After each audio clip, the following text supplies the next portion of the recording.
ಶಂಪುವಿನ ಪರಿಚಯಾತ್ಮಕವಾದ ಈ 3 ದಿವಸಗಳ ಭಾಷಣ ಮಾಲಿಕೆಯ 2ನೇ ದಿವಸದಲ್ಲಿ ನಾವು ಸಮುದ್ರ ವರ್ಣನೆಗೆ ಬಂದಿದ್ದೀವಿ.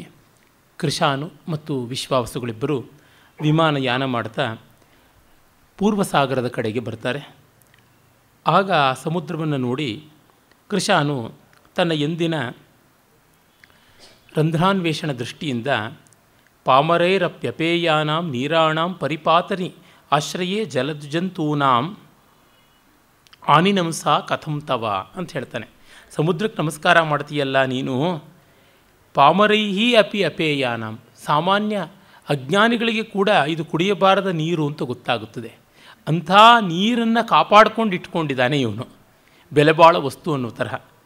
ಅಪೇಯಾನಾಂ ನೀರಾಣಾಂ ಪರಿಪಾತರಿ ಸಮುದ್ರೇ ಅಸ್ಮಿನ್ ಜಲೆ ಜಲಜಂತೂನಾಂ ಆಶ್ರಯೇ, ಉಗ್ರವಾದ ಕ್ರೂರವಾದ ತಿಮಿಂಗಿಲ ಮೊದಲಾದ ಜಲ ಜೀವಿಗಳಿರುವ ಈ ಒಂದು ಸಮುದ್ರಕ್ಕೆ ಆನಿನಂಸ, ನಮಸ್ಕಾರ ಮಾಡಬೇಕು ಅನ್ನುವ ಬಯಕೆ ಆದರೂ ನಿನಗೆ ಹೇಗೆ ಬಂತು ಅಂತ. ಆಸಮಂತ ನಿನಂಸ, ಇಷ್ಟು ವಿಶಿಷ್ಟವಾದಂಥ ಒಂದು ಸನ್ನಂತ ಪ್ರಯೋಗ ಮಾಡಿದ್ದಾನೆ. ಅಂದರೆ ನಮಸ್ಕರ್ತುಂ ಇಚ್ಛಾ ನಿನಂಸ ಅಂತನ್ನುವಂಥ ಒಂದು ಶಬ್ದರೂಪ. ಆಮೇಲೆ ಹೇಳ್ತಾನೆ, ಸಂತತಂ ಕ್ರಂದತೆ ಸರ್ವೋ ದೀಪ್ಯಮಾನೋದರಾಜ್ಞೆಯೇ ಮಹಾಪಾಯ ಸಮುದ್ರಾಯ ದರಿದ್ರಾಯೈವ ಕುಪ್ಯತಿ ಅಂತ ಮತ್ತು ಒಂದು ಆಕ್ಷೇಪವನ್ನು ಮಾಡ್ತಾನೆ. ಇವನು ಹೊಟ್ಟೆ ಒಳಗೆ ಬೆಂಕಿ ಇದೆ, ಒಡಬಾಗ್ನಿ ಅಂದರೆ ಹೊಟ್ಟೆ ಕಿಚ್ಚಿದೆ, ಮತ್ತು ಅಲೆಗಳ ಮೂಲಕವಾಗಿ ಗೋಳಾಡ್ತಾ ಇದ್ದಾನೆ. ಮತ್ತು ಮಹಾ ಆಪ, ನೀರನ್ನು ಹೊಂದಿದ್ದಾನೆ. ಇನ್ನೊಂದು ಮಹಾ ಆಪವನ್ನು ಹೊಂದಿರತಕ್ಕಂಥವನು ಯಾವನೋ ಅವನಿಗೆ ಅಂದರೆ ಮಹಾ ಆಪಾಯ ಅಂತ. ಆಪಃ ಮಹತ್ಯ ಅಸ್ಮಿನ್ ಇತಿ ಮಹಾಪಃ ತಸ್ಮೈ ಮಹಾಪಾಯ ಅಂತ ಹೇಳಿಬಿಟ್ಟು, ಮತ್ತು ಅಪಾಯ ಇರತಕ್ಕಂಥವನು ಅಂತ ಹೀಗೆಲ್ಲ ಶ್ಲೇಷವನ್ನು ಮಾಡುವುದು. ಈ ಕಾವ್ಯ ಅದೇ ಹೇಳಿದನಲ್ಲ, ಪಂಡಿತ ಕಾವ್ಯ ಈ ರೀತಿಯಾಗಿ ಬಡವ ಕೋಪ ಮಾಡಿಕೊಂಡಂತೆ ತನ್ನೊಳಗೆ ಅಪಾಯವನ್ನಿಟ್ಟುಕೊಂಡು ಹೊಟ್ಟೆ ಕಿಚ್ಚನ್ನಿಟ್ಟುಕೊಂಡು ಕೂಗಾಡಿಕೊಂಡಿದ್ದಾನೆ. ಇವನಿಗೆ ಯಾತಕ್ಕೆ ಗೌರವ ಕೊಡಬೇಕು ಅಂತ ಹೇಳ್ತಾನೆ. ಅಷ್ಟಲ್ಲದೆ ಹೇಳ್ತಾನೆ, ರತ್ನಾಕರೋಪಿ ಚ ರಮಾಭ್ಯುದಯಾಲಯೋಪಿ ಸ್ವರ್ಣಸ್ಥಲೀರಧಿಗತೋಪಿ ಬಹೂರ್ಮಿಕೋಪಿ ತಾದೃಘ್ಘನೋಪಚಯ ಕೃತ್ ತರಣಿ ಪ್ರಚಾರಾನ್ ನೋಪೈತ್ಯಹೋ ವಿತರಣಿತ್ವಮಸೌ ಕದಾಪಿ. ಇವನು ರತ್ನಾಕರ ಅಂತ ಹೆಸರು, ಮತ್ತು ಸಾಕ್ಷಾತ್ ರಮಾದೇವಿ ಮಹಾಲಕ್ಷ್ಮಿಗೆ ಇವನು ಆಲಯ, ಅವಳ ತಂದೆ ಆಗಿದ್ದಾನೆ.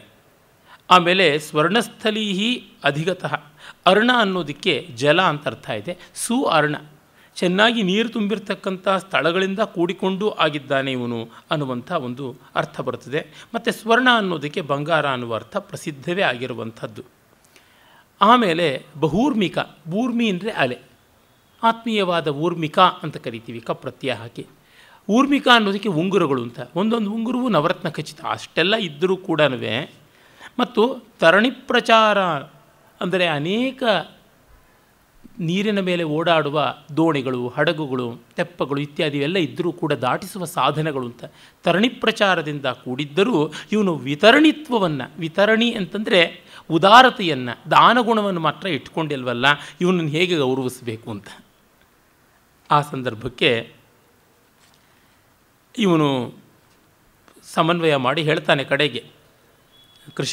ಕೃಶಾನುವೆ ಆಕ್ಷೇಪದ ಸಮನ್ವಯ ಮಾಡ್ತಾನೆ, ಒಂದು ತುರುಫೆಲೆ ಎಸೆದಂತೆ. ಕುಂಭಜ ಪೀತೋತ್ಸೃಷ್ಟಂ ಶಿಷ್ಟೈರಸ್ಪೃಶ್ಯಂ ಅರ್ಣವಮುಪೇತ್ಯ ಉದ್ಗತ ತೃಷ್ಣೋಪ್ಯಸ್ಮಾದ್ ಉದಕಂ ಪಾಂಥೋ ಜನೋನ ಗೃಹಾತಿ. ಇವನು ಅಷ್ಟೂ ಅಲ್ಲದೆ ಯಾರಿಗೆ ಸ್ನಾನಕ್ಕೂ ಪ್ರಯೋಜನಕ್ಕೆ ಬರೋಲ್ಲ. ಇವನು ಸ್ನಾನ ಮಾಡಿದ ಮೇಲೆ ಮತ್ತೆ ಬೇರೆ ನೀರಲ್ಲಿ ಸ್ನಾನ ಮಾಡಬೇಕು, ಅದು ಕುಂಭಸಂಭವ ಕುಡಿದು ಬಿಟ್ಟ ನೀರು. ಈ ಕಾರಣದಿಂದ ಯಾವ ಹಾದಿ ಹೋಕರಿಗೂ ಯಾವ ಸ್ವರ್ಗದ ಹಾದಿಯವರಿಗೂ ಕೂಡ ಪ್ರಯೋಜನಕ್ಕೆ ಬರೋದಿಲ್ಲ ಇಂಥದ್ದು ಈ ಸಮುದ್ರ, ಇದಕ್ಕೇನೋ ನಮಸ್ಕಾರ ಮುದ್ರೆ ಅಂತಂತಾನೆ. ಅದಕ್ಕೆ ಇವನು ಉತ್ತರವನ್ನು ಕೊಡ್ತಾನೆ. ಜಹ್ನೋರಪತ್ಯಂ ಜಗತಃ ಪವಿತ್ರಂ ಕಲತ್ರಮಬ್ಧೇ ಸ್ತನಯಃ ಕಲಾತ್ಮ ಕನ್ಯಾತು ಧನ್ಯ ಕಮಲಾ ಬಿಭರ್ತಿ ಜಾಮಾತ್ರ ಭಾವಂ ಜಗದೀಶ ಏವ. ಸಾಕ್ಷಾತ್ ಇವನು ಮಹಾವಿಷ್ಣುವಿಗೆ ಮಾವನಾಗಿದ್ದಾನೆ. ಜಾಮಾತ್ರ ಭಾವಂ ಜಗದೀಶ ಏವ ಬಿಭರ್ತಿ, ಜಗದೀಶ್ವರನೇ ಇವನಿಗೆ ಅಳಿಯನಾಗಿದ್ದಾನೆ. ಜಗನ್ಮಾತೆಯೇ ಇವನ ಮಗಳಾಗಿದ್ದಾಳೆ. ಜೊತೆಗೆ ಕಲಾತ್ಮ ಚಂದ್ರ ಇವನ ಸಂತಾನವಾಗಿದ್ದಾನೆ. ಆಮೇಲೆ ಸಾಕ್ಷಾತ್ ಪುಣ್ಯ ನದಿಗಳೆಲ್ಲ ಇವನ ಪತ್ನಿಯರು. ಇಂಥ ದೊಡ್ಡ ಕುಟುಂಬ ಉಳ್ಳವನನ್ನು ನೀನು ಈ ರೀತಿಯಾಗಿ ನಿಂದನೆ ಮಾಡಬಾರದು ಅಂತ ಹೇಳಿಬಿಟ್ಟಂತಾನೆ. ಆ ತೀರದಲ್ಲಿಯೇ ಜಗನ್ನಾಥ ಕ್ಷೇತ್ರ. ಆ ಜಗನ್ನಾಥ ಕ್ಷೇತ್ರದಲ್ಲಿ ಪರಮಾತ್ಮ ಮರದೊಳಗೆ ನೆಲೆಯಾಗಿದ್ದಾನೆ. ಅಂದರೆ ಮರದ ತೊಲೆಯಲ್ಲಿ ಜಗನ್ನಾಥನ ವಿಗ್ರಹವನ್ನು ಕೆತ್ತಿರ್ತಕ್ಕಂಥದ್ದು. ಅವನು ನಮಸ್ಕಾರ ಮಾಡ್ತಾನೆ. ದಾರುಣಿ ಸನ್ನಿಹಿತಾಯ ಪ್ರಾಜ್ಞೈ ಹುತಂ ಅಶ್ನುತೆ ಮಖೇಶು ಹವಿಹಿ ಶಿಶಿರಾಯ ನಿತ್ಯ ರುಚಯೇ ಶುಚಯೇ ರಚಯೇಯ ಮದ್ಭುತಾಯ ನತೀಹಿ ಅಂತ. ಇದು ಒಂದು ಚಮತ್ಕಾರಕಾರಕವಾದ ಪದ್ಯ. ಏನಂದರೆ ಇವನು ಮತ್ತೊಂದು ಅಗ್ನಿಯಂತೆ ಇದ್ದಾನೆ ಅಂತ. ಮರವಾಗಿದ್ದರೂ ಮರಕ್ಕೆ ವಿರೋಧಿಯಾದ ಅಗ್ನಿಯಂತೆ ಇದ್ದಾನೆ. ಆ ಅಗ್ನಿ ದೇವ ಲೋಕಕ್ಕೆ ಆಹುತಿಗಳನ್ನು ಕೊಂಡೊಯ್ಯುವಂಥ ದೇವದೂತ ಅಗ್ನಿಂ ದೂತಂ ವೃಣೀಮಹೇ ಅಂತ ಹೇಳ್ತೀವಿ. ಅಗ್ನಿರ್ ದೇವಮುಖಂ ಅಂತ, ದೇವತೆಗಳ ಮುಖವೇ ಅಗ್ನಿ. ದಾರುಣಿ ಸನ್ನಿಹಿತಾಯ, ಮರದಲ್ಲಿದ್ದರೂ ಕೂಡ ಪ್ರಾಜ್ಞೈ ಹುತಮಶ್ನುತೆ ಮಖೇಶು ಅವಿಹಿ, ಯಾರು ಜ್ಞಾನಿಗಳು ಆಹುತಿಯನ್ನು ಕೊಟ್ಟರೂ ಸ್ವೀಕರಿಸ್ತಾನೆ. ಮತ್ತು ಆ ಅಗ್ನಿ ಗ್ರೀಷ್ಮ ಉರಿತಾನೆ. ಇವನು ಪರಮಾತ್ಮ ಕಾರುಣ್ಯದಿಂದ ತಂಪಾಗಿದ್ದಾನೆ. ಹಾಗಿದ್ದರೂ ಅಗ್ನಿಗಿರುವ ಕಾಂತಿಯೆಲ್ಲ ಇವನಲ್ಲಿ ಇನ್ನೂ ಹೆಚ್ಚಾಗಿದೆ. ನಿತ್ಯ ರುಚಿಯಾಗಿದ್ದಾನೆ. ಮತ್ತು ಅಗ್ನಿಯನ್ನು ಶುಚಿ ಅಂತ ಕರಿತೀವಿ. ಇವನು ಮತ್ತೂ ಶುಚಿಯಾಗಿರ್ತಕ್ಕಂಥವನು. ಇಂಥ ಅದ್ಭುತವಾದ ಜ್ವಾಲೆಯಿಲ್ಲದ, ಬಿಸುಪಿಲ್ಲದ, ತೊಂದರೆ ಕೊಡದ ಅಗ್ನಿಯಾದ ಈ ಶಾಂತ ಮನೋಹರ ಸ್ಥಿಮಿತವಾದ ಪರಮಾತ್ಮನಿಗೆ ನಮಸ್ಕಾರ ಅಂತ ಹೇಳ್ತಾನೆ. ಹಾಗೆ ಹೇಳಿ ಅವರು ನೇರವಾಗಿ ಪೂರ್ವ ತೀರದಿಂದ ಪಶ್ಚಿಮದ ಕಡೆಗೆ ಬರ್ತಾರೆ. ಗುಜರಾತಿನ ಕಡೆಗೆ ಬರ್ತಾರೆ. ಆ ಗುರ್ಜರ ದೇಶಕ್ಕೆ ಬಂದಾಗ ಅಲ್ಲಿಯ ಸ್ತ್ರೀಯರ ಸೌಂದರ್ಯ ಅತಿಶಯವಾದದ್ದು ಅಂತ ಅದರ ವರ್ಣನೆಯನ್ನು ಆರಂಭ ಮಾಡ್ತಾನೆ. ತಪ್ತ ಸ್ವರ್ಣ ಸವರ್ಣ ಮಂಗಕಮಿದಂ ತಾಮ್ರೋ ಮೃದುಶ್ಚಾಧರ ಪ್ರಾಣಿ ಪಾಣಿ ಪ್ರಾಪ್ತ ನವಪ್ರವಾಲ ಸರಣಿ ವಾಣಿ ಸುಧಾ ಧೋರಣಿ ವಕ್ತ್ರಂ ವಾರಿಜ ಮಿತ್ರ ಮುತ್ಪಲ ದಲ ಶ್ರೀ ಸೂಚನೆ ಲೋಚನೆ ಕೋವಾ ಗುರ್ಜರ ಸುಭ್ರಮಾಂ ಅವಯವಾಹ ಯೂನಾಂನ ಮೋಹಾವಹ ಅಂತ. ಆ ಶೈಲಿ ನೋಡಿ. ಇವನು ಶಾರ್ದೂಲ ವಿಕ್ರೀಡಿತವನ್ನೇ ಅತಿ ಹೆಚ್ಚಾಗಿ ಬಳಸಿರೋದು ಈ ಕಾವ್ಯದಲ್ಲಿ. ತಪ್ತಸ್ವರ್ಣ ಸವರ್ಣ ಮಂಗಕಮಿದಂ, ಕಾದ ಬಂಗಾರದ ಬಣ್ಣದಲ್ಲಿ ಇರುವಂಥದ್ದು ತಪ್ತಸ್ವರ್ಣ ಸವರ್ಣ. ಪಾಣಿ ಪ್ರಾಪ್ತ ನವಪ್ರವಾಲ ಸರಣಿ ವಾಣಿ ಸುಧಾ ಧೋರಣಿ, ಇನ್ನು ಕೈ ಹೊಸ ಹವಳಗಳ ಹೊಗರನ್ನು ಕಾಂತಿಯನ್ನು ದುಂಬಿಸಿಕೊಂಡಿರುವಂಥದ್ದು. ಇನ್ನು ವಾಣಿ ಸುಧಾ ಧೋರಣಿ, ಮಾತಿನ ಜಾಡು ಅಮೃತದ ಒಂದು ಪಾಡು. ಇನ್ನು ವಕ್ತ್ರಂ ವಾರಿಜ ಮಿತ್ರಂ, ಮುಖ ಸರೋಜಕ್ಕೆ ಸಹಕಾರಿಯಾದದ್ದು. ಮುಖದ ಸೌಂದರ್ಯ ಕಮಲದ ಸೌಂದರ್ಯ. ಉತ್ಪಲದಲ ಶ್ರೀ ಸೂಚನೆ ಲೋಚನೆ, ಇನ್ನು ಕನ್ನೈದಿಲೆಯ ದಳಗಳ ಹಾಗಿರುವಂಥದ್ದು ಕಣ್ಣಿನ ಸೊಗಸು. ಹೀಗಿರುವಾಗ ಯಾರು ತಾನೇ ಇವರಿಗೆ ಮರಳಾಗುವುದಿಲ್ಲ ಅಂತ ಹೇಳ್ತಾನೆ. ಆಮೇಲೆ ಕೃಶಾನು ಅದಕ್ಕೆ ಎಲ್ಲ ಸರಿ, ಸತ್ಯಮೇವಂ ತಥಾಪನೈತೆ ಸಾರವಸ್ತೂಪಭೋಗ ಚತುರಾಹ. ಹಾಗಿದ್ದರೂ ಗುಜರಾತಿಗಳು ಇಂಥ ಸುಂದರಿಯರ ಜೊತೆಯಲ್ಲಿ ಇರೋದಿಲ್ಲ, ವಿವೇಕಿಗಳು. ವ್ರೀಡಾಮಾರವ್ಯತಿಕರ ವತೀರ್ ವಿದ್ಯುದಾಭಾ ಕೃಶಾಂಗೀ ಕ್ರೀಡಾಯೋಗ್ಯೆ ಪಹ ಸಮಯೇ ಗೇಹ ಏವ ತ್ಯಜಂತಹ ನಿತ್ಯಾಸಕ್ತ ನಿರುಪಮ ಮಣಿಶ್ರೇಣಿ ವಾಣಿಜ್ಯ ಲಾಭೆ ಬಂಭ್ರಮ್ಯಂತೆ ಬಹುದಿನ ಪರಿಪ್ರಾಪ್ಯ ದೇಶಾಂತರೇಶು. ಇವರು ಇಂಥ ಸುಂದರಿಯರನ್ನ ಮನೇಲಿ ಬಿಟ್ಟು, ಊರು ಕೇರಿನೂ ಬಿಟ್ಟು ಎಲ್ಲ ಸುರುಳಿ ಸುತ್ತುಕೊಂಡು ಸಂಪತ್ತಿಯನ್ನು ಬಂಡವಾಳ ಮಾಡಿ ದ್ವೀಪಾಂತರಗಳಿಗೆ ಹಡಗಿನಲ್ಲಿ ಪ್ರಯಾಣ ಮಾಡಿಬಿಟ್ಟು ಅಲ್ಲಿ ಮತ್ತೆ ಹೆಚ್ಚು ಸಂಪಾದನೆ ಮಾಡಬೇಕು ಅಂತ ಸುತ್ತಾಡ್ತಾನೆ ವರ್ಷಗಟ್ಟಲೆ ಇರ್ತಾರೆ. ಇದಕ್ಕಿಂತ ಅರಸಿಕ್ಯ ಏನಿದೆ, ಅರಸಿಕತೆ ಏನು ಉಂಟು ಅಂತ. ದೇಶೇ ದೇಶೇ ಕಿಮಪಿ ಕುತುಕಾದ್ ಅದ್ಭುತಂ ಲೋಕಮಾನಾಃ ಸಂಪಾದ್ಯೈವಂ ದ್ರವಿಣಮತುಲಂ ಸದ್ಮಭೂಯೋಪ್ಯವಾಪ್ಯ ಸಂಯುಜ್ಯಂತೆ ಸುಚಿರ ವಿರಹೋತ್ಕಂಠಿತಾಭಿಸ್ಸತೀಭಿ ಸೌಖ್ಯಂ ಧನ್ಯಾ ಕಿಮಪಿ ದದತೆ ಸರ್ವಸಂಪತ್ ಸಮೃದ್ಧಾ. ಅದಕ್ಕೆ ನೋಡಿ ಕೃಶಾನುವಿನ ತುರುಫೆಲೆಗೆ ವಿಶ್ವಾವಸುವಿನ ಸಮಾಧಾನ. ಹಾಗೆಲ್ಲ ಅನ್ನಬೇಡ, ಅವರು ಅರಸಿಕರಲ್ಲ, ಅವರು ವಿವೇಕಿಗಳು. ದೇಶಕ್ಕೂ ಹೋಗಿ ಅತ್ಯದ್ಭುತವಾದಂಥ ವಿಶೇಷಗಳನ್ನು ನೋಡಿಕೊಂಡು ಬಂದು ಆ ಮೂಲಕವಾಗಿ ಜ್ಞಾನವನ್ನು ಹೆಚ್ಚಿಸ್ಕೊಳ್ತಾರೆ, ಸಂಪತ್ತನ್ನು ಹೆಚ್ಚು ಮಾಡಿಕೊಳ್ತಾರೆ, ವಾಣಿಜ್ಯದಿಂದ ತುಂಬ ಲಾಭ ಬರುತ್ತದೆ. ಆಮೇಲೆ ಅವರಿಗಾಗಿ ಕಾತರಿಸುವಂಥ ಹೆಣ್ಣುಗಳನ್ನು ವಾಪಸ್ಸು ನೋಡಿದ ತಕ್ಷಣ ಅವ್ರಿಗೂ ಸಂತೋಷವಾಗುತ್ತೆ. ದಿವಸ ಇದ್ದರೆ ಮನೆಯಲ್ಲಿ ಗಂಡಂದರೂ ಉಪೇಕ್ಷೆ ಬರುತ್ತದೆ. ಹಾಗಲ್ಲ, ಈ ರೀತಿಯಿಂದಾಗಿ ನೋಡಿದಾಗ ಅವರಿಗೆ ಗಂಟು ನಂಟು ಉಳಿಯುವಂಥ ಒಳ್ಳೆಯ ಅವಕಾಶ. ಹಾಗಾಗಿ ಗುಜರಾತಿಗಳು ಮಾಡೋದು ಸರಿ ಅಂತ. ಈಗಲೂ ಗುಜರಾತಿಗಳು ವಾಣಿಜ್ಯದಲ್ಲಿ ಕೌಶಲ ಇರತಕ್ಕಂಥವ್ರು. ಆ ದೃಷ್ಟಿಯಿಂದ ಈ ಕವಿಯ ವಿವೇಚನೆ ಚೆನ್ನಾಗಿದೆ ಅಂತ ಅನಿಸುತ್ತೆ. ಆಮೇಲೆ ಇನ್ನೂ ಮುಂದುವರೆದು ಹೇಳ್ತಾನೆ. ಆಕಿಂಚನ್ಯಾದ್ ಅತಿಪರಿಚಯಾದ್ ಜಾಯಯ ಉಪೇಕ್ಷಮಾಣಃ ಭೂಪಾಲಾನಾಂ ಅನನುಸರಣಾತ್ ಬಿಭ್ಯದೇವಾಖಿಲೇಭ್ಯ ಗೇಹೇ ತಿಷ್ಠನ್ ಕುಮತಿರಲಸಃ ಕೂಪಕೂರ್ಮೈಃ ಸಧರ್ಮ ಕಿಂ ಜಾನೀತೆ ಭುವನಚರಿತಂ ಕಿಂ ಸುಖಂ ಚೋಪಭುಂಕ್ತೆ. ಮೊದಲೇ ಹೇಳಿದಂತೆ ಮನೆಯಲ್ಲಿದ್ದರೆ ಮನೆ ಮಂದಿಗೆಲ್ಲ ಅವನು ಕಸಕ್ಕಿಂತ ಕಡೆಯಾಗುತ್ತಾನೆ. ಮತ್ತು ಇಲ್ಲಿಯೇ ವಾಣಿಜ್ಯ ಮಾಡಿಕೊಂಡಿದ್ದರೆ ಅಂಥ ಲಾಭ ಬರೋದಿಲ್ಲ. ಆದರೆ ಅರಸ ತೆರಿಗೆ ಹಾಕೋದನ್ನು ಬಿಡುವುದಿಲ್ಲ. ಮತ್ತು ಹೆಜ್ಜೆಜ್ಜೆಗೂ ಎಲ್ಲರಿಗೂ ಹೆದರ್ಕೊಂಡಿರಬೇಕು. ದುಡ್ಡೇ ದೊಡ್ಡಪ್ಪ, ಅದು ಬಹಳ ಮುಖ್ಯ. ಇನ್ನು ಮನೆಯಲ್ಲಿ ಕೂತವನು, ಊರಲ್ಲಿ ಕೂತವನು, ತನ್ನ ಪ್ರಾಂತವನ್ನು ಬಿಡದೇ ಇದ್ದಂಥವನು ಕೂಪಕೂರ್ಮ, ಕೂಪ ಮಂಡೂಕ ಅಂತೀವಲ್ಲ, ಕೂಪ ಕಚ್ಚಪ, ಕೂಪ ಕೂರ್ಮ ಅಂತೆಲ್ಲ ಉಂಟು. ಹಾಗಾಗಿ ಅವನಿಗೇನು ಲೋಕವೃತ್ತಾಂತ ಗೊತ್ತಾಗುತ್ತದೆ, ಸುಖ ಅಂದರೆ ಏನು ಅಂತ ತಿಳಿಯುತ್ತದೆ. ಆ ಕಾರಣದಿಂದ ಗುಜರಾತಿಗಳು ಮಾಡೋದೇ ಬಹಳ ಸರಿಯಾಗಿದೆ ಅಂತನ್ನುವ ಮಾತನ್ನು ಅವನು ಹೇಳ್ತಾನೆ. ಅದಾದ ಮೇಲೆ ಯಮುನಾ ನದಿಯ ಕಡೆಗೆ ಬರ್ತಾರೆ. ಯಮುನಾ ನದಿಯನ್ನು ಇವನು ಸಂತೋಷದಿಂದ ಕೊಂಡಾಡ್ತಾನೆ. ಕೊಂಡಾಡಿದ ತತ್ಕ್ಷಣವೇ ಕೃಶಾನು ಸಾಕು ಸಾಕು, ಈ ಯಮುನೆಯೂ ಬೇಡ, ಆ ಯಮುನಾ ವಿಹಾರ ರಸಿಕನಾದಂಥ ಕೃಷ್ಣನೂ ಬೇಡ. ಯಾಕೆ? ಅಂಸೇ ಸಲೀಲ ಮಧಿರೋಪ್ಯ ಶುಕಂ ಸ್ವಹಸ್ತಾತ್ ಗೋಪ್ಯಾ ಭಯಾಕುಲ ದೃಶಃ ಕುತುಕೀ ಮುಕುಂದ ಅಂಸಂಗತಂ ಶುಕಮಿಹಾಪನ ಏತಿ ವಾಚಂ ತಸ್ಯ ಅನುಶಮ್ಯ ಸತದಂಶುಕಮಾಚಕರ್ಷ. ಮತ್ತೆ ಶಬ್ದಶ್ಲೇಷ ಸಭಂಗ ಅಭಂಗವಾಗಿ ಮಾಡುವ ಕವಿಯ ಚಾತುರ್ಯ ನೋಡಿ. ಈ ಯಮುನಾ ನದಿ ತೀರದಲ್ಲಿ ಅವನು ಏನು ಮಾಡ್ದ ಕೃಷ್ಣ? ಅಂಸೇ ಸಲೀಲ ಮಧಿರೋಪ್ಯ ಶುಕಂ ಸ್ವಹಸ್ತಾತ್, ತನ್ನ ಲೀಲಾಶುಕವನ್ನು, ಸಾಕು ಗಿಳಿಯನ್ನು ಗೋಪಿಕೆಯರ ಹೆಗಲಿಗೆ ತಾನೇ ಏರಿಸಿಬಿಡೋದು. ಆ ಗಿಣಿ ರೆಪರೆಪರೆ ರೆಕ್ಕೆಯನ್ನು ಬಡ್ಕೊಳ್ತಾ ಇದ್ದರೆ, ಕಿಚಕಿಚ ಶಬ್ದ ಮಾಡ್ತಾ ಇದ್ದರೆ, ಆ ರೆಕ್ಕೆಯಲ್ಲಿ ಕಣ್ಣಿಗೆ ತಾಕುತ್ತದೆಯೋ, ಆ ಕೊಕ್ಕಿನ ವಂಕಿಮತೆ ತಮ್ಮನ್ನು ಎಲ್ಲಿ ಕುಕ್ಕುತ್ತದೆಯೋ, ಆ ಉಗುರುಗಳು ಎಲ್ಲಿ ಪರಚುತ್ತವೆಯೋ ಅನ್ನೋ ಭಯದಿಂದ ಗೋಪ್ಯ ಭಯಾಕುಲ ದೃಶ ಕುತುಕೀ ಮುಕುಂದ, ಕೃಷ್ಣನನ್ನು ಅವರು ಕೇಳ್ಕೋತಾರೆ. ಅಂಸಂಗತಂ ಶುಕಂ ಇಹ ಅಪನಯ, ಅಂಸಂ ಹೆಗಲನ್ನು ಗತ ಸೇರಿರುವಂತಹ, ಶುಕಂ ಇಹ ಅಪನಯ, ಈ ಗಿಳಿಯನ್ನು ನೀನೇ ತೊಗೊಂಡೋಗಪ್ಪ ಅಂತಂದರೆ ಅವನೇನು ಮಾಡ್ತಾನೆ? ಅಂಸಂಗತಂ ಶುಕ, ಅಂಸಂಗತ ಅಂಶುಕ ಅಂತ ಅಂದರೆ ಅಂಸಂಗತ ಶುಕ, ಅನ್ನುವ ಅಕ್ಷರ ಸಂಗತವಾದ ಸೇರಿರುವ ಶುಕವನ್ನು ಎತ್ತುಕೋ ಅಂತ. ಅಂಶುಕ ಅಂದರೆ ಬಟ್ಟೆ ಅಂತ. ಅನ್ನುವ ಅಕ್ಷರ ಸಂಗತವಾದದ್ದು ಅನ್ನುವ ಶುಕ ಅಂತ ತಕ್ಷಣ ನಮಗೆ ಅರ್ಥ ಬರುವಂಥದ್ದು ಅಂಶುಕ ಅಂದರೆ ಬಟ್ಟೆ. ಬಟ್ಟೆಯನ್ನು ಎತ್ಕೊಂಡು ಬಿಡು ಅಂತ ಹೇಳ್ಬಿಟ್ಟು ಅವರು ವಸ್ತ್ರಾಪರಣ ಮಾಡಿಬಿಡ್ತಾನೆ. ಈ ಥರದವನು ಕೃಷ್ಣ, ಅವನಿಗೆ ಉತ್ತೇಜನ ಕೊಡುವಂಥದ್ದು ಯಮುನೆ. ಈ ಕಾರಣದಿಂದ ಅವು ಎರಡೂ ನಮಗೆ ಬೇಡ. ಅಷ್ಟು ಮಾತ್ರವಲ್ಲ, ಲುಂಠಿತ್ವಾ ನವನೀತ ಮನ್ಯ ಸದನೆ ಲೋಲೇಕ್ಷಣೋ ಭಕ್ಷಯನ್ ಗೋಪೀಭಿ ಪರಿಗೃಹ್ಯ ಮಾತೃಸವಿಧಂ ನೀತೋ ಮುಕುಂದಸ್ತಯ ಲುಂಠೀರ್ಮಾ ನವನೀತಮಿತ್ಯಭಿಹತೋ ಏತದ್ ವ್ಯಲುಂಠಿ ಕಿಮಿತಿ ಉಕ್ತೋ ಮಾನವನೀತಮೇವ ಹೃತಂ ಇತ್ಯಾಗೋ ಜನನ್ಯಾನ್ಯಧಾತ್. ಎಲ್ಲ ಕಡೆ ಬೆಣ್ಣೆ ಕದ್ದುಬಿಟ್ಟು ಬರ್ತಾನೆ. ಗೋಪಿಯರೆಲ್ಲರೂ ಅವನ ಮೇಲೆ ಒಂದು ಫಿರ್ಯಾದಿ ಹೂಡೋದಕ್ಕೆ ತಾಯಿ ಹತ್ರ ಬರ್ತಾರೆ.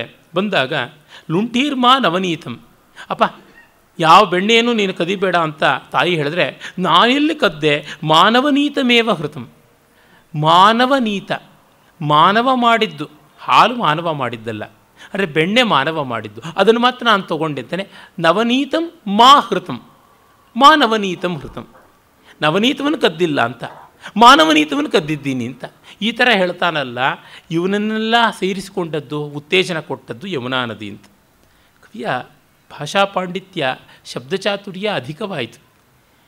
ಶಬ್ದ ಚಮತ್ಕಾರ ಯಾವತ್ತೂ ಎರಡನೇ ಹಂತಕ್ಕೆ ಬರುತ್ತದೆ. ಆದರೆ ಅದಕ್ಕೂ ಒಂದು ಸ್ಥಾನ ಇದೆ. ತುಪ್ಪ ಇದ್ರೆ ಎಲ್ಲ ಕಡೆಯಲ್ಲೂ ಇರೋಕ್ಕಾಗೋಲ್ಲ, ಡಾಲ್ಡಾ, ಎಣ್ಣೆ ಇತ್ಯಾದಿಗಳು ಇರುತ್ತವೆ ಅಂತ ಅಂದ್ಕೋಬೇಕಷ್ಟೇ.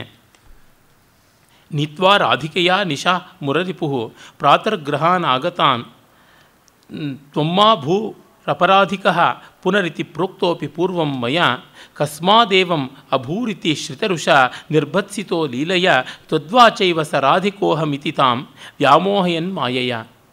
ರಾತ್ರಿ ಎಲ್ಲಿಯೋ ಯಮುನಾ ನದಿ ತೀರ ನಿಕುಂಜದಲ್ಲಿ ರಾಧೆಯ ಜೊತೆಗೆ ಕಳೆದು ಬಿಡೋದು. ಬೆಳಗ್ಗೆ ಬಂದಾಗ ತಾಯಿ ಕೇಳ್ತಾಳೆ, ನೀನು ಅಪರಾಧಿಕನಾಗಬಾರ್ದು ಹೀಗೆ ಅಂತ. ನೀನು ಹೇಳಿದ್ರಿಂದನೇ ನಾನು ಅಪರಾಧಿಕ ಆಗಬಾರ್ದು ಅಂತಲೇ ಸರಾಧಿಕನಾಗಿದ್ದೀನಿ ಅಂತ. ಅಪರಾಧಿಕ ಅಂದರೆ ರಾಧೆಯಿಂದ ದೂರ ಇದ್ದವನಾಗಬೇಕು ಅಂತ, ಅಥವಾ ಅಪರಾಧಿತ್ವ ಪಡೆಯಬಾರದು ಅಂತ ಅಲ್ಲಿ ಅವಳ ಅರ್ಥ. ರಾಧೆಯಿಂದ ದೂರ ಇರಬಾರದು, ನೀನು ಹೀಗೆ ಅಪರಾಧಿಕನಾಗಬಾರದು ಅಂತಂದರೆ ಸರಾಧಿಕನೇ ಆಗಿದ್ದಿದ್ದು, ಈಗ ನೀನು ಆಕ್ಷೇಪ ಮಾಡ್ತೀಯಲ್ಲ ಅಂತ ಹೀಗಂತಾನೆ.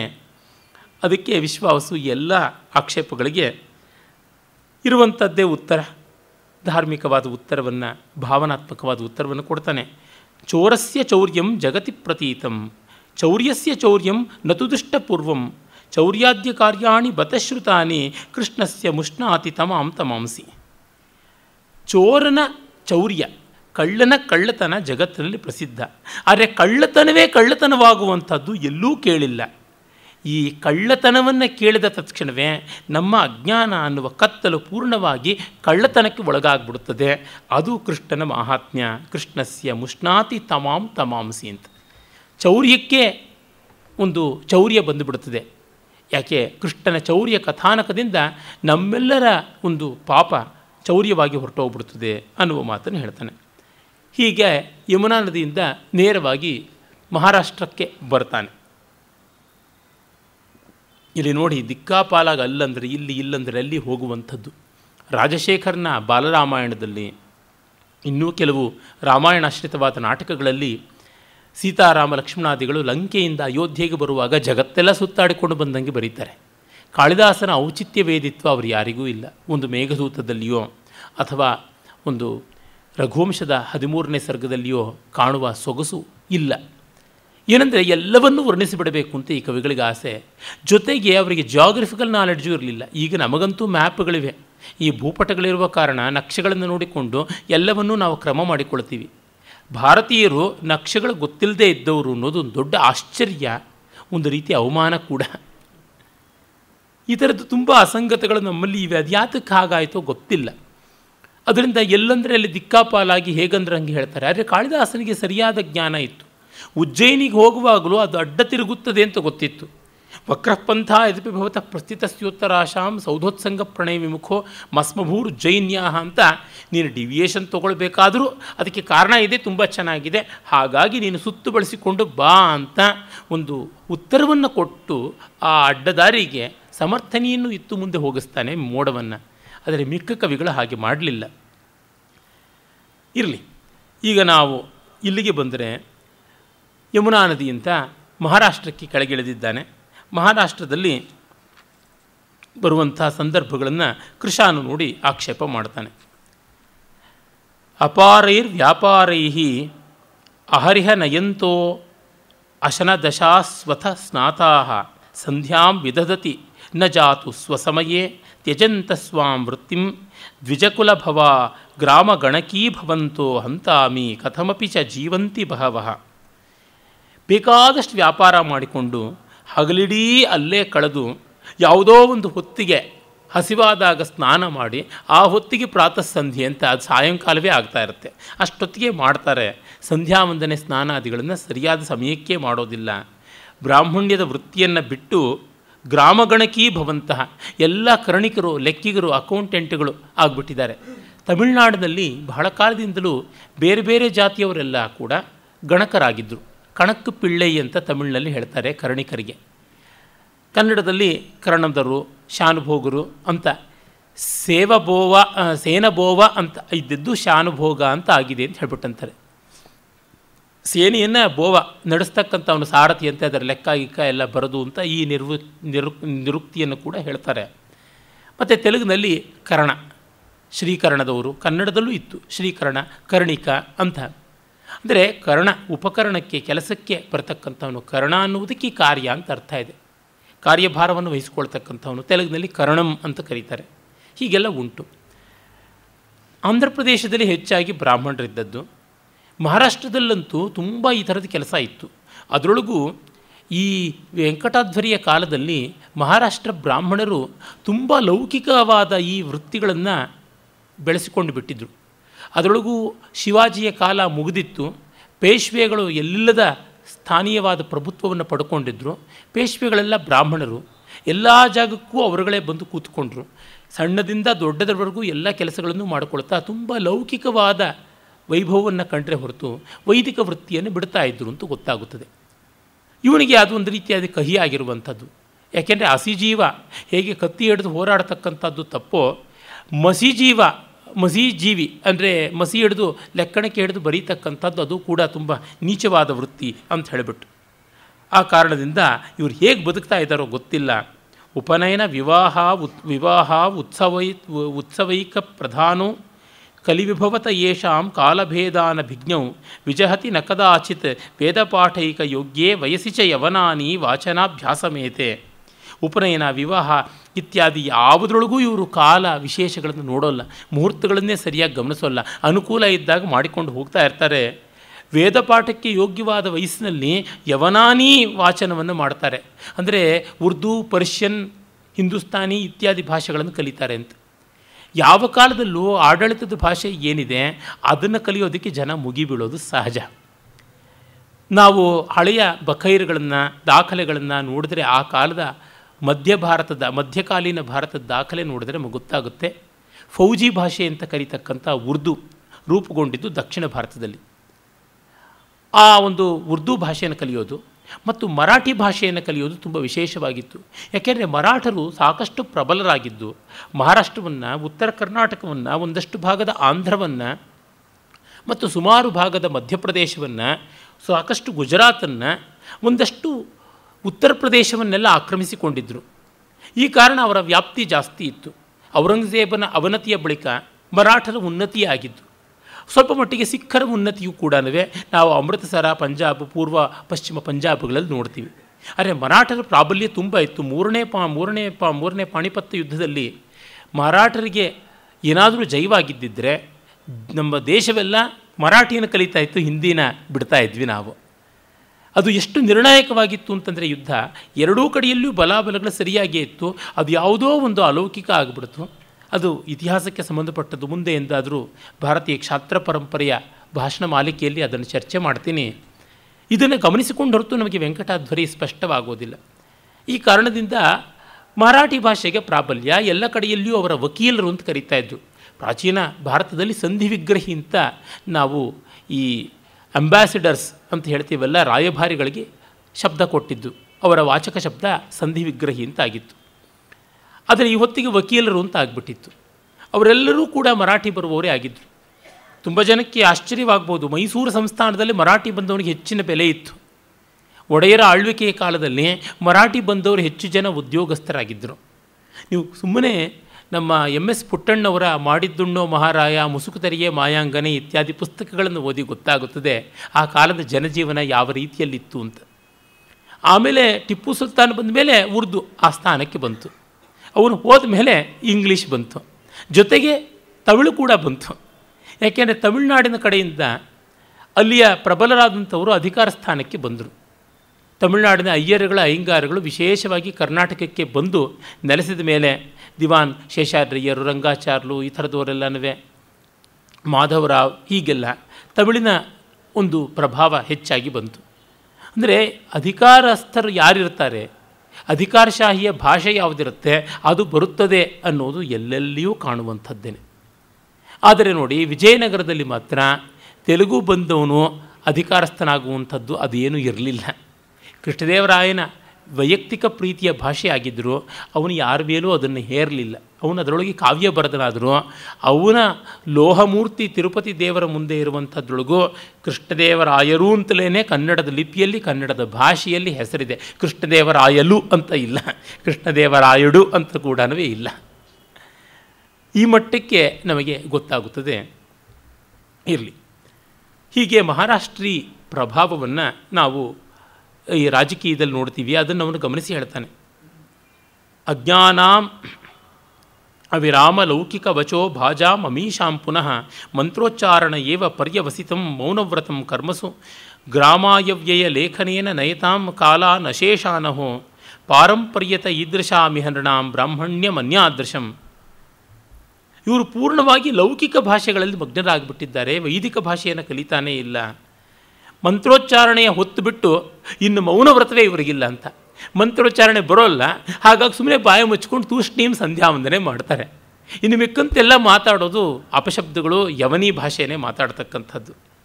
ಇನ್ನು ಹಳ್ಳಿಯ ಆಯವ್ಯಯ ಇತ್ಯಾದಿಗಳ ಲೇಖನವನ್ನು ಮಾಡೋದ್ರೊಳಗೇ ಇವರ ಆಯುಷ್ಯ ಹೊರಟೋಗ್ಬಿಡುತ್ತೆ. ಇಂಥದ್ದು ಇವರ ಬ್ರಾಹ್ಮಣ್ಯ, ನಮ್ಮ ಮಾತ್ರ ಬ್ರಾಹ್ಮಣ್ಯ. ಕುಕ್ಷೇ ಪೂರ್ತ್ಯೈ ಯವನ ನೃಪತೆ ಭೃತ್ಯಕೃತ್ಯಾನಿ ಕರ್ತುಂ ವಿಕ್ರೀಣೀತೆ ವಪುರಪಿ ನಿಜಂ ವೇತನೈರೇತದಾಸ್ತಾಂ ವಿಪ್ರೋ ಭೂತ್ವಾಪ್ಯಃ ಗಣನಾ ನೈಪುಣೈರ್ವಂಚಯಿತ್ವಾ ಸ್ವರ್ಣಸ್ತೇಯಂ ರಚಯತಿ ಜನಃ ಸ್ವಾಮಿನಾಂ ಪೋಷಕಾಣಾಂ. ಇವರು ಬ್ರಾಹ್ಮಣರಾಗಿದ್ದುಕೊಂಡು ವಿದೇಶಿಯರ, ಮ್ಲೇಚ್ಛರ, ಮುಸ್ಲಿಮರ ಸೇವಕರಾಗಿದ್ದಾರೆ. ಅವರ ಕೈಯಿಂದ ತೋರಿಸಿದ್ದನ್ನು ಅಲ್ಲ, ಕಾಲಿಂದ ತೋರಿಸಿದ್ದನ್ನು ಕೈಯಿಂದ, ತಲೆಯಿಂದ ಮಾಡ್ತಾರೆ. ದೇಹವನ್ನು ಮಾರಿಕೊಂಡು ಬಿಟ್ಟಿದ್ದಾರೆ, ಆತ್ಮವನ್ನೂ ಸ್ವತ್ತಿಗೆ ಮಾರಿಕೊಂಡಿದ್ದಾರೆ. ಹೋಗಲಿ, ಅವರಿಗಾದರೂ ನಿಯತ್ತಾಗಿದ್ದಾರೆ. ಕಳ್ಳ ಲೆಕ್ಕವನ್ನು ಬರೆದು ಅವರ ಸ್ವತ್ತನ್ನು ಅಪಹರಣ ಮಾಡ್ತಾರೆ. ಹೀಗೆ ಯಜಮಾನನ ಸಂಪತ್ತನ್ನು ಅಪಹರಣ ಮಾಡುವ ಸ್ವರ್ಣಸ್ಥೇಯ ಮಹಾಪಾತಕ ಇವರಿಗೆ ಅಂಟಿಕೊಂಡಿದೆ. ಇಂಥವ್ರನ್ನ ಬ್ರಾಹ್ಮಣರು ಅಂತ ಕರೀಬೇಕಾ ಅಂತ ಹೇಳ್ಬಿಟ್ಟು ಅಂತಾನೆ. ಅದಕ್ಕೆ ಅವನು ಹೇಳ್ತಾನೆ, ಇಲ್ಲ ಇಲ್ಲ, ಹಾಗೆಲ್ಲ ಅಲ್ಲ ಅಂತ. ಅಯ್ಯೋ ಸಾಕು, ಸುಮ್ಮನೆ ಇರು. ಅಯಂ ಖಲ್ವ ಅನುಪಮೋ ದೇಶ. ಆಹಾ, ಇದಕ್ಕೆ ಹೋಲಿಕೆಯೇ ಇಲ್ಲ ಈ ಮಹಾರಾಷ್ಟ್ರಕ್ಕೆ. ಯಾಕೆ? ವೇದವ್ಯಾಸ ಸೈಹ ದಶಯೋ ವೇದಾಕ್ಷರಾಣಿ ಶ್ಲೋಕಂತ್ವೇಕಂ ಪರಿಪಠತಿ ಯಃ ಸ್ವಯಂ ಜೀವಯೇವ ಆಪಸ್ತಂಭ ಸಕಿಲ ಕಲಯೇನ್ ಸಮ್ಯಗೌಪಾಸನಂ ಯಃ ಕಷ್ಟಂ ಶಿಷ್ಟ ಕ್ಷತಿಕೃತಿ ಕಲೌ ಕಾರ್ಶ್ಯಮೃಚ್ಛಂತಿ ವಿದ್ಯಾ. ಯಾವನು ಒಂದು 10 ವೇದಾಕ್ಷರ ಬಲ್ಲವನಾದರೆ ಅವನು ವೇದವ್ಯಾಸ ಅನ್ನಿಸ್ಕೊಳ್ತಾನೆ ಈ ಮಹಾರಾಷ್ಟ್ರದಲ್ಲಿ. ಒಂದು ಶ್ಲೋಕವನ್ನು ಸರಿಯಾಗಿ ಹೇಳಿದ್ರೆ ಅವನು ಬೃಹಸ್ಪತಿ ಅಂತ ಅಂದ್ಕೋಬಹುದು. ಆ ಥರ ಜೀವ ಆಂಗೀರಸೋ ವಾಚಸ್ಪತಿ ಚಿತ್ರಶಿಖಂಡಿಜಯ ಅಂತ ಅಮರಕೋಶದಲ್ಲಿ ಹೇಳ್ತಾರಲ್ಲ, ಜೀವ ಏವ ಅಂತ ಜೀವ ಅನ್ನುವ ಶಬ್ದ ಬಳಸಿದ್ದಾನೆ ನೋಡಿ. ವೇದವ್ಯಾಸ ಸೈಹ ದಶಯೋ ವೇದಾಕ್ಷರಾಣಿ. ಆ ವೇದ ಅಂದರೆ ತಿಳ್ಕೊಳ್ಳೋವನಾಗ್ತಾನೆ ಅಂತ ಕ್ರಿಯಾಪದ, ವೇದಾಕ್ಷರಾಣಿ. ಈ ಶಬ್ದ ಪ್ರಯೋಗಗಳು ಇಂಥವಕ್ಕೆ ಈ ಕಾವ್ಯಗಳು. ಶ್ರೀಹರ್ಷ ಅಥವಾ ನಮ್ಮ ಮುರಾರಿ, ರಾಜಶೇಖರ ಅಥವಾ ನಮ್ಮ ವೇದಾಂತ ದೇಶಿಕರು, ಇಲ್ಲವೇ ವೃಂದಾರು ಭಟ್ಟ ಅಥವಾ ಮೂಕಕವಿ, ಇವರುಗಳೆಲ್ಲರನ್ನೂ ಈ ಕಾರಣದಿಂದ ಓದಬೇಕು. ಆಮೇಲೆ ಇವನು ವಿಶ್ವಾವಸು ಸಮಾಧಾನ ಹೇಳ್ತಾನೆ. ಅತ್ರಾಪಿ ಸಂತಿ ಭಾವ ಕಲಿತಾಗ್ನಿಹೋತ್ರಾಹ ಶಾಸ್ತ್ರಾರ್ಥಬೋಧಕುಶಲ ಕಿಲ ಶಾಂತಿಮಂತಹ ಅಂತರ್ಮುಖ ಸತತಮಾತ್ಮವಿದೋ ಮಹಾಂತೋ ನಿರ್ಧೂತ ಬಾಹ್ಯ ವಿಷಯಾ ನಿಗಮಧ್ವನಿಷ್ಠಾ. ಹಾಗನ್ನಬೇಡ, ಇಲ್ಲೂ ಕೂಡ ಯಾಜ್ಞಿಕರಿದ್ದಾರೆ, ಅನೇಕ ಯಾಗಗಳನ್ನು ಮಾಡ್ತಾ ಇರುವಂಥವರಿದ್ದಾರೆ ಅಂತ. ಇದು ಬಹಳ ನಿಜವೇ ಆದದ್ದು. ಇವನು ಹೇಳ್ತಾನೆ, ಯಾವನಿಗಾದರೂ ಒಬ್ಬನಿಗೆ ಔಪಾಸನ ಅಂದರೆ ಗೃಹಸ್ಥ ಮಾಡಬೇಕಾದಂಥ ಅಗ್ನಿಮುಖವಾದ ಕರ್ಮಕ್ಕೆ ಔಪಾಸನ ಅಂತಾರೆ. ಪ್ರಾತಃ ಸಾಯಂಕಾಲಗಳಲ್ಲಿ ಮಾಡಬೇಕು. ಅದನ್ನು ಮಾಡಿದ್ರೆ ಆಪಸ್ತಂಭ ಅಂತ ಅನಿಸ್ಕೊಂಡು ಬಿಡ್ತಾನೆ. ಆ ಮಟ್ಟಕ್ಕೆ ಮಹಾರಾಷ್ಟ್ರದಲ್ಲಿ ಬರಗಾಲ ಬಂದುಬಿಟ್ಟಿದೆ ವೈದಿಕ ವಿದ್ಯೆಗೆ ಅಂತ. ಹಾಗಲ್ಲ, ಇಲ್ಲಿ ಇದ್ದಾರೆ ಆಹಿತಾಗ್ನಿಗಳು ಅಂತ. ಅದು ನಿಜ. ಈಗಲೂ ಕೂಡ ಮಹಾರಾಷ್ಟ್ರದಲ್ಲಿ, ಕರ್ನಾಟಕದಲ್ಲಿ, ಆಂಧ್ರ, ಕೇರಳಗಳಲ್ಲಿ, ತಮಿಳುನಾಡಿನಲ್ಲಿ, ಒಟ್ಟಿನಲ್ಲಿ ದಕ್ಷಿಣ ಭಾರತದಲ್ಲಿ ಇವನ್ನು ನಾವು ಪಂಚದ್ರಾವಿಡ ಕ್ಷೇತ್ರಗಳು ಅಂತೀವಿ, ಗುಜರಾತಿನವರೆಗೆ. ಈ ಒಂದು ವ್ಯಾಪ್ತಿಯೊಳಗೇನೆ ಅಗ್ನಿಹೋತ್ರಿಗಳಿದ್ದಾರೆ. ಉತ್ತರ ಭಾರತದಲ್ಲಿ ದುರ್ಬೀನ್ ಹಾಕ್ಕೊಂಡು ನೋಡಿದ್ರೂ ಕಾಣಿಸೋದಿಲ್ಲ. ಅದರೊಳಗೂ ಮಹಾರಾಷ್ಟ್ರದಲ್ಲಿ ಸಾಕಷ್ಟು ಜನ ಗವಾಮೈನಾದಿಗಳನ್ನು ಮಾಡಿದಂಥವರು ಇದ್ದಾರೆ. ಪ್ರಕೃತಿಯಾಗಗಳನ್ನು ಮಾತ್ರವಲ್ಲದೆ ವಿಕೃತಿಯಾಗಗಳನ್ನು ಕೂಡ ಬೇಕಾದಂತೆ ಮಾಡುವವರಿದ್ದಾರೆ. ವಿಕೃತಿಯಾಗ ಅಂದರೆ ಯಾರು ವಿಲಕ್ಷಣವಾದ ವಿರೂಪಯಾಗ ಅಂತಲ್ಲ. ವಿಕೃತಿ ಅಂತಂದರೆ ಸ್ಪೆಷಲೈಸ್ಡ್, ಅಪ್ಲೈಡ್ ಆ್ಯಂಡ್ ಡೆವಲಪ್ಡ್ ಅಂತೀವಲ್ಲ, ಆ ರೀತಿಯಾದ ಯಾಗಗಳು. ಪ್ರಕೃತಿಯಾಗಗಳು ಒಟ್ಟು 21, 7 3 21. ಅದು ಬಿಟ್ಟು ಜಾಸ್ತಿ ಇಲ್ಲ. ಅದರೊಳಗೂ 7, ಮುಖ್ಯವಾಗಿ 7 ಸೋಮಯಾಗಗಳು ಅಂತ ಇಟ್ಕೊಂಡ್ರೆ 7. ಇನ್ನು ನಾವು ಹವಿರ್ಯಾಗಗಳು ಅಂತ ಇಟ್ಟುಕೊಂಡ್ರೆ ಮತ್ತೆ 7, 14. ಹಾಗಲ್ಲದೆ ಕೇವಲ ಏಕಾಗ್ನಿಕಾಂಡವಾಗಿ ಮಾಡುವಂಥದ್ದನ್ನು ಸೇರಿಸಿಕೊಂಡ್ರೆ 21 ಅಂತ. ಅಂದರೆ ಪಾಕ ಯಾಗಗಳು ಅಂತ ಕರೀತಾರೆ. ಸಪ್ತ ಪಾಕ ಸಂಸ್ಥೆಗಳು, ಸಪ್ತ ಹವಿಸ್ ಸಂಸ್ಥೆಗಳು, ಸೋಮ ಸಂಸ್ಥೆಗಳು ಅಂತ ಉಂಟು. ಇರಲಿ. ಹೀಗಾಗಿ ಅವನು ವೆಂಕಟಾಧ್ವರಿ ಗಮನಿಸಿದ್ದಾನೆ. ನಾನು ನೆನ್ನೆಯೇ ಹೇಳಿದಂತೆ ಬ್ರಾಹ್ಮಣ್ಯದ ವರ್ತನೆಗಳು ಬೇರೆ ಬೇರೆ ಪ್ರಾಂತದಲ್ಲಿ ಹೇಗಿದ್ದವು ಅನ್ನೋದನ್ನು ಇವನು ಚೆನ್ನಾಗಿ ಕೇಳಿ ಗಮನಿಸಿಕೊಂಡಿದ್ದಾನೆ. ಅದರ ಆಚೆಗೆ ಅವನು ಹೋಗುವುದೇ ಇಲ್ಲ. ಮತ್ತು ಇನ್ನೊಂದು ಸಮರ್ಥನೆಯನ್ನು ಮಾಡ್ತಾನೆ. ಚಮೂ ನಿಯಮನೇನವ ಜನಪದಾಧಿಕಾರೇಣವ ದ್ವಿಜವ್ರಜ ಉಪವ್ರಜನ್ ಪ್ರಭುಪದಂ ಮಹಾರಾಷ್ಟ್ರಜ ನವೃತ್ತಿಮಿಹ ಪಾಲಯೇದ್ಯದಿ ಧರಾಸುರಾಣಾಂ ತಥೋ ಭವೇದ್ಯವನ ವೆಷ್ಟಿತಂ ಭುವನಮೇತದ ಬ್ರಾಹ್ಮಣಂ. ಅಯ್ಯ, ಇವರು ಸೇನೆಯಲ್ಲಿ ಕರ್ಣಿಕರಾಗಿಲ್ಲದೆ ಇದ್ದರೆ, ರಾಜರುಗಳ ಬಳಿ ಕೆಲಸ ಮಾಡದೇ ಇದ್ದರೆ, ಮತ್ತು ಸ್ವಯಂ ಆಯುಧ ಜೀವಿಗಳಾಗದೇ ಇದ್ದರೆ, ಇವರು ಈ ರಾಜಕೀಯದಲ್ಲಿ ತೊಡಗಿಸಿಕೊಳ್ಳದೇ ಇದ್ದರೆ, ಇವರು ಈ ಬಗೆಯಾಗಿ ಆಳ್ವಿಕೆಯಲ್ಲಿ, ವಾಣಿಜ್ಯದಲ್ಲಿ ಮೈಗೂಡಿಕೊಂಡು ಬರದೇ ಇದ್ದಿದ್ದರೆ ಇಡೀ ಜಗತ್ತು ಯವನವೇಷ್ಟಿತವಾಗಿ ಬ್ರಾಹ್ಮಣ್ಯವೇ ಇರ್ತಾ ಇರಲಿಲ್ಲ. ಇವರು ದೊಡ್ಡ ಬೇಲಿಯಾಗಿದ್ದಾರಲ್ಲ, ಅದನ್ನು ನಾವು ಮೆಚ್ಚಬೇಕು ಅಂತ. ಇದು ಬಹಳ ನಿಜವೇ. ಉತ್ತರ ಭಾರತದವರು ಇಲ್ಲದೇ ಇದ್ದಿದ್ದರೆ ಸನಾತನ ಧರ್ಮೀಯರು ದಕ್ಷಿಣ ಭಾರತದವರು ಉಳಿಯೋಕ್ಕೆ ಆಗ್ತಾ ಇರಲಿಲ್ಲ. ಅವರು ದೊಡ್ಡ ಗೋಡೆಯಾದರು. ಅವರು ಎಷ್ಟೋ ಆಚಾರಗಳನ್ನು ಬಿಟ್ಟು ನಮ್ಮ ಆಚಾರಗಳನ್ನು ಕಾಪಾಡಿದ್ರು ಅನ್ನುವಂಥದ್ದು ಇತಿಹಾಸದಿಂದ ಗೋಚರವಾಗುವಂಥದ್ದು. ಆಮೇಲೆ ಹೇಳ್ತಾನೆ, ಅಲಂಮಂಕ್ಷು ಸಂಹರ್ತು ಮಂಹಸ್ಸಹಸ್ರಂ ಸ ಏಕೋಪಿ ವಿಪ್ರ ಪ್ರವೇಕೋಪಕಾರ ಕಠೋರ ಕುಠಾರ ಕಿಲೈಕೋಪಿ ತಿಗ್ಮೋ ವಿನಿರ್ಭೆತ್ತುಮಿಷ್ಟೇ ವಿಷದ್ರೂನನೇಕಾನ್. ನೋಡಿ ಅವನ ಭಾಷೆ ಎಂಥದ್ದು ಅಂತ. ಮಂಕ್ಷು ಅಂದರೆ ಬೇಗ ಅಂತ. ಧೃತಂ ಕ್ಷಿಪ್ರಂ ಮಂಕ್ಷು ಅಂತೆಲ್ಲ ದ್ರಾಕ್ ಸ್ರಾಕ್ ಇವೆಲ್ಲ ಅಮರಕೋಶದಲ್ಲಿ ಬರೋ ಶಬ್ದಗಳು. ಅಲಂಮಂಕ್ಷು ಸಂಹರ್ತು ಮಂಹಸ್ಸಹಸ್ರಂ. ಅಂಹಸ್ ಅಂದರೆ ಪಾಪ, ಏನ ಅಘ ಪಾಪ ಇವೆಲ್ಲ ಕೂಡ. ವಿಪ್ರ ಪ್ರವೇಕೋಪಕಾರ. ಪ್ರವೇಕ ಅಂತಂದರೆ ಯಾವ ಒಂದು ಕರ್ಮಾನುಷ್ಠಾನದ ಉತ್ತಮತೆ ಯಾವುದು ಉಂಟು ಅದು. ಪ್ರವೇಕ ಅನ್ನೋದಕ್ಕೆ ಉತ್ತಮೋತ್ತಮ ಅನ್ನುವ ಅರ್ಥ ಅಮರಕೋಶದಲ್ಲಿ ಬರುತ್ತದೆ. ಒಂದು ಬ್ರಾಹ್ಮಣರಿಗೆ ಉಪಕಾರ ಇವರು ದೊಡ್ಡದಾಗಿರುವಂಥದ್ದು ಮಾಡಿದ್ದು ಏನೆಂದರೆ ಅವರು ರಕ್ಷಣೆಗಾಗಿ ಬೇಲಿಗಳಂತೆ ನಿಂತುಕೊಂಡಿದ್ದು. ಕಠೋರ ಕುಠಾರ ಕಿಲೈಕೋಪಿ ತಿಗ್ಮಃ. ಹರಿತವಾದ ಒಂದು ಕಠೋರವಾದ ಕೊಡಲಿ ಎಷ್ಟು ಬೇಕಾದರೂ ವಿಷದ್ರೂನ್ ಅನೇಕಾನ್ ವಿನಿರ್ಭೆತ್ತು ಮಿಷ್ಟೆ. ಅನೇಕ ವಿಷವೃಕ್ಷಗಳನ್ನು ಕತ್ತರಿಸಿ ಹಾಕುತ್ತದೆ. ಹಾಗೆ ಇವರು ಕೊಡಲಿಗಳಾದರು. ಇವರು ಮರವಾಗಿಲ್ಲ ಅಂತ ನೀನೇನು ಒದ್ದಾಡಬೇಕಾಗಿಲ್ಲ, ನಾವು ಮರಗಳಾಗಿರೋಣ. ಇವರು ಮರದಿಂದ ಆಚೆಗೆ ಬಿದ್ದ ಕೊಡಲಿಯ ಕಾವಾಗಿ ಎಲ್ಲ ವಿಷವೃಕ್ಷಗಳನ್ನು ಛೇದನ ಮಾಡ್ತಾರೆ, ನಮಗಂತೂ ತೊಂದರೆ ಆಗೋದಿಲ್ಲ ಅನ್ನುವ ಮಾತನ್ನು ಹೇಳ್ತಾರೆ. ಆಮೇಲೆ ಹೇಳ್ತಾನೆ, ಮಾಯಾ ಚಂಚುತಯ ಭಯಾವಹಗತಿ ಪ್ರತ್ಯರ್ಥಿ ಪೃಥ್ವೀಭುಜಾಂ ಮಹಾರಾಷ್ಟ್ರ ಭಟಚ್ಛಟಾರಣ ಪಟುರ್ನೋ ಪರ್ಯಟಾಟ್ಯೇತ ಚೇತ್ ದೇವಬ್ರಾಹ್ಮಣ ವರ್ಗ ನಿಗ್ರಹಕೃತೋ ದೇಶಾಂಸ್ತುರುಷ್ಕಾ ಇಮೆ ನಿಷ್ಪ್ರತ್ಯೂಹ ಮನೋರಥ ವಿತನುಯುರ್ನಿರ್ದೇವ ಭೂಮೀಸುರಾನ್ ದೇವಕ್ಷೋಣೀ ಸುರಹಿತಕೃತೆ ದಾರಿತಂ ಲೆಚ್ಚ ಪಂಕ್ತೇ ಮಹ್ಯಾಂ ಸಹ್ಯ ಕಥಮಪಿ ಮಹಾರಾಷ್ಟ್ರಯೂಥಸ್ಯ ಚೇಷ್ಟಾ ವ್ಯಾಧಿವ್ಯೂಹ ಪ್ರತಿಹತಿ ಕೃತಾಂ ಉಗ್ರೌಷಧಾನಾಂ ಕಾಯಾರೋಗ್ಯ ಪ್ರಣಯಿ ಹೃದಯೈ ಕಾಟವಂ ಮರ್ಶನೀಯಂ. ಇವರಿಲ್ಲದೇ ಇದ್ದರೆ ಇಡೀ ದೇಶ ಮುಸ್ಲಿಮರಿಂದ ಆಕ್ರಾಂತವಾಗ್ತಾ ಇತ್ತು. ಆ ದೊಡ್ಡ ಕೆಲಸವನ್ನು ಇವರು ಮಾಡಿದ್ದಾರೆ ಅಂತ. ಯಾಕೆಂದರೆ ಶಿವಾಜಿ ಮೊದಲಾದವರ ಕೆಲಸ ಇವನ ಗಮನದಲ್ಲಿದೆ. ಪೇಶ್ವೆಗಳು ಎಲ್ಲ ಯಾವ ರೀತಿಯಾಗಿ ಔರಂಗಜೇಬನ ಉತ್ತರಕಾಲೀಯರಾದ ಒಬ್ಬ ದೆಹಲಿಯ ಸುಲ್ತಾನನು ಕೂಡ ಬಾದಶಾಹನು ತಲೆ ಎತ್ತದಂತೆ ಮಾಡಿ ಅವನನ್ನು ಕೈಗೊಂಬೆಯಾಗಿ ಇಟ್ಟುಕೊಂಡಿದ್ರಲ್ಲ, ಆ ಒಂದು ಶಕ್ತಿಯನ್ನು ಇವನು ಸ್ಮರಿಸ್ಕೋತಾ ಇದ್ದಾನೆ. ಇವರು ನಮ್ಮ ಈ ಒಂದು ಸನಾತನ ಧರ್ಮ ಕ್ಷೀಣತೆ ಎನ್ನುವ ಅನಾರೋಗ್ಯವನ್ನು ನಿರ್ಮೂಲನೆ ಮಾಡೋಕ್ಕಿರುವಂಥ ಕಹಿ ಔಷಧ ಇದ್ದಂತೆ. ಔಷಧ ಕಹಿಯಾಯಿತು ಅಂತ ಅದನ್ನು ಉಗಿದುಬಿಟ್ರೆ ನಮಗೆ ಅನಾರೋಗ್ಯ ಬರ್ತದೆ. ಆ ಕಾರಣದಿಂದ ಇವರನ್ನು ಉಳಿಸಿಕೊಳ್ಳಲೇಬೇಕು. ಕಾಟವಂ ಮರ್ಷಣೀಯಂ. ಈ ಕಹಿಯನ್ನು ನಾವು ತಾಳಿಕೊಳ್ಳಬೇಕು ಅಂತಾನೆ.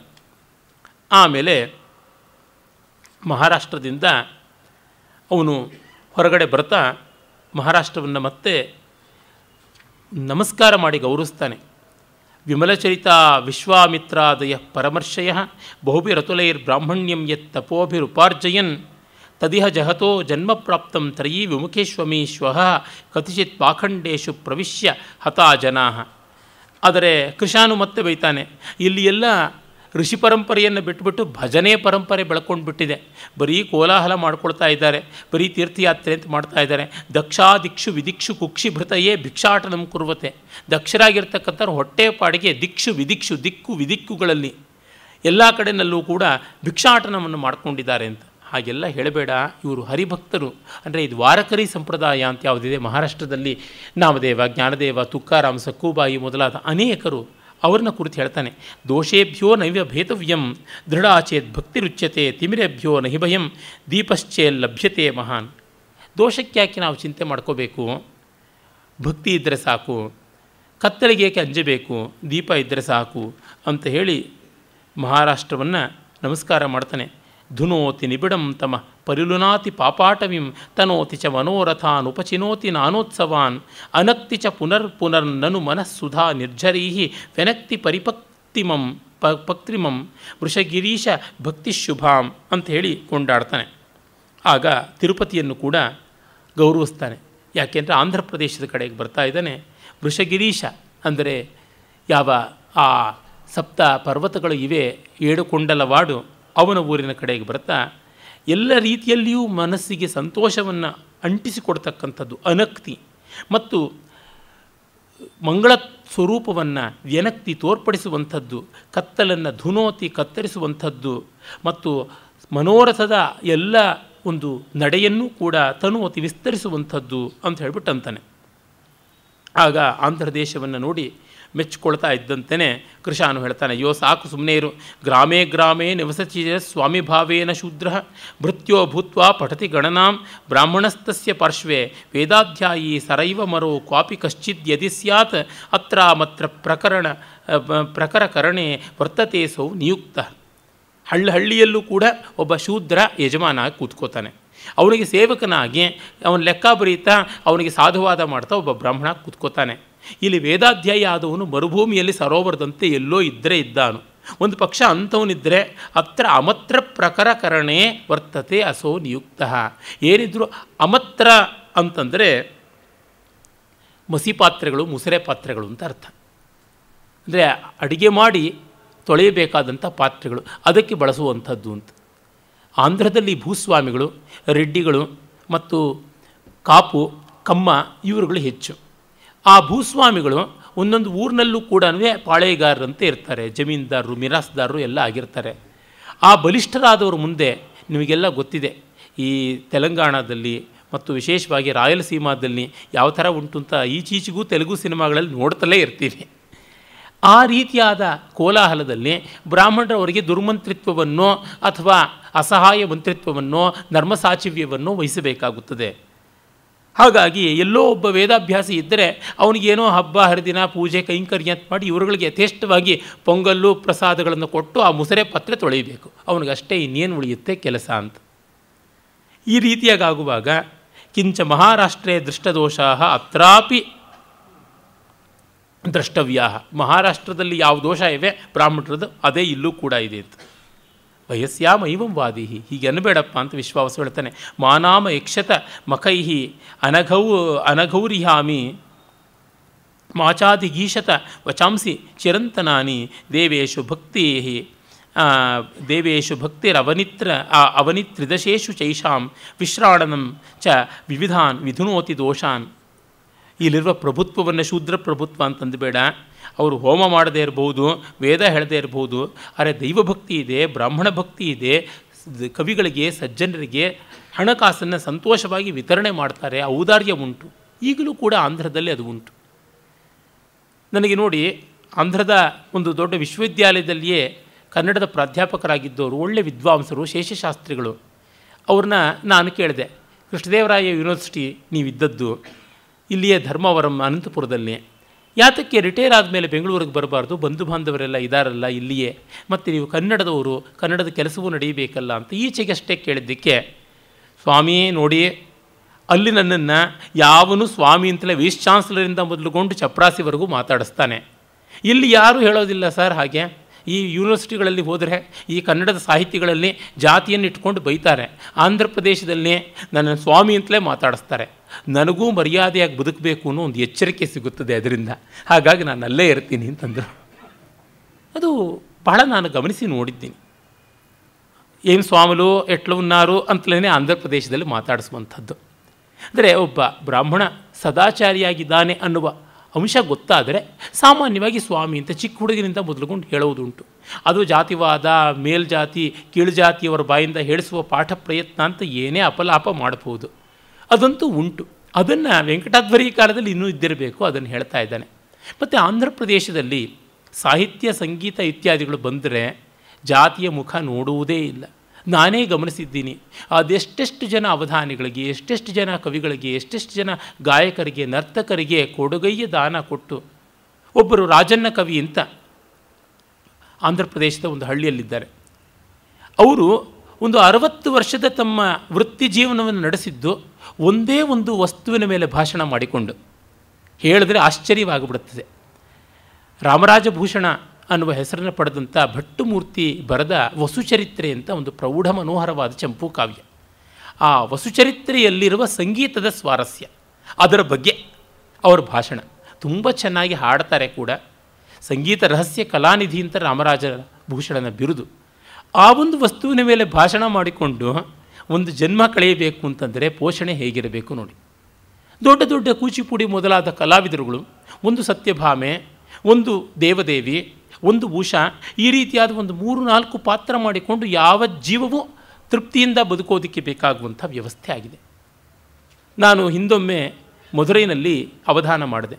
ಆಗ ದಕ್ಷಿಣ ಭಾರತೀಯ ಕವಿತೆಯಲ್ಲಿ ಇರುವ ಚಿತ್ರಕಾವ್ಯದ ಪ್ರಭೇದದ ಬಗ್ಗೆ ಒಂದು ರಾಷ್ಟ್ರೀಯ ವಿಚಾರಗೋಷ್ಠಿ. ತೆಲುಗಿನಲ್ಲಿ, ತಮಿಳಿನಲ್ಲಿ, ಕನ್ನಡದಲ್ಲಿ ಅವಧಾನ ಪರಂಪರೆ ಉಂಟು. ಅದಕ್ಕಾಗಿ ಆ 3 ಭಾಷೆಗಳಲ್ಲಿ ಅವಧಾನಗಳನ್ನು ಏರ್ಪಾಟು ಮಾಡಿದರು. ನನ್ನನ್ನು ಕರೆಸಿದರು. ಸೆಮಿನಾರಲ್ಲೂ ಪೇಪರ್ ಪ್ರೆಸೆಂಟ್ ಮಾಡಿ ಆಯಿತು. ಅವಧಾನವನ್ನು ಮಾಡಿದೆ. ಆಂಧ್ರದ ದೊಡ್ಡ ದೊಡ್ಡವರು, ತಮಿಳಿನ ದೊಡ್ಡ ದೊಡ್ಡ ವಿದ್ವಾಂಸರುಗಳು ಬಂದಿದ್ದರು. ಆಂಧ್ರದ ಏಕೈಕ ಜ್ಞಾನಪೀಠ ಪ್ರಶಸ್ತಿ ವಿಜೇತರಾಗಿ ಈಗಿರುವಂಥವ್ರು ಯಾರಿದ್ದಾರೆ, ಹಿಂದೆ ವಿಶ್ವನಾಥ್ ಸತ್ಯನಾರಾಯಣ ಇದ್ದರು, ಈಗಿರುವಂಥವರಂತೂ ಸಿ ನಾರಾಯಣ ರೆಡ್ಡಿ ಇದ್ದಾರೆ, ಅವರೆಲ್ಲ ಬಂದಿದ್ದರು. ನನ್ನ ಅವಧಾನದಲ್ಲಿ ತೆಲುಗು ಪದ್ಯ ಹೇಳಿದೆ, ತಮಿಳು ಪದ್ಯ ಹೇಳಿದೆ, ಮಲಯಾಳಂ ಪದ್ಯವನ್ನು ಹೇಳಿದೆ, ಹಿಂದಿ ಪದ್ಯ ಹೇಳಿದೆ, ಇನ್ನು ಸಂಸ್ಕೃತವಂತೂ ಇದ್ದೇ ಇದೆ, ಚಿತ್ರಕವಿತೆ ಎಲ್ಲ ಅವಧಾನದಲ್ಲಿ ಮಾಡಿದ ಮೇಲೆ ಅವರು ಕಡೆಗೆ ಭಾಷಣ ಮಾಡ್ತಾ ಹೇಳಿದ್ರು, మీరు ఆంధ్రంలో పుట్టకపోవడం మీ దురదృష్టం, ఆంధ్రావధానుల ಅದೃಷ್ಟಂ ಅಂತ. ನೀವು ಆಂಧ್ರದಲ್ಲಿ ಹುಟ್ಟದೇ ಇದ್ದಿದ್ದು ಆಂಧ್ರಾವಧಾನಿಗಳ ಅದೃಷ್ಟ, ನಿಮ್ಮ ದುರದೃಷ್ಟ ಅಂತ ಹೇಳಿಬಿಟ್ಟು. ಆಂಧ್ರದಲ್ಲಿ ಆ ಮಟ್ಟಕ್ಕೆ ವಿದ್ಯಾ ಪೋಷಣೆ ಎನ್ನುವಂಥದ್ದು ಉಂಟು. ಯಾರನ್ನು ನೋಡಿ ಘಂಟಾತೋಡ, ಗಂಡಪೆಂಡೇರ, ಮುತ್ಯಾಲ ಕಿರೀಟಮು, ಗಜಾರೋಹಣಮು, ಕನಕಾಭಿಷೇಕಮು ಅನ್ನುವಂಥದ್ದು ಉಂಟೇ ಉಂಟು. ಅಂದರೆ ಅದನ್ನು ವೆಂಕಟಾಧ್ವರಿ ಬಲ್ಲವನಾಗಿದ್ದು ಹೇಳ್ತಾ ಇದ್ದಾನೆ. ಕವಿಗಾ ಪುಟ್ಟಿದೆ ತೆಲುಗುಗಡ್ಡಲೋ ಪುಟ್ಟಾಲಿ ಅಂತ ಗಾದೆನೇ ಉಂಟು. ಕವಿಯಾಗಿ ಹುಟ್ಟಿದ್ರೆ ತೆಲುಗಿನ ಒಂದು ನೆಲದ ಮೇಲೆ ಹುಟ್ಟಬೇಕು, ಬೇರೆ ಕಡೆ ಅಲ್ಲ ಅಂತ.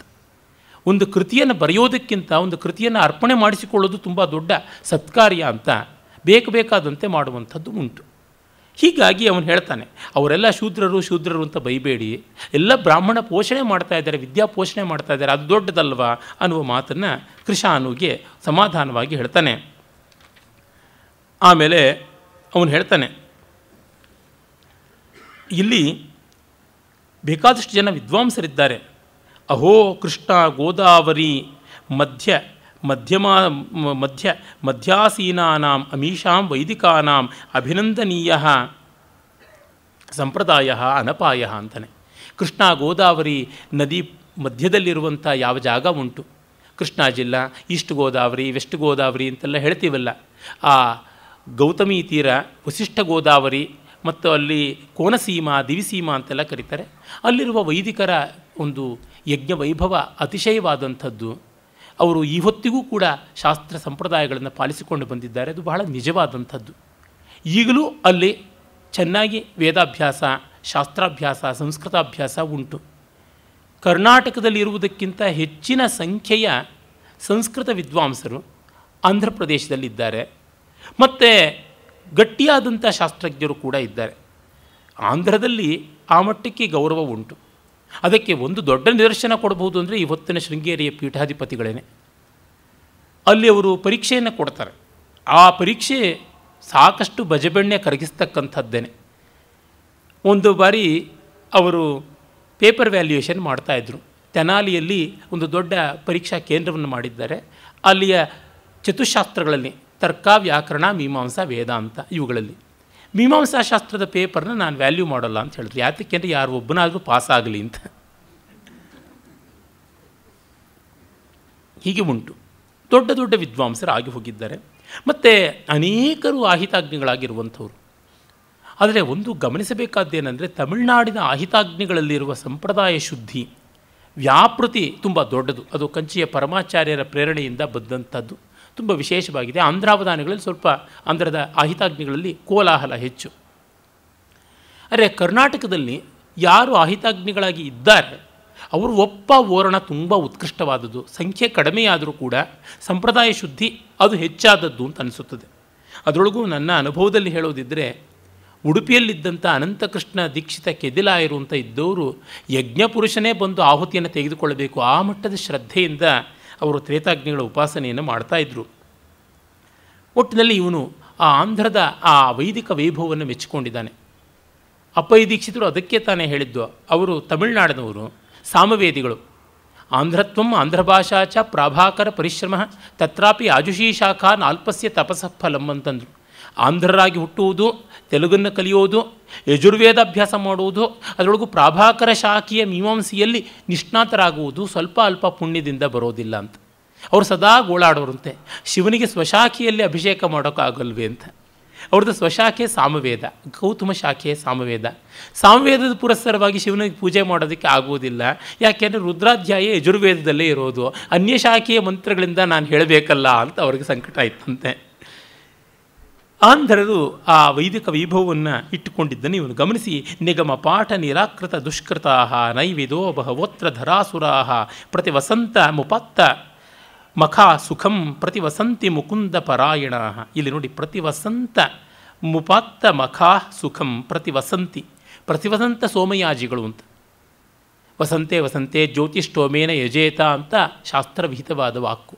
ಪ್ರತಿ ವಸಂತದಲ್ಲಿ ಸೋಮಯಾಗ ಮಾಡಬೇಕು. ವಿದ್ಯಾರಣ್ಯರು ಹಾಗೆ ಮಾಡ್ತಾಯಿದ್ರು. ಮಾಧವ ಆಚಾರ್ಯ ಅಂತ ಅವರ ಪೂರ್ವಾಶ್ರಮದ ಹೆಸರು. ಪ್ರತಿ ವಸಂತ ಸೋಮಯಾಜಿ ಅಂತಲೇ ಅವರಿಗೆ ಸಾಯಣಾಚಾರ್ಯರಿಗೆ ಶಾಸನಗಳಲ್ಲಿ ಉಲ್ಲೇಖ ಕಾಣಿಸುತ್ತದೆ.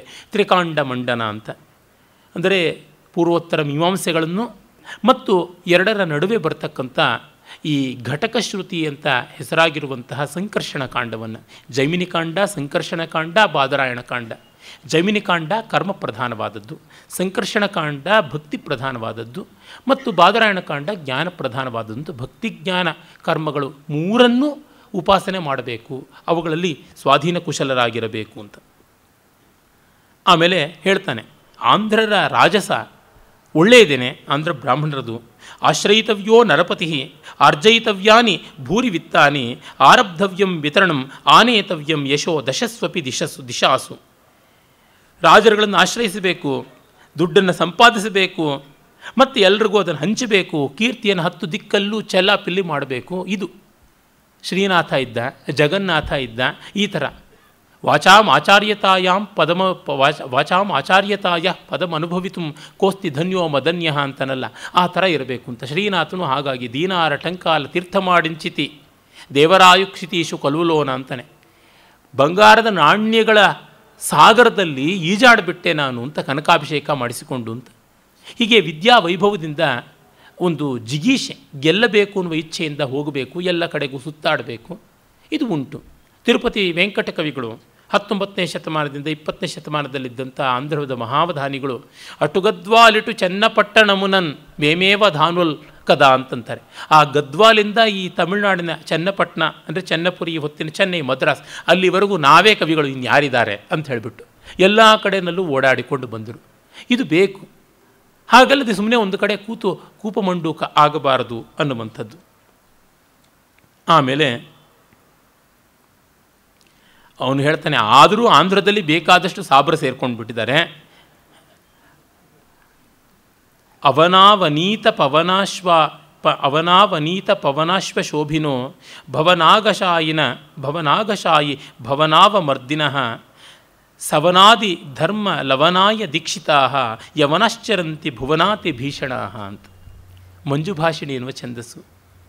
ಅವನಾವತೀತ ಪವನಾಶ್ವ ಶೋಭಿನೋ ಭವನಾಗಶಾಯಿ ಭವನಾವಮರ್ದಿನಃ ಸಾವನಾದಿ ಧರ್ಮ ಲವನಾಯ ದೀಕ್ಷಿತಾ ಯವನಶ್ಚರಂತಿ ಭುವನಾತಿ ಭೀಷಣಾ. ಅವನೌ ಅವನೀತ ಪವನ ಅಶ್ವಶೋಭಿನಃ. ಈ ಭೂಮಿಯಲ್ಲಿ ಪಳಗಿಸಿಕೊಂಡ ಕುದುರೆಗಳಿಂದ ಕರ್ಕೊಂಡು ಬಂದವರು, ಪಾರಸೀಕಾಶ್ವ, ಅರೇಬಿಯನ್ ಹಾರ್ಸ್ ಅಂತ ಕರಿತೀವಲ್ಲ, ಅವುಗಳಿಂದ ಕೂಡಿ ಸೈನ್ಯ ಮಾಡಿಕೊಂಡಿರ್ತಕ್ಕಂಥವ್ರು. ಆಗಿನ ಅತಿ ವೇಗ ಅಂದರೆ ಕುದುರೆಗೆ. ಈ ವೇಗ ಯಾರ ಕೈಯಲ್ಲಿರುತ್ತೆ ಅವರ ಕೈಯಲ್ಲಿ ಸಂಪತ್ತಿರುತ್ತೆ. ನೋಡಿ, ಯಾರ ಕೈನಲ್ಲಿ ಆಟೋಮೊಬೈಲ್ ಬಂತೋ ಅವರು ವಾಣಿಜ್ಯವನ್ನು ಹೆಚ್ಚು ಮಾಡೋಕ್ಕಾಯಿತು, ಯಾರ ಕೈನಲ್ಲಿ ಮೋಟರೈಸ್ಡ್ ಬೋಟ್ಗಳಿತ್ವೋ ಅವರು ಮಾಡೋಕ್ಕಾಯಿತು. ಅಂದರೆ ಎಕನಾಮಿಕ್ಸ್ಗೂ ಸ್ಪೀಡ್ಗೂ ಯಾವ ಸಂಬಂಧ ಇದೆ ಇವೆಲ್ಲ ಗಮನಿಸಿಕೊಂಡಾಗ ಗೊತ್ತಾಗುತ್ತದೆ.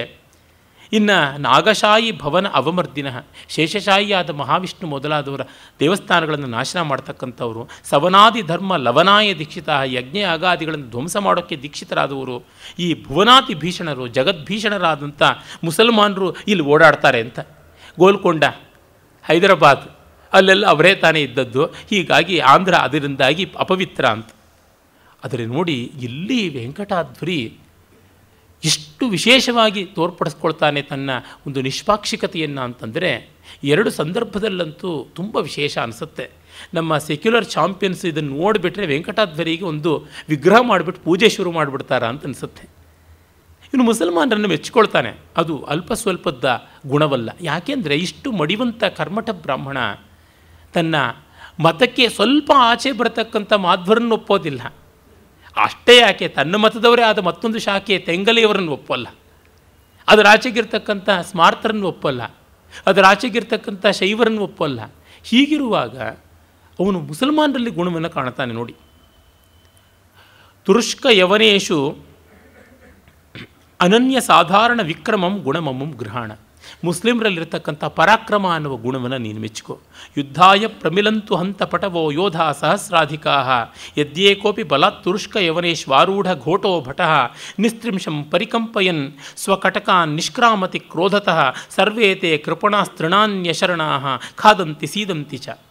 ಒಬ್ಬ ಮುಸಲ್ಮಾನ್ ಯುದ್ಧದಲ್ಲಿ ಕತ್ತಿಯನ್ನು ಹಿರಿದು ಕುದುರೆ ಮೇಲೆ ಆಟಾಟೋಪದಿಂದ, ಘೋಟಕದ ಮೇಲೆ ಆಟೋಪದಿಂದ ಧಾಟೀಕನಾಗಿ ಭಟ ಬಂದು ನಿಸ್ತ್ರಿಂಶವನ್ನು ನಿಸ್ತ್ರಿಂಶ ಅಂದರೆ ಖಡ್ಗ, ಅದನ್ನು ಉಲ್ಲಾಸ ಮಾಡಿಕೊಂಡು ಕೋಲಾಹಲವಾಗಿ ಬಂದಾಗ ಅವನ ಎದುರಾಳಿಗಳು ಹುಲ್ಲು ಕಚ್ಚಬೇಕು, ಇಲ್ಲ ದೇವಲೋಕಕ್ಕೆ ಹೋಗಿ ಅಮರ ಸ್ತ್ರೀಯರ ತುಟಿ ಕಚ್ಚಬೇಕು, ಅದು ಬಿಟ್ಟು ಇನ್ಯಾವುದೂ ಇಲ್ಲ.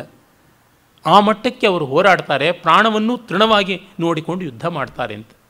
ಇವತ್ತಿಗೂ ಹಿಂದೂ ಮುಸ್ಲಿಂ ಗಲಾಟೆನಲ್ಲಿ ಮುಸಲ್ಮಾನರ ಕತ್ತಿಯ ಶೌರ್ಯ ಎಷ್ಟಿರುತ್ತದೋ ಹಿಂದೂಗಳ ನಾಲಿಗೆ ಶೌರ್ಯ ಅಷ್ಟಿರುತ್ತೆ. ಅದನ್ನು ನೋಡಿದ್ರೆ ಗೊತ್ತಾಗುತ್ತದೆ. ಅಂದರೆ ಅವರಿಗೆ ಆ ಹೋರಾಟದ ಗುಣ ಇದೆಯಲ್ಲ, ಅವರ ಪ್ರವಾದಿಗಳಿಂದಲೇ ಬಂದಂಥದ್ದು ಆ ಗುಣ. ಅಷ್ಟು ಮಾತ್ರವಲ್ಲ, ಪಿಬಂತು ಮದಿರಾಮಮೇ ಪರಿತುದಂತು ದೇಶಾನಹೋ ಹರಂತು ಪರ ಸುಂದರೀರಪಲಪಂತು ವೇದಾನಪಿ ತಥಾಪಿನ ಮೃದಾಂಗಣೆ ತೃಣವದೇವ ಮುಕ್ತ್ವಾತನು ಹಠಾದ್ವಿದತೆ ಮರುತ್ಪುರ ಕಪಾಟಿಕೋದ್ಘಾಟನಂ ಅಂತಾನೆ. ಏನು ವೀರಾವೇಶದ ಪೃಥ್ವಿ. ನಮ್ಮ ಕ್ಷೇಮೇಂದ್ರ ಹೇಳ್ತಾನೆ, ಪೃಥ್ವಿ ಛಂದಸ್ಸು ವೀರರಸಕ್ಕೆ ಬಹಳ ಯುಕ್ತವಾದದ್ದು ಅಂತ. ಪಿಬಂತು ಮದಿರಾಮಮಿ, ಹೆಂಡ ಕುಡೀಲಿ ಬಿಡಯ್ಯ. ಮುಸಲ್ಮಾನರಿಗೆ ಹೆಂಡ ಖರಾಬ್ ಅವರ ಹದೀಸಲ್ಲೇ ಇರುವಂಥದ್ದು. ಆದರೆ ನಮ್ಮ ದೇಶದ ಅನೇಕ ಮುಸಲ್ಮಾನ್ ರಾಜರು ಹೆಂಡದಲ್ಲಿಯೇ ತೇಲಾಡಿ ಬಿಟ್ಟಂಥವ್ರು. ಎಲ್ಲಿವರೆಗೆ ಅಂತಂದರೆ ಬಾಬರು, ಜಹಾಂಗೀರು ಇವರುಗಳೆಲ್ಲ ಕುಡಿದು ಕಡೆಗೆ ತಮ್ಮ ಸೈನಿಕರೆಲ್ಲ ಪ್ರಮತ್ತರಾಗ್ಬಿಡ್ತಾ ಇದ್ದಾರೆ ಅಂತ ಗೊತ್ತಾಗಿ ಬಾಬರ್ ಮೊದಲಾದವರು ಹೆಂಡದ ಅಂಗಡಿಗಳನ್ನು, ಪೀಪಾಯಿಗಳನ್ನು ಒಡೆದರು, ತಾವು ಮಾತ್ರ ಇಟ್ಕೊಂಡ್ರು. ಹೀಗಾಗಿ ಮುಸಲ್ಮಾನರಲ್ಲಿ ಖಾನಾ ಪೀನಾ ಮೋಜು ಉಡಾನ ತುಂಬ ಇದ್ದದ್ದು. ಪರಿತುದಂತು ದೇಶಾನಹೋ, ದೇಶಗಳನ್ನು ಎಷ್ಟೇ ಕೊಳ್ಳೆ ಹೊಡೀಲಿ, ಹರಂತು ಪರಸುಂದರೀಹಿ, ಬೇರೆಯವರ ಹೆಂಗಸರನ್ನ ಅಪಹರಣ ಮಾಡಲಿ, ಅಪಲಪಂತು ವೇದಾನಪಿ, ನಮ್ಮ ವೇದಗಳನ್ನು ಬೈಲವಯ್ಯ. ತಥಾಪಿ ಚ ಮೃದಾಂಗಣೆ, ಯುದ್ಧರಂಗದಲ್ಲಿ ತೃಣವದೇವ ಮುಕ್ತವಾತನು, ಹುಲ್ಲು ಕಡ್ಡಿಗಿಂತ ಕೀಳಾಗಿ ತಮ್ಮ ದೇಹವನ್ನು ನೋಡಿ ಹಠಾತ್ ವಿದದತೆ ಮರುತ್ಪುರ ಕಪಾಟಿಕೋದ್ಘಾಟನಂ, ವೀರಸ್ವರ್ಗವನ್ನು ಸೇರಿ ನಮ್ಮ ದೇವಲೋಕದ ಬಾಗಿಲು ತಟ್ಟಿ ಅದರೊಳಗೆ ಬಂದು ಕೂತ್ಕೋತಾರಲ್ಲಯ್ಯ, ಅದು ದೊಡ್ಡದು ಅಂತ ಹೇಳ್ಬಿಟ್ಟಂತಾನೆ. ಹೀಗೆ ಇಂಥವರಿಂದಲೂ ಕಾಣಬೇಕಾದ್ದು ಗುಣ ಇರಬೇಕು. ಆ ಗುಣ ಇದ್ದರೆ ಮೆಚ್ಚಬೇಕು ಅನ್ನುವುದನ್ನು ಕವಿ ತೋರಿಸುವುದು ಸ್ತುತ್ಯವಾದದ್ದು. ಇನ್ನು ಕರ್ನಾಟಕದ ಕಡೆಗೆ ಬರ್ತಾನೆ, ಹೇಳ್ತಾನೆ, ಕರ್ನಾಟಕ ದೇಶೋ ಯಃ ಪೂರ್ವಂ ಕರ್ಣದೇಶಮಭೂಷಯತ್ ಸಯೇಷ ಸಂಪ್ರತಂ ಪಶ್ಯ ಚಕ್ಷುಷೋರ್ಭೂಷಣಾಯತೆ. ನಾವು ಕರ್ಣದೇಶಕ್ಕೆ ಸೀಮಿತ ಮಾಡ್ಕೊಂಡಿದ್ವಿ, ಕಿವಿಯಿಂದ ಕೇಳ್ತಾ ಇದ್ವಿ ಕರ್ನಾಟ ಅಂತ. ಈಗ ನೋಡಿದ್ರೆ ಕಣ್ಣಿನ ಮುಂದೆ ಕಣ್ಣಾಡಿಸ್ತಾ ಇದೆ, ಕಣ್ಣಾಟ ತೋರಿಸ್ತಾ ಇದೆ ಕರ್ನಾಟ ನೋಡು ಅಂತ ಹೇಳ್ತಾನೆ. ಮತ್ತು ಕರ್ನಾಟಕದ ಬಗ್ಗೆ ಒಂದು 2 ಪದ್ಯಗಳನ್ನು ಹೇಳ್ತಾನೆ, ಆರ್ಯಾವೃತ್ತದ ಪದ್ಯಗಳು. ಇವು ಹೆಚ್ಚಾಗಿ ನಮ್ಮ ಮಲೆನಾಡು ಕರಾವಳಿಯ ಈ ಹವ್ಯಕರ ಅಡಿಕೆ ಸೀಮೆಯನ್ನು ಕುರಿತಂಥದ್ದು. ಕರ್ನಾಟಕದ ವಿಶಿಷ್ಟತೆ ಅಂತನ್ನುವಂಥದ್ದನ್ನು ಅಲ್ಲಿ ತೋರ್ಪಡಿಸ್ತಾನೆ. ಕಾಳಿದಾಸ ಕೂಡ ಇದನ್ನು ಗಮನಿಸಿದ್ದ, ವೆಂಕಟಾಧ್ವರಿಯು ಗಮನಿಸಿದ್ದಾನೆ. ಪ್ರತಿನಗರ ಮಿಹಾರಾಮಾ ಪ್ರತ್ಯಾರಾಮಂ ಪಚೇಲಿಮ ಕ್ರಮುಕಾ ಪ್ರಸವ ಪ್ರತಿಕ್ರಮುಕಂ ಅಪ್ಯುತ್ಸರ್ಪತಿ ಮಧುತತಿ ಪ್ರತಿಪ್ರಸವಂ ಪ್ರತಿಮಧುಬಿಂದು ಮಿಲಿಂದ ಪ್ರೇಂಖಂತಿ ಪ್ರತಿಮಿಲಿಂದ ಮಾರಾವಹ ಪ್ರತ್ಯಾರಾವಂ ಸುದೃಶಾಂ ಮದ ಉದಾರ ಪ್ರತಿಮದಂ ಮದನಃ ಅಂತ. ಇದು ಒಂದು ಮಾಲಾ ಅಲಂಕಾರ. ಇದನ್ನು ನಾವು ಏಕಾವಳಿ ಅಂತ ಕರಿತೀವಿ. ಏಕಾವಳಿ ಎನ್ನುವಂಥ ಒಂದು ವಿಶಿಷ್ಟವಾದ ಅಲಂಕಾರ. ಏಕಾವಳಿ, ಸಾರ, ಉತ್ತರ ಮೊದಲಾದಂಥವು ಈ ಜಾಡಿಗೆ ಬರತಕ್ಕಂಥವು. ಪ್ರತಿ ಊರಿನಲ್ಲೂ ತೋಟಗಳು, ಪ್ರತಿ ತೋಟಗಳಲ್ಲೂ ತುಂಬ ಸಮೃದ್ಧವಾಗಿ ಕಾಯಿಬಿಟ್ಟಿರತಕ್ಕಂಥ ಅಡಕೆ ಮರಗಳು, ಪ್ರತಿ ಮರಗಳಲ್ಲಿಯೂ ಕೂಡ ಸೊಗಸಾದ ಹೊಂಬಾಳೆ, ಪ್ರತಿ ಹೊಂಬಾಳೆಯಲ್ಲಿ ಈ ಜೇನುಗಳ ಸಮೂಹ, ಆ ಜೇನಿನ ಒಂದೊಂದು ಸಮೂಹದಲ್ಲಿಯೂ ಅತ್ಯಂತ ಮಧುರವಾದ ಶಬ್ದ, ಗುಂಜಾರವ.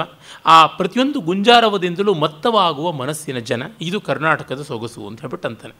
ಅಂತ ಕಥಂ ಅಭಿನಂದಯಸಿ ನಿಂದನೀಯ ಮಮುಂ ದೇಶಂ, ನಿಂದನಾಸ್ಪದವಾದ ದೇಶವನ್ನು ಆನಂದಾಸ್ಪದವಾಗಿ ಕೊಂಡಾಡ್ತಾ ಅಭಿನಂದನೆ ಮಾಡ್ತಾ ಇದೆಯಲ್ಲ, ಯಾತಕ್ಕೆ ಅಂತ ಕೇಳ್ತಾನೆ. ತಥಾಹಿ ವೇದವೈದಿಕ ವಿದ್ವೇಷ ದೂಷಿತಾ ಭಸ್ಮ ರೂಷಿತಾ ಚಂಡಾಸ್ತಂತ್ಯತ್ರ ಪಾಖಂಡಾ ಲಿಂಗಾಲಿಂಗಿತ ವಕ್ಷಸಃ. ಕರ್ನಾಟಕ ವೀರಶೈವರಿಗೆ ಆವಾಸ ಭೂಮಿ, ವೀರಶೈವ ಸಿದ್ಧಾಂತ ಬೆಳೆದದ್ದಲ್ವ, ಅದಕ್ಕೆ ಹೇಳ್ತಾ ಇದ್ದಾನೆ. ಇವನು ಹೇಳಿ ಕೇಳಿ ಶ್ರೀ ವೈಷ್ಣವ, ಇವರು ವರ್ಟಿಕಲ್ ಆದರೆ ಇವರು ಹಾರಿಜಾಂಟಲ್ಲು ವೀರಶೈವರು, ಇವನು ಶ್ರೀ ವೈಷ್ಣವ, ವೀರಶ್ರೀ ವೈಷ್ಣವ. ವಡಗಲಿ ಇವನು ಊರ್ಧ್ವ ಪುಂಡ್ರಧಾರಿ, ಇವರು ತಿರ್ಯಕ್ ಪುಂಡ್ರಧಾರಿಗಳು. ಹೀಗಾಗಿ ಆರಂಭ, ಅವರು ಹರಿ ಇವರ ಹರ, ಈ ರೀತಿಯಾದದ್ದಲ್ವೇ. ವೇದ ವೈದಿಕ ವಿದ್ವೇಷ ದೂಷಿತರಾದ ಭಸ್ಮ ರೂಷಿತರಾದ, ಮೈಗೆಲ್ಲ ಬೂದಿ ಬಡ್ಕೊಳ್ತಕ್ಕಂಥ ಚಂಡ, ಬಹಳ ಉಗ್ರವಾಗಿರತಕ್ಕಂಥ ಪಾಖಂಡಾಹ, ಸನಾತನ ಧರ್ಮ ವಿರೋಧಿಗಳು, ಅಂದರೆ ವೇದ ವಿರೋಧಿಗಳೆಲ್ಲ ಪಾಖಂಡಿಗಳು ಅಂತ. ವೇದದ ಮೂಗುಮುರಿಯುವೆ, ವೇದ ಎಂಬುದು ವ್ಯರ್ಥದ ಮಾತು, ಆಗಮದ ಮೂಗುಮುರಿಯುವೆ ಅನ್ನುವಂಥದ್ದು. ಸತ್ತವರ ಕಥೆ, ರಾಮಾಯಣ ಮಹಾಭಾರತ ಅಂತ ಹೀಗೆಲ್ಲ ಅಲ್ಲಮ ಪ್ರಭುವಿನಿಂದ ಮೊದಲುಗೊಂಡು ಚಾಮರಸನವರೆಗೆ ಹೇಳಿದ್ದ ಅಲ್ಲಲ್ಲಿ ಉಂಟಲ್ಲ. ವಸ್ತುತಃ ವೀರಶೈವ ವೇದ ವಿರೋಧಿ ಏನೂ ಅಲ್ಲ. ವೀರಶೈವ ವೇದ ವಿರೋಧಿ ಮತ್ತು ಸನಾತನ ಧರ್ಮವಲ್ಲ ಅನ್ನೋದು ಈಚಿನ ರಾಜಕೀಯದಿಂದಾಗಿ ಬಂದದ್ದು. ನಮ್ಮ ಡಾಕ್ಟರ್ ಎಂ ಚಿದಾನಂದ ಮೂರ್ತಿಗಳು ವೀರಶೈವ ಲಿಂಗಾಯತ ಅಂತಲೇ ಒಂದು ಬಹಳ ಒಳ್ಳೆಯ ಪುಸ್ತಕ ಬರೆದಿದ್ದಾರೆ. ಮೊದಲಿಗೆ ಚಿದಾನಂದ ಮೂರ್ತಿಗಳು ವೀರಶೈವ ಅನ್ನುವಂಥದ್ದು, ಲಿಂಗಾಯತ ಅನ್ನುವಂಥದ್ದು ಸನಾತನ ಧರ್ಮದ ಚೌಕಟ್ಟಿಂದ ಅಲ್ಲ ಅಂತ ಅಂದುಕೊಂಡಿದ್ದವರು, ಆ ಜಾಡಿನಲ್ಲಿ ನಡೆದವರು. ಕಡೆಗೆ ಅಧ್ಯಯನದಿಂದಾಗಿ ಅದು ತಪ್ಪು ಅಂತ ಗೊತ್ತಾಗಿ ಪ್ರಾಂಜಲವಾಗಿ ಅದೆಲ್ಲವನ್ನು ತಿರಸ್ಕರಿಸಿ ಸತ್ಯಕ್ಕೆ ಅಂಟಿಕೊಂಡು ಎಲ್ಲವೂ ವೇದೋದಿತವಾದ ಧರ್ಮ ಅಂತ ತುಂಬ ಚೆನ್ನಾಗಿ ಸಾಬೀತು ಮಾಡಿದ್ದಾರೆ. ಎ ಗ್ರೇಟ್ ಹಿಂದೂ ಅವರು. ಆ ರೀತಿಯಾಗಿ ಹೇಳಿಕೊಳ್ಳೋದಕ್ಕೆ ಪ್ರಾಮಾಣಿಕವಾಗಿ ಯುಕ್ತವಾಗಿ ಹೆಮ್ಮೆಯನ್ನು ಪಡ್ತಕ್ಕಂಥವ್ರು, ಒಳಗೊಂದು ಹೊರಗೊಂದು ಇಲ್ಲದ ಮಹಾನುಭಾವರು ನಮ್ಮ ಎಂ ಚಿದಾನಂದ ಮೂರ್ತಿಗಳು. ಆ ಥರದವರು ತುಂಬ ವಿರಳರಾದಂಥವರು. ಏಕೆಂದರೆ ವೀರಶೈವ ಸಿದ್ಧಾಂತದಲ್ಲಿ ನಮಗೆ ಸ್ಪಷ್ಟವಾಗಿ ಗೊತ್ತಾಗುತ್ತದೆ ಅದು ಪೂರ್ಣವಾಗಿ ವೇದದಿಂದ, ಶೈವಾಗಮಗಳಿಂದ ಬಂದಂಥದ್ದು ಅಂತಲೇ. ಏನಂದರೆ ನಮ್ಮಲ್ಲಿ ಶೈವ ವೈಷ್ಣವ ಇತ್ಯಾದಿ ಸೆಕ್ಟೇರಿಯನಿಸಮ್ ಬಂದರೆ ನಾವು ಹೇಳುವಂಥ ಅರ್ಥ ವೇದ ಕೇಳದೇ ಇದ್ದರೆ ಅವರು ವೇದ ವಿರೋಧಿಗಳು ಅಂತ ಅನ್ನೋದು. ಎಲ್ಲರಿಗೂ ವೇದ ಶಬ್ದಾತ್ಮನ ಅಂಗೀಕಾರ್ಯ ಅನ್ನೋದನ್ನು ಮರೆತು ಬಿಡ್ತೀವಿ. ಅರ್ಥಾತ್ಮನ ಅಂಗೀಕಾರ್ಯ ಅಂತ ನಮ್ಮ ಅರ್ಥವೇ ಅದರ ಅರ್ಥ, ಮಿಕ್ಕಿದ್ದು ಅನರ್ಥ ಅಂತೀವಿ. ಅದು ತಪ್ಪಾಗುತ್ತದೆ. ನನ್ನ ಪ್ರಾಮಾಣಿಕವಾದ ಅಭಿಪ್ರಾಯವನ್ನು ಹೇಳ್ತೀನಿ. ದ್ವೈತವೋ ಅದ್ವೈತವೋ ವಿಶಿಷ್ಟಾದ್ವೈತವೋ ಯಾವುದು ಮಾತ್ರವೂ ಅಲ್ಲ, ಜೈನ ಬೌದ್ಧಾದಿಗಳಿಗೂ ವೇದವೇ ಮೂಲವಾಗಿರುವಂಥದ್ದು. ವೇದದ ಅಂಶಗಳೇ ಅಲ್ಲಿಯೂ ಕೂಡ ಕಾಣಿಸ್ತಕ್ಕಂಥವು. ಹಾಗಾಗಿ ಈ ನೆಲದಲ್ಲಿ ಹುಟ್ಟಿ ಬೆಳೆದಂಥ ಯಾವ ಮತವೂ ಕೂಡ, ಯಾವ ದರ್ಶನವೂ ಕೂಡ ವೇದದ ಬುನಾದಿಯನ್ನು ಬಿಟ್ಟು ಇಲ್ಲ. ಅವುಗಳನ್ನು ಅರ್ಥ ಮಾಡಿಕೊಂಡು ಅನ್ವಯ ಮಾಡಿಕೊಳ್ಳುವಲ್ಲಿ ದೇಶ ಕಾಲಗಳಿಗೆ ತಕ್ಕಂತೆ, ವ್ಯಕ್ತಿ ಅಭಿಪ್ರಾಯಗಳಿಗೆ ತಕ್ಕಂತೆ ಅಷ್ಟಿಷ್ಟು ವ್ಯತ್ಯಾಸಗಳಾಗಿವೆ. ನಚೈತೆ ಮುನಯೋಭ್ರಾಂತಹ. ಆದರೆ ಅದು ಪೂರ್ಣವಾಗಿ ಅದು ದುರರ್ಥವನ್ನು ಕಲ್ಪಿಸೋದಕ್ಕೆ ಹೊರಟಿರುವಂಥದ್ದು. ವೇದದಲ್ಲಿ ಆ ಯಾವುದೇ ಮತಗಳಿಗೆ ಒಂದು ಸ್ವಲ್ಪವೂ ಅವಕಾಶವೇ ಇಲ್ಲ, ನಮ್ಮದೊಂದಕ್ಕೆ ಮಾತ್ರ ಅವಕಾಶ ಇದೆ ಅಂತ ಭಾವಿಸಿಕೊಳ್ಳುವಂಥದ್ದು ಯುಕ್ತವಲ್ಲ.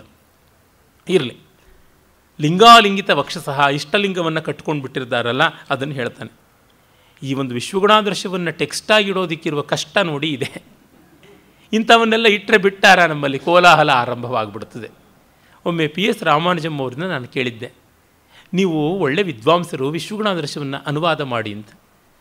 ಅವರು ಈ ಶ್ಲೋಕ ಹೇಳಿಬಿಟ್ಟು, ನಾನು ಈ ಶ್ಲೋಕವನ್ನು ಅನುವಾದ ಮಾಡಿದ್ರೆ ನನ್ನ ಮೇಲೆ ಸಿವಿಯರ್ ಆ್ಯಕ್ಷನ್ ತೊಗೊಂಡ್ಬಿಡುತ್ತೆ ಸರ್ಕಾರ, ನಾನು ಸರ್ಕಾರದ ಸೇವಕ ಅಲ್ವೇನಪ್ಪ, IPS ಆಫೀಸರ್ ಅಂತಂದರು.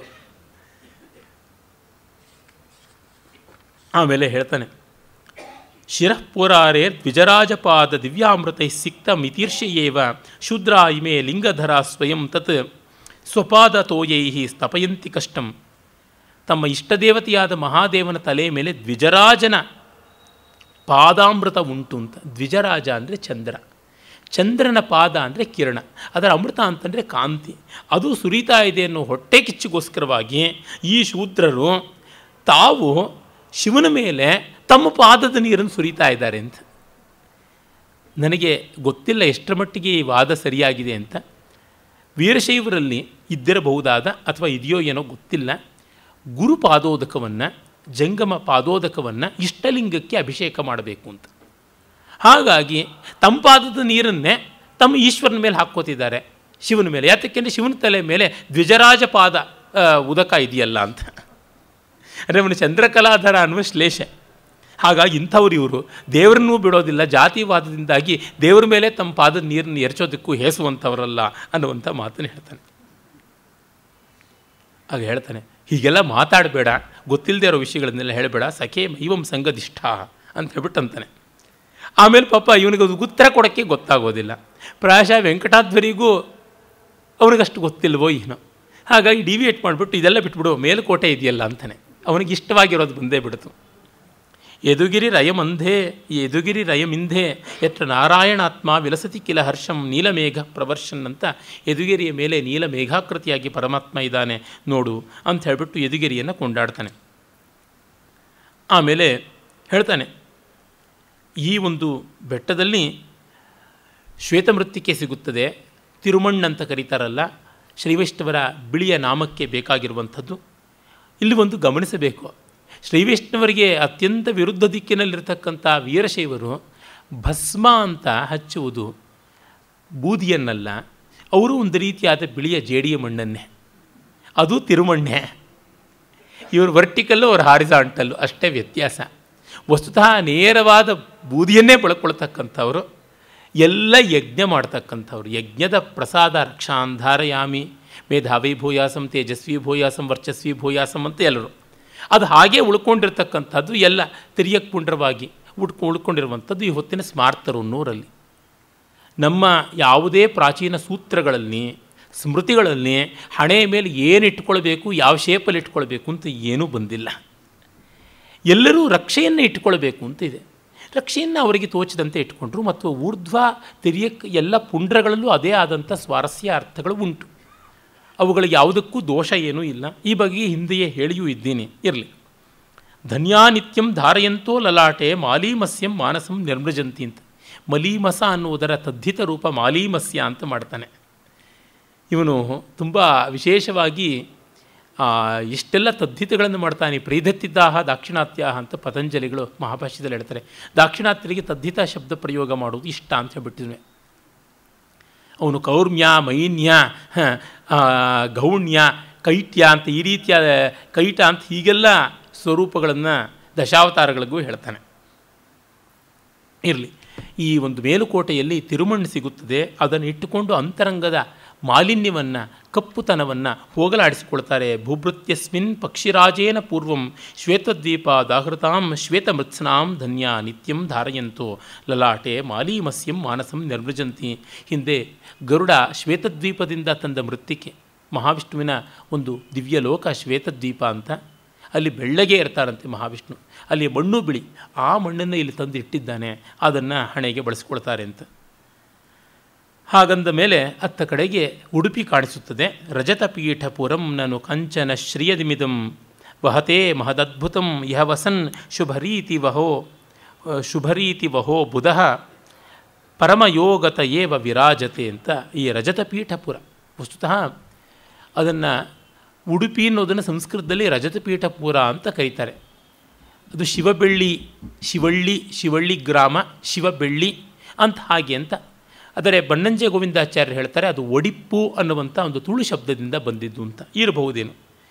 ಏಕೆಂದರೆ ಅದು ಅಲ್ಲಿ ಇದ್ದದ್ದು ಅನಂತೇಶ್ವರ, ಹಾಗಾಗಿ ಶಿವಳ್ಳಿ, ಶಿವನಿರ್ತಕ್ಕಂಥ ಹಳ್ಳಿ ಅಂತ, ಶಿವಳ್ಳಿ ಬ್ರಾಹ್ಮಣರು ಅಂತೆಲ್ಲ ಪ್ರಸಿದ್ಧವೇ ಇರತಕ್ಕಂಥದ್ದು. ಇಂದೂ ಕೂಡ ಅಲ್ಲಿಯ ಮಾಧ್ವರು ಸ್ಮಾರ್ತರು ಎಲ್ಲರೂ ಒಂದೇ ಮೂಲದವರು, ಶಿವಳ್ಳಿ ಬ್ರಾಹ್ಮಣರು ಅಂತ. ಅಲ್ಲಿ ಸ್ಮಾರ್ತ ಶಿವಳ್ಳಿ, ಮಾಧ್ವ ಶಿವಳ್ಳಿ ಅಂತ, ಮಾಧ್ವ ಶಿವಳ್ಳಿ ತುಳು ಮಾತಾಡುವುದು, ಸ್ಮಾರ್ತ ಶಿವಳ್ಳಿ ಕನ್ನಡ ಮಾತಾಡುವುದು, ಹೀಗೆಲ್ಲ ಉಂಟು. ಅದು ಸಂಸ್ಕೃತದವರು ಎಲ್ಲವನ್ನೂ ಸಂಸ್ಕೃತೀಕರಣ ಮಾಡುವ, ಅನುವಾದ ಮಾಡುವಲ್ಲಿ ರಜತಪೀಠಪುರ ಅಂತ ಆಗಿದೆ. ಹಾಗಿದ್ದರೂ ಇದು ಬಂಗಾರದ ಸೊಬಗನ್ನು ಹೊಂದಿರುವಂಥದ್ದು, ಶುಭ ರೀತಿಯಿಂದ ಕೂಡಿರುವುದು, ಪರಮಯೋಗದಿಂದ ಕೂಡಿರುವಂಥದ್ದು ಅಂಥೇಳಿ ಸಂತೋಷವಾಗಿ ಅಚ್ಚೈರ್ ದ್ವಿಜೇಂದ್ರೈರ್ ಅಮೃತಾಭಿಲಾಷಾತ್ ಆಸೇವಿತೋ ಭೂವ್ಯಭಿಜಾತ ಕೀರ್ತಿ ಆನಂದ ತೀರ್ಥ ಹ್ವಯಮತ್ರ ಕಶ್ಚಿತ್ ಅನ್ವರ್ಥಯನ್ ಆವಿರಭೂನ್ ಮುನೀಂದ್ರ. ಇಲ್ಲಿ ಆನಂದ ತೀರ್ಥರು ಅಂದರೆ ಮಧ್ವಾಚಾರ್ಯರು, ಸುಖತೀರ್ಥ, ಆನಂದ ತೀರ್ಥ, ಹನುಮಾನ ತೀರ್ಥ ಅಂತೆಲ್ಲ, ಪೂರ್ಣಪ್ರಜ್ಞ ಅಂತೆಲ್ಲ ಅವರಿಗೆ ಹೆಸರು. ಅವರ ಗುರುಗಳು ಅಚ್ಯುತ ಪ್ರೇಕ್ಷಾ ಅಂತ ಕೆಲವರು ಹೇಳ್ತಾರೆ. ಅಚ್ಯುತ ಪ್ರಜ್ಞರಿರಬೇಕು, ಯಾತಕ್ಕೆಂದರೆ ಇವರ ಹೆಸರು ಪೂರ್ಣಪ್ರಜ್ಞಾ ಅಂತ ಸನ್ಯಾಸ ದೀಕ್ಷೆ ಆಗಿದ್ದರಿಂದ ಗುರುವಿನ ಒಂದು ಸನ್ಯಾಸ ನಾಮವೇ ಇವರಿಗೂ ಬಂದಿರುತ್ತದೆ ಅಂತ ಬನ್ನಂಜಿಯವರು ಹೇಳ್ತಾರೆ. ಈ ಕಾರಣದಿಂದ ಆನಂದ ತೀರ್ಥ ಅಂತ, ಆನಂದದ ಒಂದು ಪವಿತ್ರವಾದ ತೀರ್ಥ ಸನ್ಯಾಸದ ದಶನಾಮಧೇಯಗಳಲ್ಲಿ ಒಂದು. ಹಾಗಿರುವಂಥವರು ಅವರು ಜನಿಸಿದರು. ಅವರು ಮುನೀಂದ್ರರು. ಇಲ್ಲಿರುವ ಬ್ರಾಹ್ಮಣರಿಗೆಲ್ಲರಿಗೂ ಅಮೃತಾನಂದವನ್ನು ತಂದುಕೊಡುವಂತೆ ಪ್ರಸಿದ್ಧ ಕೀರ್ತಿವಂತರು ಜನಿಸಿದರು ಅಂತಂತಾನೆ. ಸರಿ ಅವರೆಲ್ಲ ಇರಲಿ, ಅಸ್ತು ತಾವತ್. ಆದರೆ ಇಲ್ಲಿ ಏನಾಗಿದೆ, ದ್ವಿಜಾನಾಮಪಿ ಬಹವಃ ಆಕರ್ಣ್ಯತಾಂ ಅಪಚಾರ, ಇಲ್ಲಿ ಬ್ರಾಹ್ಮಣರಲ್ಲೂ ಬೇಕಾದಷ್ಟು ಹಾಳು ಮೂಳು ಹಳವಂಡ ಉಂಟು ಅಂತಾನೆ. ಏನದಪ್ಪ ಅಂತಂದರೆ, ಸತತ ಮಕೃತ ಸಂಧ್ಯೋಪಾಸ್ತಿರಭ್ಯಸ್ತ ಶಾಸ್ತ್ರ ಸವಿತರಿ ಗತಬಾಲ್ಯೆ ಕಾಲ್ಯ ಸಂಧ್ಯಾಮುಪಾಸ್ತೆ ತದಪಿ ಭುವಿನ ಮಾನ್ಯಂ ಮನ್ಯತೆ ಧನ್ಯಮನ್ಯಂ ತ್ಯಜತಿ ವಿಹಿತ ಹಾನಾತ್ ಸಾಧ್ವಸಂ ಮಾಧ್ವಸಂಗ. ಶಬ್ದಾಲಂಕಾರ ನೋಡಿ. ಸತತ ಮಕೃತ ಸಂಧ್ಯೋಪಾಸ್ತಿರಭ್ಯಸ್ತ ಶಾಸ್ತ್ರ, ಸರಿಯಾಗಿ ಸಂಧ್ಯಾ ವಂದನೆಯೇ ಮಾಡೋದಿಲ್ಲ, ಶಾಸ್ತ್ರಕ್ಕೆ ಹೊರಟೋಗ್ಬಿಡ್ತಾರೆ. ಸವಿತರಿ ಗತಬಾಲ್ಯೆ, ಸೂರ್ಯನಿಗೆ ಬಾಲ್ಯ ಹೊರಟೋದ ಮೇಲೆ ಮಧ್ಯಾಹ್ನ ಆಗುವಾಗ ಇವರಿಗೆ ಬೆಳಗಿನ ಸಂಧ್ಯಾ ವಂದನೆ ಶುರು ಆಗುತ್ತದೆ. ಕಾಲದಲ್ಲಿ ಸಂಧ್ಯಾ ಅಲ್ಲ, ಶುಚಿವಾಪಿ ಕಾಲೇ ಸಂಧ್ಯಾಂ ವಿಧೀಯತಾಂ ಅನ್ನುವ ಮಾತು ಧರ್ಮಶಾಸ್ತ್ರದ್ದು.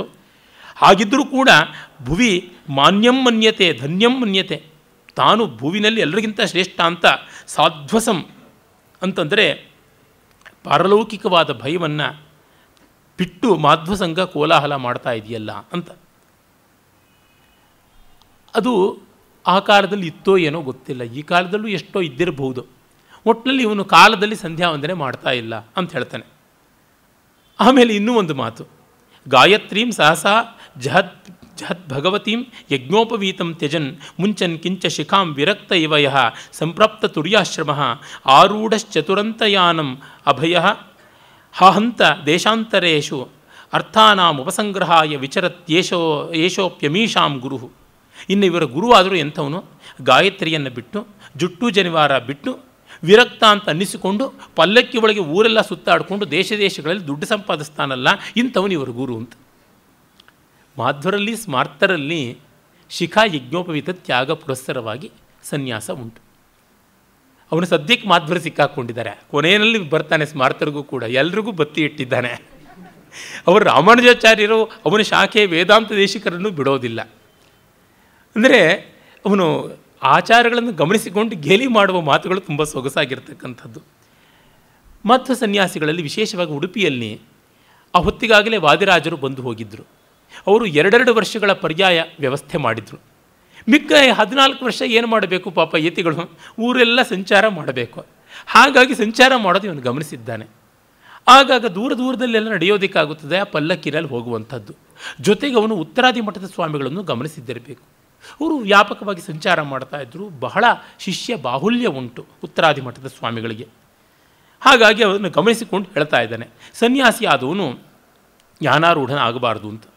ಯಸ್ಯ ಕ್ವಾಪಿ ವಿಲೋಕನೇ ಸವಸನಂ ಸ್ನಾನಂ ಬುಧೈ ಸ್ಮರ್ಯತೆ ಯಸ್ಯಾನ್ನಗ್ರಹಣೇ ಚ ನಿಷ್ಕೃತಿತಯ ಚಾಂದ್ರಾಯಣಂ ಚೋದಿತಂ ತಸ್ಯ ಪ್ರತ್ಯುತ ವಾಹನಸ್ಥಿತಯತೆ ದೃಷ್ಟಿರ್ವಿಮುಕ್ತಿಪ್ರದ ತಸ್ಯಾನ್ನಂಚ ಸಮಸ್ತ ಪಾಪಹೃದತಿ ಪ್ರತ್ಯೇತಿ ವಿದ್ವಾನಪಿ. ಅಯ್ಯೋ, ಈ ಮಾಧ್ವರೇ ಎಂಥವರು, ಯಾನಾರೂಢಂ ಯತಿಂ ದೃಷ್ಟ ಸಚೇಲ ಸ್ನಾನಮಾಚರೇತ್ತಂತ ಶಾಸ್ತ್ರ ಹೇಳುತ್ತದೆ. ಪಲ್ಲಕ್ಕಿ ಎತ್ತದವನು ನೋಡಿ ಬುಟ್ಟು ಬಟ್ಟೆನಲ್ಲಿ ದುಡುಮಂತ ನೀರಲ್ಲಿ ಬೀಳಬೇಕು ಅಂತಿದ್ದರೆ, ಮತ್ತು ಆತನ ಒಂದು ಭಿಕ್ಷೆಯ ಅವಶೇಷವನ್ನು ಭಿಕ್ಷಾಶೇಷವನ್ನು ಸ್ವೀಕರಿಸಿದ ಪಾಪಕ್ಕಾಗಿ ಚಾಂದ್ರಾಯಣ ವ್ರತ ಅಂತ ಮಾಡಬೇಕು. ಅಂದರೆ ಪ್ರತಿಪತ್ತಿನಿಂದ ಪೂರ್ಣಿಮೆಯವರೆಗೆ ಒಂದೊಂದು ಹಿಡಿ ಹೆಚ್ಚು ಮಾಡಿಕೊಂಡು ಆಹಾರ ತಿಂದು, ಮತ್ತು ಪೂರ್ಣಿಮೆಯಿಂದ ಅಮಾವಾಸ್ಯೆಗೆ ಒಂದೊಂದು ಹಿಡಿ ಕಡಿಮೆ ಮಾಡಿಕೊಂಡು ಅಮಾವಾಸ್ಯೆಯಿಂದ ಉಪವಾಸ ಇರುವುದು ಒಂದು ಚಾಂದ್ರಾಯಣ. ಹಾಗೆ ಮಾಡಬೇಕು ಅಂತಾರೆ. ಇಂಥ ಯತಿಗಳನ್ನು ಇವರು ಕೊಂಡಾಡಿಕೊಂಡು ಗುರುಗಳು ಅಂತ ಅಂದುಕೊಳ್ತಾ ಇದ್ದಾರಲ್ಲ, ಇದೇನು ಅನ್ಯಾಯ. ಭಿಕ್ಷಾಂ ಕಷ್ಟ ಮಟಂತಿ ಕುಕ್ಷಿ ಭೃತಯೇ ಪಾದೌ ಗತೆ ಕ್ಲೇಶಯಂತ್ಯಾಚ್ಛನ್ನಾಃ ಶೀತಲೆ ಪಟೈಶ್ಚ ಗೃಹಿಣೋ ಜೀರ್ಣೇ ಗೃಹೇ ಶೇರತೆ ರಾಜತ್ ಸೂಕ್ಷ್ಮಪಟಾಃ ಪ್ರಶಸ್ತ ಶಿಬಿಕಾ ರೂಢ ಗೃಹಿಭ್ಯೋ ಅನ್ನದ ಗ್ರಾವ್ಯೂಹ ದೃಢೆ ಮಠೇ ಸ್ಥಿತಿಜುಷೋ ಧನ್ಯಾ ಹಿ ಸನ್ಯಾಸಿನಃ. ಇನ್ನು ಇವರು ಸನ್ಯಾಸಿಗಳು ಎಂಥವರಾಗಿದ್ದಾರೆ, ಗೃಹಸ್ಥರಿಗಿಂತ ಗೃಹಸ್ಥರಾಗ್ಬಿಟ್ಟಿದ್ದಾರೆ.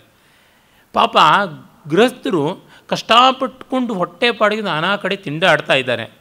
ಇವ್ರು ನೋಡಿದ್ರೆ ಒಂದು ಕಡೆಗೆ ಹೊಟ್ಟೆ ತುಂಬ ತಿಂದಿದ್ದೆ. ಉಡುಪಿಯ ಚೌಕಿ ಊಟ ಇತ್ಯಾದಿಗಳನ್ನೆಲ್ಲ ನೋಡಿದ್ದಾನೆ ಅಂತ ಅನಿಸುತ್ತೆ, ಅಥವಾ ಕೇಳಿರಬೇಕು ಅನಿಸುತ್ತೆ. ಮತ್ತು ಗೃಹಸ್ಥರು ಪಾಪ ಜಾಳಾಗಿರತಕ್ಕಂಥ ಹರಕಲ್ ಪಂಚೆ ಉಟ್ಕೊಳ್ತಾರೆ. ಮಾಧ್ವರ ಮಡಿ ಪಂಚೆ, ಆ ಪಾಡಿ ಪಂಚೆ ಅನ್ನುವಂಥದ್ದನ್ನು ಗಮನಿಸಿಕೊಂಡಿದ್ದಾನೆ. ಇವರು ಸನ್ಯಾಸಿಗಳು ಬಹಳ ಚೆನ್ನಾಗಿರ್ತಕ್ಕಂಥ ದುಕೂಲಗಳನ್ನು ಕಾವಿನಲ್ಲಿ ಲದ್ದಿಸ್ಕೊಂಡು ಉಟ್ಕೊಂಡು ಬಿಡ್ತಾರೆ. ರಾಜ ಸೂಕ್ಷ್ಮಪಟಾಹ. ಮತ್ತು ಇವರುಗಳ ಪಾಪ ಗುಡಿಸಲುಗಳಲ್ಲಿ ಬಾಳ್ತಾ ಇದ್ದರೆ ಇವರು ಕಲ್ಲು ಕಟ್ಟಿದಂಥ ಮಠಗಳೊಳಗೆ ಕೂತ್ಕೊಂಡು ಬಿಡ್ತಾರೆ. ಹೀಗೆ ಸನ್ಯಾಸಿಗಳ ಗೃಹಸ್ಥರ ಸನ್ಯಾಸಿಗಳಂತೆ ಆಗಿಬಿಟ್ಟಿದ್ದಾರೆ ಎಂದಂತಾನೆ. ಅನಭ್ಯಸ್ಯ ವೇದ ನಹೋಶಾಸ್ತ್ರವಾದಾನ್ ಪಠಂತ ಸ್ಫುಟಂ ಯೇ ಬತೈತನ್ ಮತಸ್ಥಾಹ ಅಧೀಶಾನನಾದೃತ್ಯ ತದ್ಭೃತ್ಯ ಪೂಜಾ ಪರಾಣಾಂ ನರಾಣಾಂ ಪದಂ ತೇ ಭಜಂತೆ. ಭುಜಂಗ ಪ್ರಯಾಸದಲ್ಲಿ ಹೇಳ್ತಾನೆ, ವೇದವನ್ನು ಅಭ್ಯಾಸ ಮಾಡೋಲ್ಲ, ಶಾಸ್ತ್ರ ಮತ್ತು ಅದಕ್ಕೆ ಹೆಚ್ಚಾಗಿ ವಾದ ಈ ಥರ ಮಾಡ್ತಾರಲ್ಲ, ಮತ್ತು ಪರಮಾತ್ಮನ ದೊಡ್ಡವನನ್ನು ಬಿಟ್ಬಿಟ್ಟು ಅವನ ಭೃತ್ಯರನ್ನು ಪೂಜೆ ಮಾಡೋದಕ್ಕೆ ಕೂತ್ಕೊಂಡು ಬಿಡ್ತಾರಲ್ಲ, ಇದು ಎಂಥದ್ದು ಅಂತ ಹೇಳಿಬಿಟ್ಟಿದ್ರು ಅಂತ. ಸಾಮಾನ್ಯವಾಗಿ ವೇದ ಹೆಚ್ಚಾಗಿ ಈಗಲೂ ಉಳಿದಿರ್ತಕ್ಕಂಥದ್ದು ಸ್ಮಾರ್ತರಲ್ಲಿಯೇ. ನೆನ್ನೆಯೇ ಹೇಳ್ತಾ ಇದ್ದೆ, ಮರೆ ಮಂತ್ರ ಮಡಿ ಅನ್ನುವಂಥದ್ದೆಲ್ಲ ಸಂಖ್ಯೆ ಕೂಡ ಹೆಚ್ಚಾಗಿದ್ದರಿಂದ ಅದು ಆಗಿದೆ. ಮತ್ತು ಸ್ಮಾರ್ತರಿಗೆ ವೇದ ಒಂದು ಮೋಹ ಕೂಡ ಆಗಿದೆ. ಹಾಗಾಗಿ ಅರ್ಥ ಇದೆಯೋ ಇಲ್ವೋ, ಸುಬದ್ಧೋವ ಅಬದ್ಧೋವ ಎಲ್ಲರೂ ನಿಂತ್ಕೊಂಡು ಶುರು ಮಾಡಿಬಿಡ್ತಾರೆ, ಭದ್ರಂಕರ್ಣೇ ವಿಷ್ಣುಯಾಮದೇವ ಅಂತ. ನನ್ನ ಸ್ನೇಹಿತರು ಉತ್ತರಾದಿ ಮಠದ ನಿಷ್ಠರಾದ ಮಾಧ್ವರು. ಆದರೆ ಅವ್ರ ಮನೆಯಲ್ಲಿ ವೇದಘೋಷ ಆಗಬೇಕು ಅಂದರೆ ಸ್ಮಾರ್ತರೇ ಬರಬೇಕು. ನಮ್ಮ ಜನಕ್ಕೆ ವೇದ ಬರೋದಿಲ್ಲಪ್ಪ, ಅದಕ್ಕೋಸ್ಕರ ನಿಮ್ಮ ಜನವನ್ನು ಕರೆಸ್ತೀವಿ ಅಂತ. ಅಲ್ಲ, ನಮ್ಮ ಜನರು ಬ್ರಾಹ್ಮಣರೇ ಅಲ್ವಲ್ಲ ನಿಮ್ಮ ಪಾಲಿಗೆ ಅಂತ.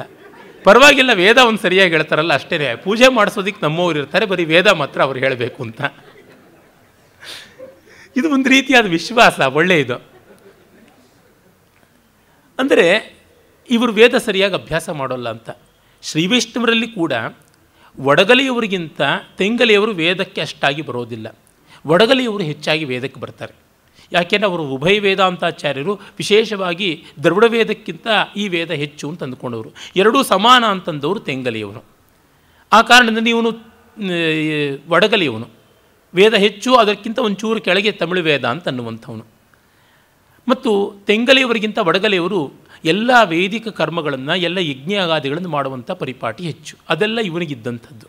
ಹಾಗಾಗಿ ವೇದ ಪಕ್ಷಪಾತ ಇವನಲ್ಲಿ ಉಂಟು. ಮಧ್ವರಲ್ಲಿ ಶಾಸ್ತ್ರಾಭ್ಯಾಸ, ವಿಶೇಷವಾಗಿ ತರ್ಕವನ್ನು ವ್ಯಾಸಂಗ ಮಾಡುವಂಥದ್ದು ಹೆಚ್ಚು, ತರ್ಕ ಪುರಸ್ಸರವಾಗಿ. ಯಾಕೆಂದರೆ ಅವರಿಗಿಂತ ಮೊದಲು ಶಂಕರ ರಾಮಾನುಜಾದಿ ಸಿದ್ಧಾಂತಗಳು ಬಂದಿದ್ದರಿಂದ ಖಂಡನ ಪುರಸ್ಸರವಾಗಿಯೇ ಸ್ವಮತ ಮಂಡನೆ ಮಾಡಬೇಕು. ಅದಕ್ಕಾಗಿ ತರ್ಕ ಕೋಲಾಹಲ ಹೆಚ್ಚು ಉಂಟು. ಅವನು ಇದನ್ನು ಗಮನಿಸಿಕೊಂಡಿದ್ದಾನೆ. ಸ್ಮಾರ್ತರಲ್ಲಿ ತರ್ಕ ಕೋಲಾಹಲ ಕಡಿಮೆ. ಮತ್ತು ಇವರಿಗೆ ವೇದದ ಬಗ್ಗೆ ಹೆಚ್ಚು ಅಭಿನಿವೇಶ. ಆಮೇಲೆ ಅಲ್ಲಿ ಪ್ರತಿಯೊಂದಕ್ಕೂ ಮುಖ್ಯ ಪ್ರಾಣಾಂತರ್ಗತನಾದಂಥ ಭಾರತೀಯರಮಣ ಮುಖ್ಯ ಪ್ರಾಣಾಂತರ್ಗತನಾದಂಥ ಶ್ರೀಹರಿ ಅಂತಂತಾರೆ. ಹೀಗಾಗಿ ಪರಿವಾರ ದೇವತೆಯಿಂದ ಪ್ರಧಾನ ದೇವತೆಗೆ ಹೋಗ್ತಾರಲ್ಲ, ಇದು ಎಂಥ ನ್ಯಾಯ ಅಂತ ಎಷ್ಟು ಸೂಕ್ಷ್ಮವಾಗಿ ಗಮನಿಸ್ತಾನೆ ನೋಡಿ. ಏಕಾದಶ್ಯಾಂ ಕಾಲಯೋರ್ ಹೋಮಹಾನಾದ್ ಯೇಷಾಂ ಅಗ್ನಿರ್ ಲೌಕಿಕತ್ವಂ ಯದಾಗಾತ್ ತಸ್ಮಾದೇಶಾಂ ವ್ಯರ್ಥಹಿಂಸಾ ನಿವೃತ್ತೈ ಸ್ಯಾದುತ್ಕೃಷ್ಟ ಪಿಷ್ಟಪಶ್ವಾದರೋಪಿ ಅಂತಾನೆ. ಏಕಾದಶಿ ದಿವಸ ಇವರು ಹೋಮವನ್ನು ಮಾಡೋದಿಲ್ಲ. ಅಂದರೆ ಅಗ್ನಿಯನ್ನೇನು ಲೌಕಿಕ ಅಗ್ನಿ ಅಂತ ಅಂದ್ಕೊಂಡು ಬಿಟ್ಟಿದ್ದಾರೆ. ಏಕಾದಶಿ ದಿವಸ ದೇವರಿಗೂ ನೈವೇದ್ಯ ಮಾಡೋದಿಲ್ಲ, ದೇವರಿಗೂ ಏಕಾದಶಿ ಉಂಟೆ. ಏಕಾದಶಿ ದಿವಸ ಪಿತೃಗಳಿಗೂ ಶ್ರಾದ್ದ ಮಾಡೋದಿಲ್ಲ. ಏನು ಲೌಕಿಕ ಅಗ್ನಿ ಅಂತ ಅಂದ್ಕೊಂಡಿದ್ದಾರೆ, ವೈದಿಕ ಅಗ್ನಿನೇ ಇವರಿಗಿಲ್ಲ. ಹಾಗೆಯೇ ಇವರು ನಿರಗ್ನಿಗಳು ಅಂದರೆ ಬ್ರಾಹ್ಮಣರೇ ಅಲ್ಲ. ಮತ್ತು ಹಿಂಸೆ ಆಗುತ್ತೆ ಅಂತ ಪಿಷ್ಟಪಶುವನ್ನು ಇಟ್ಕೊಂಡು ಬಿಟ್ಟಿದ್ದಾರಲ್ಲ, ಅದು ಅವೈದಿಕವಾದದ್ದು ಅಂತ. ಇದು ದೊಡ್ಡ ಕೋಲಾಹಲ. ಪಿಷ್ಟಪಶ್ವಾಲಂಬನ ಸಾಧುವೇ ಅಸಾಧುವೆ ಅಂತ. ಒಂದು ನಿಜ ಏನಂದರೆ, ಪಾಶುಕವಾದ ಯಾಗ ಇದ್ದದ್ದೇ ಹೌದಾದರೂ ಆಮೇಲೆ ಮಾಂಸಾಹಾರ ಮಾಂಸಭಕ್ಷಣ ದೂರವಾಗಿಬಿಟ್ಟ ಮೇಲಿಂದ ಅದನ್ನು ಬಿಡುವುದು ಒಳಿತು ಅಂತ ಅನಿಸುತ್ತದೆ. ನನ್ನ ಪ್ರಾಮಾಣಿಕವಾದ ಅಭಿಪ್ರಾಯದಲ್ಲಿ ಪಶುವಿಗೆ ಬದಲಾಗಿ ಆಜ್ಯ ಅನ್ನುವಂಥದ್ದು, ಒಂದು 6 ತಿಂಗಳು ಪಾಕವಾದಂಥ ಧಾನ್ಯ ಅನ್ನುವಂಥದ್ದು, ದೊಡ್ಡ ಯಜ್ಞವೇದ ಅಂತ ಅದು ಯಜುರ್ವೇದದ ಒಂದು ಶಾಖೆಯಾದ ಶುಕ್ಲಯಜುರ್ವೇದದಲ್ಲಿ ಅಲ್ಲಿ ಬರ್ತಕ್ಕಂತಹ ದೊಡ್ಡ ಮಹಾಬ್ರಾಹ್ಮಣಗಳಲ್ಲಿ ಅಗ್ರಗಣ್ಯವಾದಂಥ ಶತಪಥ ಬ್ರಾಹ್ಮಣದಲ್ಲಿ, ಬೃಹದಾರಣ್ಯಕದಂಥ ಉಪನಿಷತ್ತಿನಲ್ಲಿ ಎಲ್ಲ ಬರುವಂಥದ್ದು. ಮತ್ತು ಪಶು ಅನ್ನುವಂಥದ್ದು, ಯಜ್ಞ ಪಶು ಎಲ್ಲಿ ಕಾಣದೇ ಇದ್ದಾಗ ಆಜ್ಯವನ್ನು ಪ್ರತ್ಯಾಮ್ನಾಯವಾಗಿ ಬಳಸಬೇಕು, ಈ ಥರದ್ದೆಲ್ಲ ಹೇಳಿಯೇ ಇದ್ದಾರೆ. ಮತ್ತು ಹಿಂಸೆ ಅನ್ನೋದು ಬೇಡ ಅನ್ನುವ ಅರ್ಥದಲ್ಲಿ ಪಿಷ್ಟಪಶುಗಳನ್ನು ಮಧ್ವಾಚಾರ್ಯರು ಪ್ರತಿಪಾದನೆ ಮಾಡಿದ್ದು ಯುಕ್ತಿಯುಕ್ತವೇ ಆಗಿದೆ ಅಂತ ನನಗನ್ನಿಸುತ್ತದೆ. ಯಾವ ಜೀವಿಗೂ ಹಿಂಸೆ ಬೇಡ, ನಮಗೂ ನೆಮ್ಮದಿ ಇರ್ತದೆ ಅಂತ. ಇಲ್ಲ, ಯಜ್ಞ ಹೇಗೆ ನಡೀತಾ ಇತ್ತು ಹಾಗೇ ಮಾಡ್ತೀವಿ, ಅದಕ್ಕೋಸ್ಕರವಾಗಿ ನಮಗೆ ಅದೇ ಮುಖ್ಯ ಅಂತ ಅನ್ನುವಂಥವ್ರು ಇದ್ದಾರೆ. ಹೋಗಲಿ, ಮಾಡ್ಕೊಂಡು ಹೋಗೋದಿದ್ರೆ ಹೋಗಲಿ, ಯಾರೇನು ಆಕ್ಷೇಪ ಮಾಡೋಕ್ಕಾಗುತ್ತೆ. ಈಗ ದಿನದಿನವೂ ಕೂಡ ಮಾಂಸ ಭಕ್ಷಣೆಗಾಗಿ ಕೋಟ್ಯಂತರ ಜೀವಿಗಳನ್ನು ಕೊಲ್ಲುವಾಗ ಯಾವಾಗಲೋ ಒಂದು ವರ್ಷಕ್ಕೊಂದು ಸರ್ತಿನೋ 2 ವರ್ಷಕ್ಕೆ ಸರ್ತಿನೋ ಆಗುವಂಥ ಒಂದು ಅಪ್ತೋರ್ಯಾಮಕ್ಕೋ ಒಂದು ಅತಿರಾತ್ರಕ್ಕೋ 4 ಮೇಕೆಯನ್ನು ಕೊಂದರೆ ಆಗುವಂಥದ್ದೇನು ಅಲ್ಲ ಅನ್ಬೋದು. ಆದರೂ ಹಿಂಸೆ ಮಾಡುವುದಕ್ಕಿಂತ ಹಿಂಸೆ ಮಾಡದೇ ಇರೋದು ಒಳ್ಳೆಯದು. ಹಿಂಸೆ ಜೀವನಕ್ಕೆ ಅನಿವಾರ್ಯವಾದಾಗ ಕೂಡಿದ ಮಟ್ಟಿಗೂ ಕಡಿಮೆ ಹಿಂಸೆ ಮಾಡುವಂಥದ್ದು ಒಳ್ಳೆಯದು. ಆ ಅರ್ಥದಲ್ಲಿ ಪಿಷ್ಟಪಶುಯಾಗ ಶಾಸ್ತ್ರಸಮ್ಮತವೋ ಅಸಮ್ಮತವೋ ಮಾನವಶಾಸ್ತ್ರಸಮ್ಮತವಾಗಿ ಅಂತೂ ಇದೆ ಎನ್ನುವುದು ಗೊತ್ತಾಗುತ್ತದೆ. ಮತ್ತು ಅದನ್ನು ಎತ್ತಿ ಹಿಡಿಯುವಂಥದ್ದು ವಿವೇಕಿಗಳಿಗೆಲ್ಲ ಯುಕ್ತ. ನನ್ನ ಪೂಜ್ಯ ಗುರುಗಳಾದ ರಂಗನಾಥ ಶರ್ಮರೇ ಹೇಳುವರು, ಯದ್ಯಪಿ ಶುದ್ಧಂ ಲೋಕವಿರುದ್ಧಂ ನಾಚರಣೀಯಂ. ಬಿಟ್ಟು ಹೋಯ್ತಪ್ಪ, ಅದು ಶಾಸ್ತ್ರ ಶುದ್ಧವೇ ಆಗಿರಬಹುದು, ಆದರೂ ಪಾಶುಕವಾದ ಯಜ್ಞಗಳು ಬೇಡ ಅಂತ. ಹೀಗಾಗಿ ಆ ಅರ್ಥದಲ್ಲಿ ನೋಡಿದಾಗ, ಆದರೆ ಇವನು ಸಂಪ್ರದಾಯವಾದಿ ಅಲ್ವ, ಆ ಕಾರಣದಿಂದ ಪಾಶುಕ ಯಾಗವನ್ನು ಇವರು ಬಿಟ್ಟುಬಿಟ್ಟಿದ್ದಾರೆ. ಮತ್ತು ಇವರು ಅಗ್ನಿಗಳನ್ನೂ ಕೂಡ ಸರಿಯಾಗಿ ಪರಿಚರ್ಯೆ ಮಾಡೋದಿಲ್ಲ. ಆಹುತಿ ಕೊಟ್ಟರೆ ಏಕಾದಶಿ ಹೊರಟೋಗ್ಬಿಡುತ್ತೆ ಅಂತಾರೆ. ಪೌರಾಣಿಕವಾದ ಏಕಾದಶಿ ವೈದಿಕವಾದಂತಹ ಈ ಆಹುತಿಗಳಿಗಿಂತ ದೊಡ್ಡದಾಗ್ಬಿಡುತ್ತಲ್ಲ ಅಂತ ಹೇಳ್ಬಿಟ್ಟು ಅಂತಾನೆ.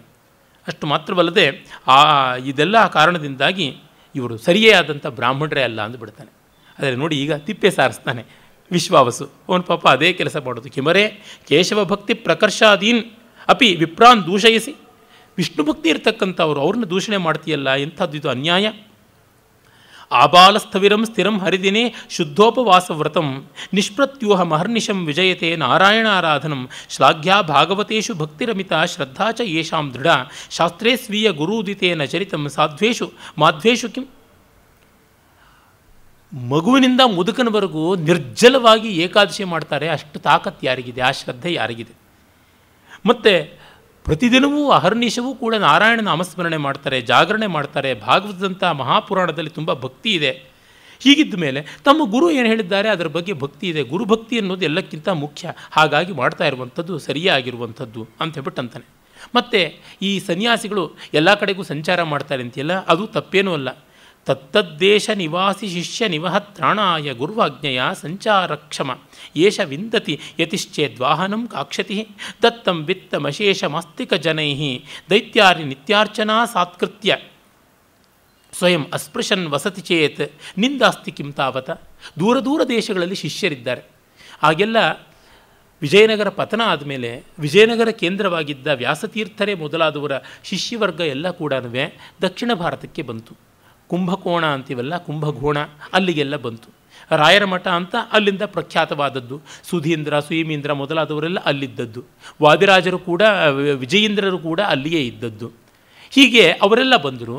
ಇವ್ರನ್ನೆಲ್ಲ ಅನುಗ್ರಹ ಮಾಡಬೇಕು. ಇತ್ತ ಕಡೆಗೆ ಬೇಕಾದಷ್ಟು ಜನ ಮಾಧ್ವ ಪಂಡಿತರು, ಮಾಧ್ವ ವಲಸೆ ಆಯಿತು. ಮತ್ತು ಆ ಕಡೆ ಮಹಾರಾಷ್ಟ್ರದ ಕಡೆಗೆ, ಆಂಧ್ರದ ಕಡೆಗೆಲ್ಲ ದಿಕ್ಕಾಪಾಲಾಗಿ ಹೋದರು. ವಿಜಯನಗರ ಪತನವಾದ ಮೇಲೆ ಎಲ್ಲ ಕಡೆಗೆ ಚೆಲ್ಲಾಪಿಲ್ಲಿ ಆದರೆ ಆ ಶಿಷ್ಯರನ್ನು ನೋಡೋದಕ್ಕೆ ಹೋಗಬೇಕಲ್ವ. ಅವ್ರನ್ನ ಮತ್ತೆ ದೀಕ್ಷಾದಿಗಳನ್ನು ಕೊಟ್ಟು ಮುದ್ರಾಧಾರಣೆ ಇತ್ಯಾದಿ ಮಾಡದೆ ಅವ್ರನ್ನ ಕಾಪಾಡಿಕೊಳ್ಳದೇ ಇದ್ದರೆ ಅವರಿಗೆ ಕರ್ಮಭ್ರಷ್ಟತ್ವ ಬರುವುದಿಲ್ವ. ಅದಕ್ಕಾಗಿ ಹೋಗ್ತಾ ಇದ್ದಾರೆ. ಅಷ್ಟು ದೂರ ದೇಶಕ್ಕೆ ಹೋಗಬೇಕಾದ್ರೆ ಪಲ್ಲಕ್ಕಿನಲ್ಲಿ ಹೋಗೋದೇನು ಅನ್ಯಾಯವ? ಪ್ರಾಕ್ಟಿಕಲ್ ಆದ ಮಾತನ್ನು ಹೇಳ್ತಾ ಇದ್ದಾನೆ. ಮತ್ತು ಹಾಗೆ ಬಂದವರಿಗೆಲ್ಲರಿಗೂ ಆಹಾರವನ್ನು ವಿತರಣೆ ಮಾಡಬೇಕಾಗುತ್ತದೆ, ಅದು ಅನ್ಯಾಯವ? ಈ ಕಾರಣದಿಂದ ನೀನು ಇಷ್ಟಕ್ಕೆಲ್ಲನೂ ರಂಧ್ರಾನ್ವೇಷಣೆ ಮಾಡಬೇಡ ಅನ್ನುವ ಮಾತನ್ನು ಹೇಳ್ತಾನೆ. ಮತ್ತೆ ಹೇಳ್ತಾನೆ, ಏತೇನ ಮತಾಂತರಸ್ಥ ಅಪಿ ಮಠಾಧಿಪತಯೋ ಯತಯೋ ವ್ಯಾಖ್ಯಾತಾ. ಇನ್ನು ಮಿಕ್ಕ ಯತಿಗಳು ಕೂಡ ಹೀಗೇನೇ ಇದ್ದಾರೆ, ಪಲ್ಲಕ್ಕಿನಲ್ಲಿ ಓಡಾಡ್ತಾರೆ, ಮಠಗಳಲ್ಲಿ ಪ್ರಸಾದ ವಿತರಣೆ ಮಾಡ್ತಾರೆ. ಅವ್ರ ಬಗ್ಗೆನೂ ಇದೇ ನಾನು ಹೇಳ್ತಕ್ಕಂಥ ಸಮರ್ಥನೆ, ನೀನು ತಪ್ಪಿಗಿರು ಅನ್ನುವ ಮಾತನ್ನು ಹೇಳ್ತಾನೆ. ಆಮೇಲೆ ಹೇಳ್ತಾನೆ, ಪಂಥಾನಂ ಅನುರುಂಧಾನ ಪಿತ್ರಾದೇರ್ನೈವ ದುಷ್ಯತಿ ಇತಿ ಸ್ಮೃತಿಮ ಅಧೀಯಾನೈ ಯೇಷಾಂ ದೋಷೋ ಹಿ ದುರ್ವಚ. ಮತ್ತು ಪರಂಪರೆಯಿಂದ ಬಂದದ್ದನ್ನು ಗೌರವಿಸಬೇಕು. ಅವ್ರದ್ದು ಯಾವುದೋ ಒಂದು ಪರಂಪರೆ ಇದೆ, ಅದನ್ನು ಗೌರವಿಸ್ತಾರೆ, ಅದು ದೊಡ್ಡದು. ಪರಂಪರಾ ಶ್ರದ್ಧೆ ಮುಖ್ಯ, ಅದನ್ನು ಮಾಡ್ತಾ ಇದ್ದಾರೆ. ಅಷ್ಟು ಮಾತ್ರವಲ್ಲ, ಇಲ್ಲಿ ನೋಡು, ಇನ್ನು ಎಷ್ಟು ಚೆನ್ನಾಗಿ ಕಾಣಿಸುವಂಥದ್ದಿದೆ. ಭಾಷಾ ವೇಷಾಚಾರೈ ಭೂಷಾಭಿ ಪುರುಷಶ್ಚ ಯೋಷಶ್ಚ ವೀಕ್ಷಸ್ವ ಪ್ರತಿದೇಶಂ ವಿಲಕ್ಷಣ ಏವ ಹಂತ ಲಕ್ಷ್ಯಂತೆ. ಭಾಷೆ, ವೇಷ, ಭೂಷಣ, ಪುರುಷ, ಯೋಷ. ಪುರುಷ, ಯೋಷ ಅಂದರೆ ಗಂಡು ಹೆಣ್ಣು ಇತ್ಯಾದಿ ಒಂದೊಂದು ದೇಶದಲ್ಲಿ ಒಂದೊಂದು ಥರ ಇರುತ್ತೆ.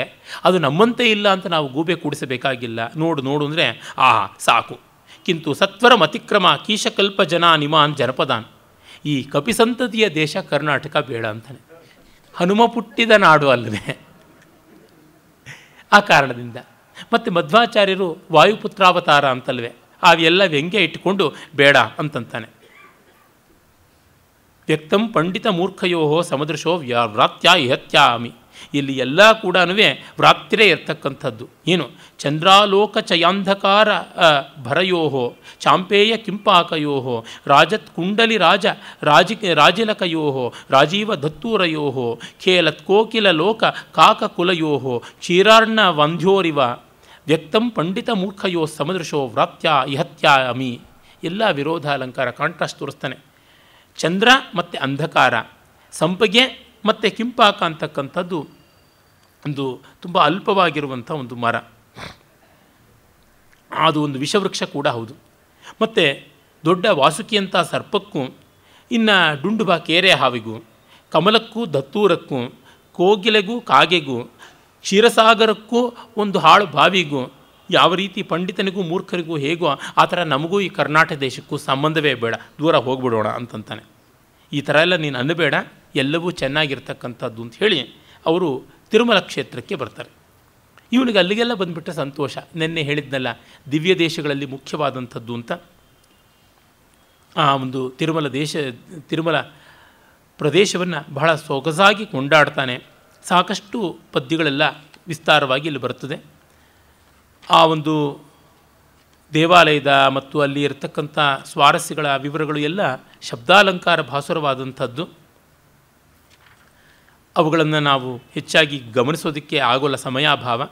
ಅದಾದ ಮೇಲೆ ಘಟಿಕಾಚಲದ ವರ್ಣನೆಯನ್ನು ಮಾಡ್ತಾನೆ. ಇಲ್ಲಿ ಆ ಘಟಿಕಾಚಲದಲ್ಲಿ ನರಸಿಂಹಸ್ವಾಮಿ ಇರತಕ್ಕಂಥದ್ದು ಒಂದು ಶಬ್ದಾಲಂಕಾರದ ಪದ್ಯವನ್ನು ನೋಡಿ. ವರಕೇತುಸ್ಥತಾರ್ಕ್ಷ್ಯಾಯ ಸ್ಮರಕೇಲಿ ಪುಷೇಶ್ರಿಯ ನರಕೇಕ್ಷಣ ವಿಘ್ನಾಯ ನರಕೇಸರಿಣೇ ನಮಃ. ನರಕವನ್ನು ನೋಡುವುದಕ್ಕೆ ವಿಘ್ನವನ್ನು ಉಂಟು ಮಾಡುವನು. ನರಕ ಈಕ್ಷಣ ವಿಘ್ನಾಯ ನರಕೇಕ್ಷಣ ವಿಘ್ನಾಯ ನರಕೇಸರಿಣೆ ನರಕೇಸರಿ ನರಸಿಂಹನಿಗೆ ನಮಸ್ಕಾರ. ಇವನಲ್ಲಿ ವರಕೇತುಸ್ಥತಾರ್ಕ್ಷ್ಯಾಯ ಧ್ವಜದಲ್ಲಿ ಗರುಡ ಇದ್ದಾನೆ.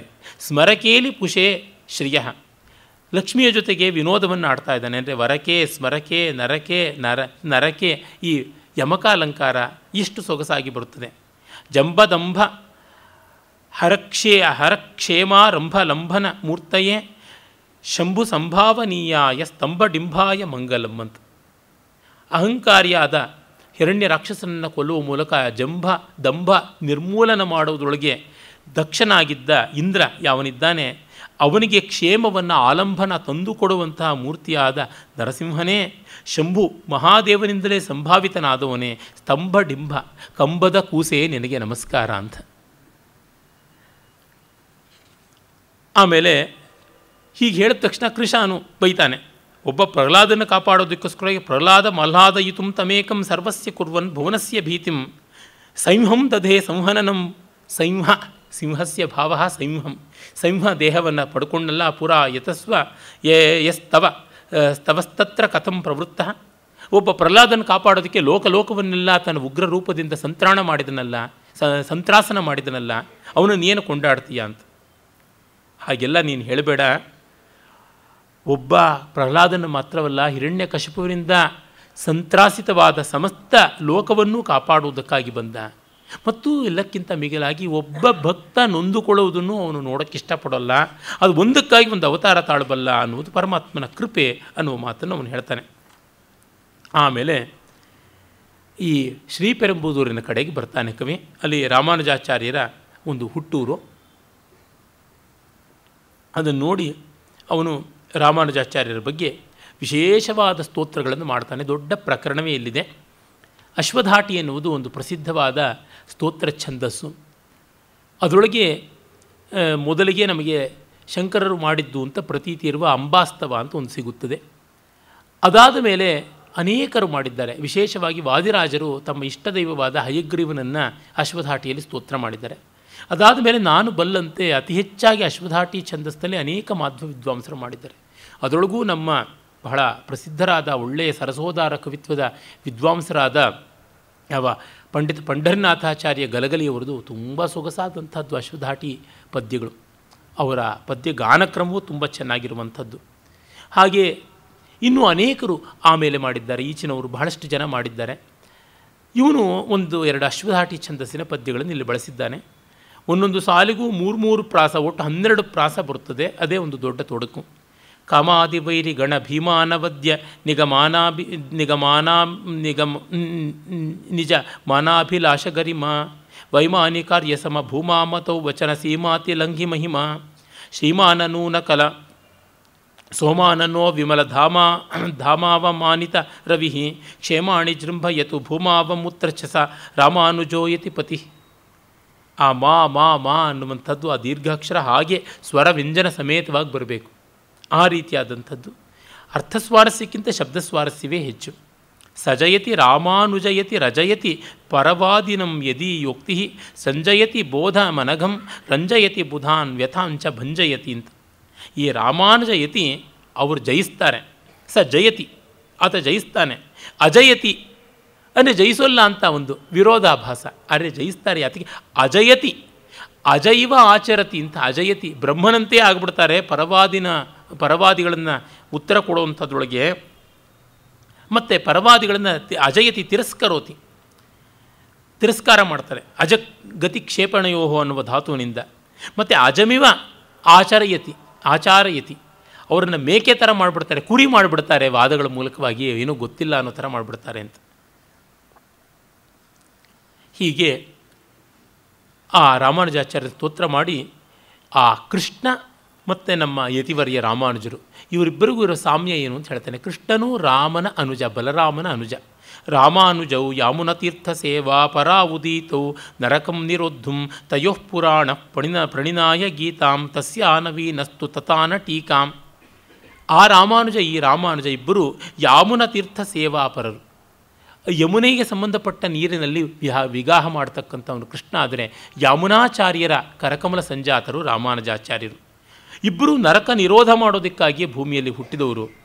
ಅವರಲ್ಲಿ ಹಳಬನಾದ ಕೃಷ್ಣ ರಾಮಾನುಜ ಗೀತೆಯನ್ನು ಹೇಳಿದರೆ, ನವೀನರಾದ ರಾಮಾನುಜರು ಗೀತೆಯನ್ನು ವ್ಯಾಖ್ಯಾನ ಮಾಡಿದ್ರು, ಗೀತಾ ಭಾಷ್ಯವನ್ನು ಬರೆದರು ಅಂತ. ಕೃಷ್ಣನು ಹೇಳ್ತಾನೆ, ಅವೆಲ್ಲ ಇದ್ದರೂ ಕೂಡ ಒಂದು ದೊಡ್ಡ ತೊಡಕಿದೆಯಾ ರಾಮಾನುಜಾಚಾರ್ಯರಿಗೆ ಅಂತ. ಶ್ರೀರಾಮಾನುಜ ದರ್ಶನೈಕರಸಿಕ ಶಿಷ್ಟ ಪ್ರಕೃಷ್ಟೈರ್ಗಣಿ ಪೂರ್ಣಾನಾಂ ವಿದುಷಾಂ ಮತಾಂತರಜುಷಾಂ ಪಂಕ್ತೋ ನ ಭುಂಕ್ತೆ ಕ್ವಚಿತ್ ಹಾಹಂತೌದನ ಮಂತತಃ ಶುಚಿತಂ ತದೃಷ್ಟಮಾಶು ತ್ಯಜನ್ ಅಸ್ತಾಂ ತತ್ ಸ್ವಮತಸ್ಥಿತೈರಪಿ ಸಮಂ ಪ್ರಾಯೇಣ ನಶ್ನಾತ್ಯಸು. ಈ ರಾಮಾನುಜರದು ಐಕಾಂತಿಕ ಮಾರ್ಗ ಅಂತಂತಾರೆ. ಅದರಿಂದ ನೋಡಿ ಏನಾಗ್ಬಿಟ್ಟಿದೆ ಅಂತಂದರೆ, ಸ್ವಜಾತಿಯಲ್ಲಿ ಬ್ರಾಹ್ಮಣ ಜಾತಿಯಲ್ಲಿ ಪಂಕ್ತಿ ಬಾಹ್ಯರಾಗ್ಬಿಡ್ತಾರೆ ಇವರು. ಆ ಪಂಕ್ತಿಯಲ್ಲಿ ಕೂತ್ಕೊಳ್ಳೋರಲ್ಲ, ಬೇರೆಯವರು ನೋಡಿದ ಅನ್ನವನ್ನು ತಿನ್ನೋದಿಲ್ಲ ಅಂತಾರೆ. ಈ ಅಹಂಕಾರ ಯಾತಕ್ಕೆ? ಹೀಗೆ ನೋಡಿದಾಗ ಇವರು ಸ್ವಜಾತಿಗೆ ವೈರವಾಗಿರ್ತಕ್ಕಂಥವ್ರು, ಇವರು ಖಂಡಿತ ನಿಂದನೀಯರು. ಅಷ್ಟು ಮಾತ್ರವಲ್ಲ, ಈ ರಾಮಾನುಜಾಚಾರ್ಯರಿಂದ ಸಂಸ್ಕೃತವೇ ಹೊಲಬುಗೆಟ್ಟೋಯ್ತು. ನೈಷಾಂ ನ್ಯಾಯ ಇಹ ದ್ವಿಜಾನ್ವಯ ಜುಷಾಂ ಭಾಷಾ ಪ್ರಬಂಧೇ ಶ್ರಮೋ ವೇದೇ ವಿಶ್ವ ಪುಮರ್ಥ ಸಾಧನ ವಿಧೌ ಬದ್ಧಾದರೆ ಜಾಗೃತಿ ತೀರಂ ಕ್ಷೀರ ಪಯೋನಿಧೇ ರೂಪಗತೌ ದೈತ್ಯಾರಿ ದೀಪ್ತ್ಯಾವೃತಂ ಕೋವಾ ಧಾವತಿ ದುಗ್ಧಲಬ್ಧಿ ಚಪಲೋ ಗೋಪಾಲಕಸ್ಯಾಲಯಂ. ಇಲ್ಲ, ಸೊಗಸಾಗಿ ಸಂಸ್ಕೃತದಲ್ಲಿ ಎಲ್ಲರೂ ಬರವಣಿಗೆ ಮಾಡ್ತಾ ಇದ್ದರೆ, ವೇದವೇ ಸಂಸ್ಕೃತದಲ್ಲಿ ಹುಟ್ಟಿರುವಾಗ, ಜಗತ್ತಿಗೆಲ್ಲರಿಗೂ ಪುರುಷಾರ್ಥವನ್ನು ಪ್ರತಿಪಾದಿಸೋದಕ್ಕೆ ಅದಿರುವಾಗ, ಇವರು ಹೋಗ್ಬಿಟ್ಟು ತಮಿಳು ವೇದ ಅಂತ ಒಂದು ತಲೆ ಮೇಲೆ ಇಟ್ಕೊಂಡು ಕೂತ್ಕೊಂಡ್ಬಿಟ್ಟು ಕ್ಷೀರಸಾಗರವೇ ಪಕ್ಕದಲ್ಲಿರುವಾಗ ಗೊಲ್ಲರ ಮನೆಗೆ ಹೋಗ್ಬಿಟ್ಟು ಕುಡಿತೆ ಹಾಲಿಗೆ ಬೇಡುವಂತೆ ಮಾಡಿಬಿಟ್ಟಿದ್ದಾರೆ. ಇದು ತುಂಬ ತಪ್ಪು. ಮುಂಚಂತಃ ಪಂಚಯಜ್ಞಾನ್ ದ್ರವಿಡ ಭಣಿತಿಭಿ ಮೋಹಯಂತೋ ಅನಭಿಜ್ಞಾನ್ ನಿಂದಂತೋ ಹಂತ ಯಜ್ಞಾನ್ ಅಸಕೃತಪಿ ಹರೇರ್ ವಂದನಂ ವಾರಯಂತಹ ಲುಂಪಂತ ಶ್ರಾದ್ದಚರ್ಯಾಂ ಯತಿಮಪಿ ಗೃಹಿಣಾಂ ವಂದನಂ ಕಾರಯಂತಹ ಸದ್ವೇಷಂ ಧಾರಯಂತಹ ಕತಿಚಿದ್ ಅವಹಿತೈರೇವ ಕಾಲಂ ಕ್ಷಪಂತಿ. ಇವರು ಅಯ್ಯಂಗಾರರು ಏನು ಮಾಡ್ತಾ ಇದ್ದಾರೆ, ಪಂಚಮಹಾಯಜ್ಞಗಳನ್ನು ಬಿಟ್ಟುಬಿಟ್ರು. ನಾವು ಭಗವಂತನ ಸೇವೆ ಮಾಡಿದ್ರೆ ಸಾಕು, ದೇವಯಜ್ಞ, ಭೂತಯಜ್ಞ, ಮನುಷ್ಯಯಜ್ಞ ಮತ್ತು ಪಿತೃಯಜ್ಞ ಹಾಗೂ ಬ್ರಹ್ಮಯಜ್ಞಾದಿಗಳನ್ನು ಮಾಡಲೇಬೇಕಾಗಿಲ್ಲ ಅಂತ. ಅಯ್ಯಂಗಾರಗಳ ಹಬ್ಬ ಇಲ್ಲ, ವ್ರತ ಇಲ್ಲ, ಮಿಕ್ಕವರಿಗೆಲ್ಲ ಉಂಟು. ದಿನ ಪಂಚಮಹಾಯಜ್ಞಗಳನ್ನು ಮಾಡೋದಿಲ್ಲ ಅಂತ. ಮಾಡ್ತಾರೆ, ಕೆಲವರು ಮಾಡ್ತಾ ಇರಲಿಲ್ಲ ಆ ಕಾಲದಲ್ಲಿ. ಜೊತೆಗೆ ಪ್ರಪತ್ತಿ ಮಾರ್ಗಕ್ಕೆ ಬಂದ ಮೇಲೆ ಬೇರೆ ಎಲ್ಲ ಮಾಡುವುದು ಪರಮಾತ್ಮನಿಗೆ ಮಾಡಿದ ಅವಿಧೇಯತೆ ಎನ್ನುವಂಥದ್ದು ಅಲ್ಲಿಯ ಸಂಪ್ರದಾಯ. ಅಂದರೆ ಪತಿಗೆ ಪೂರ್ಣ ಭಕ್ತಿ ಇರತಕ್ಕಂಥ ಹೆಂಡತಿ ಮತ್ತಾರಿಗೆ ಸೇವೆ ಮಾಡಿದ್ರು ಪತಿಯಲ್ಲಿ ವ್ಯಭಿಚಾರ ಮಾಡದಂತೆ ಆಗಿಬಿಡುತ್ತೆ ಅಂತ. ಇಲ್ಲೆಲ್ಲ ಎಕ್ಸ್ಟ್ರೀಮ್ಸು ಎಳ್ಕೊಂಡು ಹೋಗ್ಬಿಡ್ತಕ್ಕಂಥದ್ದು. ಅತ್ತೆ ಮಾವಂದ್ರಿಗೆ ಸೇವೆ ಮಾಡಿದ್ರೆ ತಪ್ಪೇ ಅಲ್ಲ. ಅಂದರೆ ಇಲ್ಲಿ ನಾವು ತಾತ್ಪರ್ಯವನ್ನು ಸ್ವೀಕಾರ ಮಾಡಬೇಕು, ಅಕ್ಷರಾರ್ಥವನ್ನು ಅಲ್ಲ. ಇವನು ಬಲ್ಲ, ಆದರೆ ಬೇಕು ಅಂತ ನಿಂದೆಗಳು ಉಂಟಲ್ಲ, ಅದನ್ನು ಹಾಕಬೇಕು, ಹಾಕ್ತಾ ಇದ್ದಾನೆ.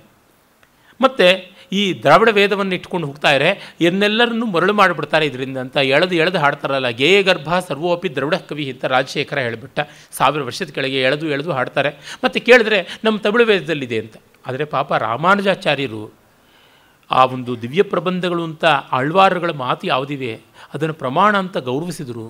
ತಮ್ಮ ಶಾಸ್ತ್ರಗ್ರಂಥಗಳಾದ ಭಾಷ್ಯಾದಿಗಳಲ್ಲಿ ಒಂದೇ ಕಡೆಯಲ್ಲಿಯೂ ಅದನ್ನು ಪ್ರಮಾಣ ಅಂತ ಎಳ್ಕೊಂಡು ಬಂದಿಲ್ಲ. ಎಲ್ಲರೂ ಪ್ರಮಾಣ ಅಂತ ತಟಸ್ಥರು ಒಪ್ಪುವಂಥದ್ದನ್ನೇ ಇಟ್ಕೊಂಡಿದ್ದಾರೆ. ರಾಮಾನುಜಾಚಾರ್ಯರ ಮೇಲೆ ಗೂಬೆ ಕೂಡಿಸಬಾರ್ದು. ಆದರೆ ಲೋಕಕ್ಕೆ ಗೊತ್ತಾಗೋದಿಲ್ಲ, ಅಯ್ಯೋ ಬಿಡ್ರಯ್ಯ, ನೀವು ಈ ಸಂಸ್ಕೃತದಲ್ಲಿ ಇಲ್ಲ ಅಂದರೆ ತಮಿಳಲ್ಲಿದೆ ಅಂತ ಅಂದುಬಿಡ್ತೀರಾ ಅಂತ. ಈ ಹವ್ಯಕ ವಿದ್ವಾಂಸರು ದಕ್ಷಿಣ ಕನ್ನಡದವರು ಕನ್ನಡ ಸಂಶೋಧನೆ ಮಾಡುವಾಗ ಈ ಘಟ್ಟದ ಮೇಲಿನ ಹಳೆ ಮೈಸೂರಿನ ವಿದ್ವಾಂಸರು, ನೀವು ಬಿಡಿ ಸ್ವಾಮಿ ಹವ್ಯಕ ಭಾಷೆಯಿಂದ ಯಾವುದೋ ಒಂದು ಹಳಗನ್ನಡ ಎತ್ತಿ ತೋರಿಸ್ಬಿಡ್ತೀರಾ ಅಂತ. ಯಡಿಯಾಪ ಕೃಷ್ಣ ಭಟ್ರಾಗಲಿ, ಅವರ ರೀತಿಯಾದಂಥ ವಿದ್ವಾಂಸರು ಹಾಗೆ ಮಾಡಿಲ್ಲ. ಮುಳಿಯ ತಿಮ್ಮಪ್ಪನೆಯವರು ಸ್ವಲ್ಪ ಹಾಗೆ ಎಳ್ಕೊಂಡು ಛಲ ಮಾಡೋರು. ಆದರೆ ಒಬ್ಬರು ಮಾಡಿದ್ರಿಂದ ಇಡೀ ಪರಂಪರೆಗೇ ಆ ಗೂಬೆ ಕಲ್ಪಿಸುವಂಥದ್ದಲ್ಲ. ಏಕೆಂದರೆ ಗೋವಿಂದ ಪೈಗಳು ಆ ಕಡೆಯವರು ಅವರೇನು ಹಾಗೆ ಮಾಡಿದ್ದಲ್ಲ. ಅಂದರೆ ಲೋಕ ಪ್ರವಾದ ಏನಿರುತ್ತದೆ ಅದನ್ನು ನಿಂದೆಯ ಬಾಯಾಗಿ ಇಲ್ಲಿ ತಂದಿದ್ದಾನೆ ಕೃಷಾವನುವಿನ ಮೂಲಕವಾಗಿ. ಮತ್ತು ಯಜ್ಞಗಳನ್ನು ನಿಂದಿಸ್ತಾರೆ. ಯಾಕೆಂದರೆ ಯಜ್ಞಗಳು ಕಾಮ್ಯ ವ್ರತಗಳು, ನಾವು ನಿಷ್ಕಾಮ ಕರ್ಮ ಮಾಡ್ತೀವಿ ಅಂತ. ಮಿಕ್ಕವರೆಲ್ಲ ಮಮೋಪತ್ತ ಸಮಸ್ತ ಋತಕ್ಷಯದ್ವಾರ ಶ್ರೀ ಪರಮೇಶ್ವರ ಪ್ರೀತ್ಯರ್ಥಂ ಅಥವಾ ಮಾಧ್ವರಾದರೆ ಲಕ್ಷ್ಮೀನಾರಾಯಣ ಪ್ರೀತ್ಯರ್ಥಂ ಅಥವಾ ಭಾರತೀ ರಮಣ ಮುಖ್ಯ ಪ್ರಾಣಾಂತರ್ಗತ ರಮಾನಾಥ ಮಹಾವಿಷ್ಣು ಪ್ರೀತ್ಯರ್ಥಂ ಅಂತ ಈ ರೀತಿಯಾಗಿ ಸಂಕಲ್ಪ ಮಾಡೋದುಂಟು. ಆದರೆ ನಾವು ಹಾಗೆ ಯಾವುದೂ ಕಾಮ್ಯ ಅಲ್ಲ. ಇಷ್ಟ ಕಾಮ್ಯಾರ್ಥ ಸಿದ್ಧಾರ್ಥಂ ಮನೋವಂಚಾಪಹ ಸಿದ್ಧಾರ್ಥಂ ಪುತ್ರಪೌತ್ರಾಭಿವೃದ್ಧ್ಯರ್ಥಂ ಈ ಥರದ್ದೆಲ್ಲ ಹೇಳೋದಿಲ್ಲ. ಇದು ಸ್ಮಾರ್ತರು ತುಂಬ ದೊಡ್ಡ ಸಂಕಲ್ಪ ಉಂಟು. ನಾವೇನೂ ಮಾಡೋದಿಲ್ಲ. ಭಗವತ್ ಕೈಂಕರ್ಯ ರೂಪೇಣ ಪರಮಾತ್ಮನ ಸೇವೆ ಅಂತ ಅಷ್ಟೇ ಮಾಡೋದು. ಇವನ್ನೆಲ್ಲ ಇವೆಲ್ಲ ಯಾತಕ್ಕೆ ಮಾಡಬೇಕು? ಎಲ್ಲಿವರೆಗೂ ಅಂತಂದರೆ ಈ ಯಜ್ಞಾದಿಗಳ ಮೂಲಕ ಯಜ್ಞೋ ವೈ ವಿಷ್ಣು ಅಂತ ವೇದ ಹೇಳುತ್ತೆ. ಆ ವಿಷ್ಣುವನ್ನೂ ವಂದನೆ ಮಾಡೋಕ್ಕೆ ಬಿಡ್ತಾ ಇಲ್ಲ ಇವರು. ಶ್ರಾದ್ದವನ್ನು ಬಿಟ್ಟುಬಿಡ್ತಾರೆ ಬೇಕಾದರೆ. ಮತ್ತು ಯತಿಗಳ ಕೈಯಿಂದಲೂ ಗೃಹಸ್ಥರಿಗೆ ನಮಸ್ಕಾರ ಮಾಡಿಸ್ತಾರೆ. ಆಶ್ರಮ ಜ್ಯೇಷ್ಠರು ಅಂತ ಇಲ್ಲದೆ ಇವನೊಂದು ಖಂಡನ ಗ್ರಂಥ ಬರೆದಿದ್ದಾನೆ, ಯತಿ ಪ್ರತಿವಂದನ ಖಂಡನ ಅಂತ. ಶ್ರೀ ವೈಷ್ಣವ ಸಂಪ್ರದಾಯದಲ್ಲಿ ಭಾಗವತರನ್ನು ನೋಡಿದರೆ ಮತ್ತೊಬ್ಬ ಭಾಗವತರು ನಮಸ್ಕಾರ ಮಾಡಬೇಕು ಅಂತ ನನಗಂತೂ ತುಂಬ ದೊಡ್ಡ ಸಂಪ್ರದಾಯ ಅಂತ ಅನಿಸುತ್ತದೆ. ಏನೆಂದರೆ ಒಬ್ಬ ಭಕ್ತನನ್ನು ನೋಡಿ ಮತ್ತೊಬ್ಬ ಭಕ್ತ ಬಾಗಬೇಕು ಅಂತ. ಇವನು ದೊಡ್ಡವನು ಸಣ್ಣವನು ಅಂತ ಇಲ್ಲ, ಹರಿಭಕ್ತಿಯಲ್ಲಿ ಎಲ್ಲರೂ ಸಮಾನರು ಅಂತ ಅನ್ನುವಂಥದ್ದು. ಅಡಿಯೇನು ರಾಮಾನುಜದಾಸನ್ನಂತಲೇ ಮಾಡುವಂಥದ್ದು. ಮತ್ತು ಆ ಅಹಂಕಾರ ಖಂಡನಕ್ಕೋಸ್ಕರವಾಗಿಯೇ ನಮ್ಮ ಮನೆಗೆ ಬನ್ನಿ ಅಂತ ಅನ್ನಬಾರ್ದು, ನಮ್ಮ ಗುಡಿಸಲಿಗೆ ಬನ್ನಿ ಅಂತ ಅನ್ನಬೇಕು. ಈ ರೀತಿಯಾದದ್ದು ಈ ದಾಸನ ಮನೆಗೆ ಬನ್ನಿ ಅಂತ ಅನ್ನಬೇಕು ಅಂತ ಅಹಂಕಾರ ಖಂಡನೆಗೆ ಅಂತ ಹೊರಟದ್ದು. ನಿಜ, ಬಸವಣ್ಣನವರು ಕೂಡ ಹೇಳ್ತಾರೆ, ಶರಣು ಅಂದರೆ ಶರಣು ಶರಣಾರ್ಥಿ ಅಂತಾರೆ, ನಿಮ್ಮ ಚೆಮ್ಮಾವುಗೆಗಳಯ್ಯ ಅಂತಾರೆ. ಆದರೆ ಒಂದು ಏನಂದರೆ ಈ ಮತದಲ್ಲಿ ಬರುವ ಸಮಸ್ಯೆ, ನಮ್ಮ ದೇವರ ಭಕ್ತರಿಗೆ ಮಾತ್ರ ನಾವು ಒಬೀಡಿಯಂಟು, ಬೇರೆ ದೇವರ ಭಕ್ತರು ನಮಗೆ ಶತಶತ್ರುಗಳು ಅಂತ. ಇಲ್ಲಿಗೆ ಎಲ್ಲ ಔದಾರ್ಯವು ಮುಗಿದು ಹೋಗ್ಬಿಡುತ್ತೆ. ಹೀಗಾಗಿ ಅವನು ವಿಷ್ಣುವನ್ನು ಪೂಜೆ ಮಾಡೋಲ್ಲ ಅಂದರೆ ವಿಷ್ಣು ಭಕ್ತನಿಗೆ ಅವನು ಶತ್ರುವೆ. ಅವನು ಶಿವನನ್ನು ಪೂಜೆ ಮಾಡೋಲ್ಲ ಅಂದರೆ ಶಿವಭಕ್ತನಿಗೆ ಅವನು ಆಗರ್ಭ ಶತ್ರುವಾಗಿಬಿಡ್ತಾನೆ. ಇದು ಹಿಂದೂ ಮುಸ್ಲಿಮು ಕ್ರಿಸ್ತ ಹಿಂದೂ, ಹೀಗೆ ಎಲ್ಲ ಕಡೆಯಲ್ಲೂ ವರ್ತಿಸುತ್ತದೆ. ಈ ಕಾರಣದಿಂದ ಎಲ್ಲ ಮುಸ್ಲಿಮರು ಸಹೋದರರು, ಅರೆ ಮುಸ್ಲಿಮೇತರರು ಪರಮವೀರಿಗಳು. ಅವರು ಕೊಲ್ಲೋದಿಕ್ಕೇನೆ, ಅವರು ಸಾಯೋದಿಕ್ಕೇನೆ ಇರೋದು, ನಾವು ಕೊಲ್ಲೋದಿಕ್ಕೇನೆ ಅವ್ರು ಹುಟ್ಟಿರೋದು ಅಂತ. ಈ ಥರ ಆಗ್ಬಿಟ್ರೆ ಅವರು ಪೇಗನ್ ಅಂತ, ಇವರು ಕಾಫಿರ್ ಅಂತ, ಇವರು ಭವಿಗಳು ಅಂತ, ಇವರು ಪಾಖಂಡಿಗಳು ಅಂತ ಹೇಳ್ತಾ ಹೋದಾಗ ಈ ವೈರ ಸಾಧನೆ ಯಾವುದಕ್ಕೂ ಪ್ರಯೋಜನಕ್ಕೆ ಬರೋದಿಲ್ಲ. ಆಮೇಲೆ ಹೇಳ್ತಾನೆ, ದೊಡ್ಡ ವೇಷ ಮಾತ್ರ ಹಾಕ್ಕೊಂಡು ಬಿಡ್ತಾರೆ ಮೊಹರಂ ಹುಲಿಗಳ ತರಹ ನಾಮಗಳನ್ನು, ಇಂಥದ್ದು ಇವರು ಮಾಡುವಂಥದ್ದು. ಆಮೇಲೆ ತೆಂಗಲೆಯವರನ್ನು ಇಟ್ಕೊಂಡು ಬೈತಾನೆ.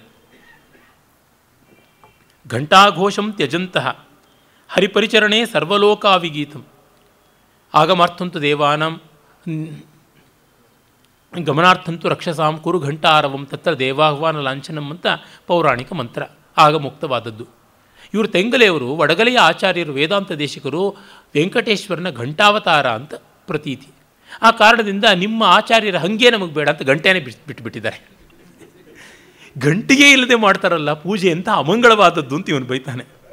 ಖ್ಯಾತಂ ತ್ರೈಲೋಕ್ಯ ಮಾತು ಶ್ರುತಿಭಿರ್ ಅಭಿಹಿತಂ ವೈಭವಂ ಖಂಡಯಂತಹ. ಮಹಾಲಕ್ಷ್ಮಿ ಸರ್ವಶಕ್ತಿ ಸ್ವರೂಪಿಣಿ ಅದಿತಿದೇವಿ, ಅವಳು ಸರ್ವದೇವಮಾತೆ ಅಂತೆಲ್ಲ ಪ್ರಸಿದ್ಧಳಾದಂಥವಳು. ಅವಳನ್ನು ಬಿಟ್ಬಿಟ್ಟು ಅವಳನ್ನು ನಾರಾಯಣನ ಕಾಲೊತ್ತೋದಕ್ಕೆ ಮಾಡಿಬಿಟ್ಟು ಅವಳನ್ನು ಅಡಿಯಾಳಾಗಿ ಮಾಡಿಬಿಟ್ಟಿದ್ದೀರಲ್ಲ, ತಾಯಾರನ್ನ ದೊಡ್ಡ ಸ್ಥಾನದಲ್ಲಿ ಇಟ್ಟೇ ಇಲ್ವಲ್ಲ. ಸಂಕೇತ ಶ್ರದ್ಧೆಯೇವ ಸ್ವಚರಣ ಸಲಿಲಂ ಸ್ವೀಯ ಗೋಷ್ಠ್ಯಾಂ ಪಿಬಂತ. ಗುರುಗಳ ಪಾದೋದಕ ಸ್ವೀಕರಿಸಬೇಕು ಅಂತ ಸಂಕೇತ ಆದರೆ ಅದನ್ನು ಆ್ಯಕ್ಚುಲೈಸ್ ಮಾಡಿಬಿಟ್ಟು ಅವ್ರ ಪಾದ ತೊಳೆದ್ಬಿಟ್ಟು ಆ ನೀರು ಕುಡಿದದ್ದೇ. ಇದು ಎಂಥದ್ದಿದು? ಅನ್ಯಾಯವಾದದ್ದಲ್ವ. ಕೇಚಿದ್ ವಿಪ್ಲಾವಯಂತೆ ಜಗದಭಿದತಃ ಕೇಶವಂ ದೋಷಭೋಗ್ಯಂ. ಇದಕ್ಕೆಲ್ಲ ಆಸ್ಪದ ರಾಮಾನುಜಾಚಾರ್ಯರು. ಆ ಕಾರಣವಾಗಿ ಇವರನ್ನು ದೂರ ಮಾಡಬೇಕು ಅಂತ ಹೇಳ್ಬಿಟ್ಟು ಅಂತಾನೆ. ಆಮೇಲೆ ಇವರು ಕರ್ಮ ಮಾಡೋದೇನೆ ಪಾತಕ, ಭಕ್ತಿ ಸಾಕು ಅಂತ ಹೇಳ್ಬಿಟ್ಟು ಯತ್ಸರ್ವಂ ವಿಸೃಜಂತಿ ಕಾಮ್ಯಮಿತಿ ತರ್ಯಂತ ವಿಧ್ವಂಸಕಾಹ, ವೇದವನ್ನೇ ಧ್ವಂಸ ಮಾಡಿಬಿಟ್ಟಿದ್ದಾರೆ. ಇದು ಆ ಕಾರಣದಿಂದ ಇವರು ಉಳಿಸ್ಕೊಂಡಿರೋದು ಕರ್ಮ ಏನು? ತದ್ವೈ ನಿತ್ಯತೆಯಾಶ್ರಿತೇ ದಶನಂ ಯಾಚವ್ಯವಾಯ ಕ್ರಿಯಾ. ಹೀಗಾಗಿ ಅವರಿಗೆ ಉಳಿದಿರ್ತಕ್ಕಂಥದ್ದು ಎರಡೇ, ಶಿಷ್ಣೋದರ ಪರಾಯಣತ್ವ, ಇನ್ನೇನೂ ಇಲ್ಲ. ಆಹಾರ ನಿದ್ರಾ ಮೈಥುನ ಬಿಟ್ಟರೆ ಇನ್ಯಾವ ಕರ್ಮನೂ ಮಾಡ್ತಾ ಇಲ್ಲ ಶ್ರೀ ವೈಷ್ಣವರು ಅಂತ ಬೈದು ಬಿಡ್ತಾನೆ. ಈ ಮಟ್ಟಕ್ಕೆ ಸ್ವಜನವನ್ನು ಬೈಯೋದು ಅಂದರೆ ತುಂಬ ಕಷ್ಟ ಇದೆ.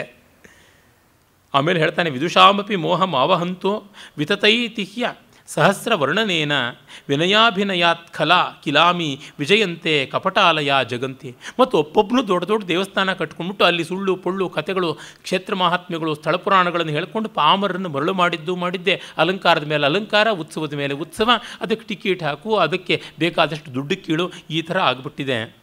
ಯಸ್ಯಾಂ ನಾಸ್ತಿ ಪುರಸ್ಕೃತಿರ್ ನೈವೇದಾಂ ಯಜ್ವಾ ತು ಹಾಸ್ಯಾಸ್ಪದಂ. ಶ್ರೀವೈಷ್ಣವರಲ್ಲಿ ಯಜ್ಞ ಮಾಡೋಕ್ಕೆ ಹೋದವನನ್ನು ಕೇಲಿ ಮಾಡ್ತಾರೆ. ಪೂಜ್ಯಂತೇಚ ನಿರಕ್ಷರ ಪುರರಮಿ ಸಾಂಕೇತಿಕ ಆಚಾರ್ಯಕಾಹ. ಇನ್ನು ಇವು ಅಂದರೆ ಟೋನ್ನಕ್ಕೆ ಬರದೇ ಇರತಕ್ಕಂಥ ಶೂದ್ರರು, ಹಲಮಾದಿಗರು ಇವರೆಲ್ಲರನ್ನೂ ಆಚಾರ್ಯ ಪುರುಷರು ಮತ್ತು ಆಳ್ವಾರುಗಳು ಅಂತ ಕೊಂಡಾಡ್ತಾರೆ ಅಂತ. ವಸ್ತುತಃ ನಮ್ಮಾಳ್ವಾರರು ಪ್ರಪನ್ನ ಕೂಟಸ್ಥರು ಅಂತಲೇ ಪ್ರಸಿದ್ಧರಾದವರು. ಶಠಕೋಪ ಮುನಿ ಅಂತ ಅವ್ರನ್ನ ವಕುಳಭೂಷಣರು ಅಂತ ಕರೀತಾರೆ. ಅವರ ಜನ್ಮವೇ ಗೊತ್ತಿಲ್ಲ, ಅವರು ಶೂದ್ರರು ಅಂತಾರೆ. ಆದರೆ ರಾಮಾನುಜಾಚಾರ್ಯರ ಇಡೀ ಪರಂಪರೆ ಅವರನ್ನು ದೊಡ್ಡವರು ಅಂತ ಗೌರವಿಸಿದೆ. ಹಾಗೆಯೇ ಪೊಯ್ದತ್ತಾಳ್ವಾರ್, ಪೊಯ್ಗೆ ಆಳ್ವಾರ್ ಮತ್ತು ಪೇಯ ಆಳ್ವಾರ್ ಅಂತ ಮೊದಲ ಮೂವರು ಅಂತಾರಲ್ಲ, ಅವ್ರ ಜನ್ಮ ಯಾವುದೋ ಗೊತ್ತೇ ಇಲ್ಲ. ಅದೇ ರೀತಿಯಲ್ಲಿ ತಿರುಪಾಣ ಆಳ್ವಾರು, ಅವರು ಅಂತ್ಯಜರು ಅಂತ. ತೊಂಡರಡಿಪ್ಪುಡಿ ಆಳ್ವಾರರು ಭಕ್ತಾಂಗ್ರಿ ರೇಣು ಅಂತ ವಿಪ್ರನಾರಾಯಣ ಅಂತ ಅವರು ಬ್ರಾಹ್ಮಣರಾಗಿದ್ದರು, ವೇಶ್ಯಾಲೋಲರಾಗಿದ್ದರು. ತಿರುಮಂಗೆ ಆಳ್ವಾರು ಅವರು ಬ್ರಾಹ್ಮಣರಲ್ಲ, ಅವರು ಕಳ್ಳರಾಗಿದ್ದವರು, ಹೈವೇ ರಾಬರು, ಆ ಥರದವರು. ಇವರುಗಳನ್ನೆಲ್ಲ ಇವರು ಕೊಂಡಾಡ್ತಿದ್ದಾರಲ್ಲ ಅಂತ. ಆದರೆ ಅಲ್ಲಿ ಅಲೌಕಿಕವಾದದ್ದೇ ಇದೆ. ಇವರೆಲ್ಲರೂ ಕೂಡ ತುಂಬ ಪರಮ ಸಾತ್ವಿಕರಾದದ್ದು, ಮಹಾಭಕ್ತರಾದಂಥವರು. ಮಧುರಕಾಳಿ ಕವಿ ಆಳ್ವಾರರು ಮಹಾವಿಪ್ರೋತ್ತಮರು, ಮಹಾಶಾಸ್ತ್ರಜ್ಞರು. ಆದರೆ ಅವರು ನಮ್ಮಾಳ್ವಾರರಿಗೆ ಪರಮ ಭಕ್ತರಾಗಿ ಅವರು ಮಾಡಿದ್ದಷ್ಟು ನಮ್ಮಾಳ್ವಾರ ಸ್ತೋತ್ರವೇ, ಭಗವಂತನ ಸ್ತೋತ್ರವೂ ಮಾಡಲಿಲ್ಲ. ಭಕ್ತ ಸ್ತೋತ್ರವೇ ಭಗವತ್ ಸ್ತೋತ್ರಕ್ಕಿಂತ ದೊಡ್ಡದು ಅಂತ. ಆಳ್ವಾರುಗಳ ಚರಿತ್ರೆ ತುಂಬ ಪಾವನಕಾರಿಯಾದದ್ದು, ಬಹಳ ದೊಡ್ಡದಾದದ್ದು. ಆದರೆ ಲೋಕದಲ್ಲಿ ಹಾಗೆಲ್ಲ ಶ್ರೀವೈಷ್ಣವ್ರನ್ನ ಕಂಡ್ರೆ ಆಗೋಲ್ಲ, ಅಂದರೆ ಬೈಬೇಕು ಅಂದರೆ ಇದೆಲ್ಲ ಯುಕ್ತಿಗಳನ್ನು ಬಳಸಿ ಬೈತಕ್ಕಂಥದ್ದಾಗುತ್ತದೆ. ಅದನ್ನೆಲ್ಲ ಅವನು ಪೂರ್ವಪಕ್ಷ ರೂಪದಲ್ಲಿ ನಮ್ಮ ಕೃಶಾನವಿನ ಬಾಯಿನಲ್ಲಿ ಹೇಳ್ತಾ ಇದ್ದಾನೆ.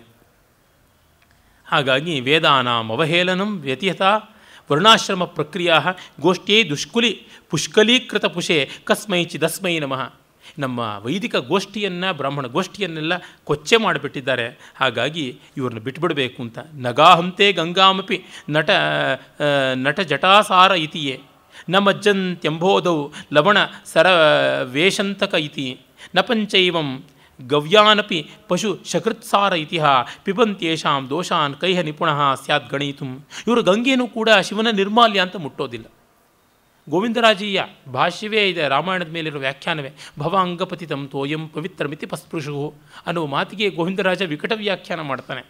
ಶಿವನ ಜಟಾಜೂಟದಿಂದ ಬಿದ್ದ ನೀರು ಅಂತ ಋಷಿಗಳು ಪವಿತ್ರ ಅಂತ ಸ್ನಾನ ಮಾಡಿದ್ರು ಅಂತ ರಾಮಾಯಣದಲ್ಲಿ ಅರ್ಥ ಇದ್ದರೆ, ಮುಟ್ಟಿದ್ರು ನಸ್ನಸ್ಯುಹು ಅಂತ ದುರ್ವ್ಯಾಖ್ಯಾನ ಬರೀತಾನೆ. ಹೀಗೆ ಇವರು ಮಾಡ್ತಾರೆ. ಅವರು ಅದಕ್ಕೆ ಕಾಶಿ ಯಾತ್ರೆ ಅನ್ನೋಲ್ಲ, ಬದರಿ ಯಾತ್ರೆ ಅಂತಾರೆ.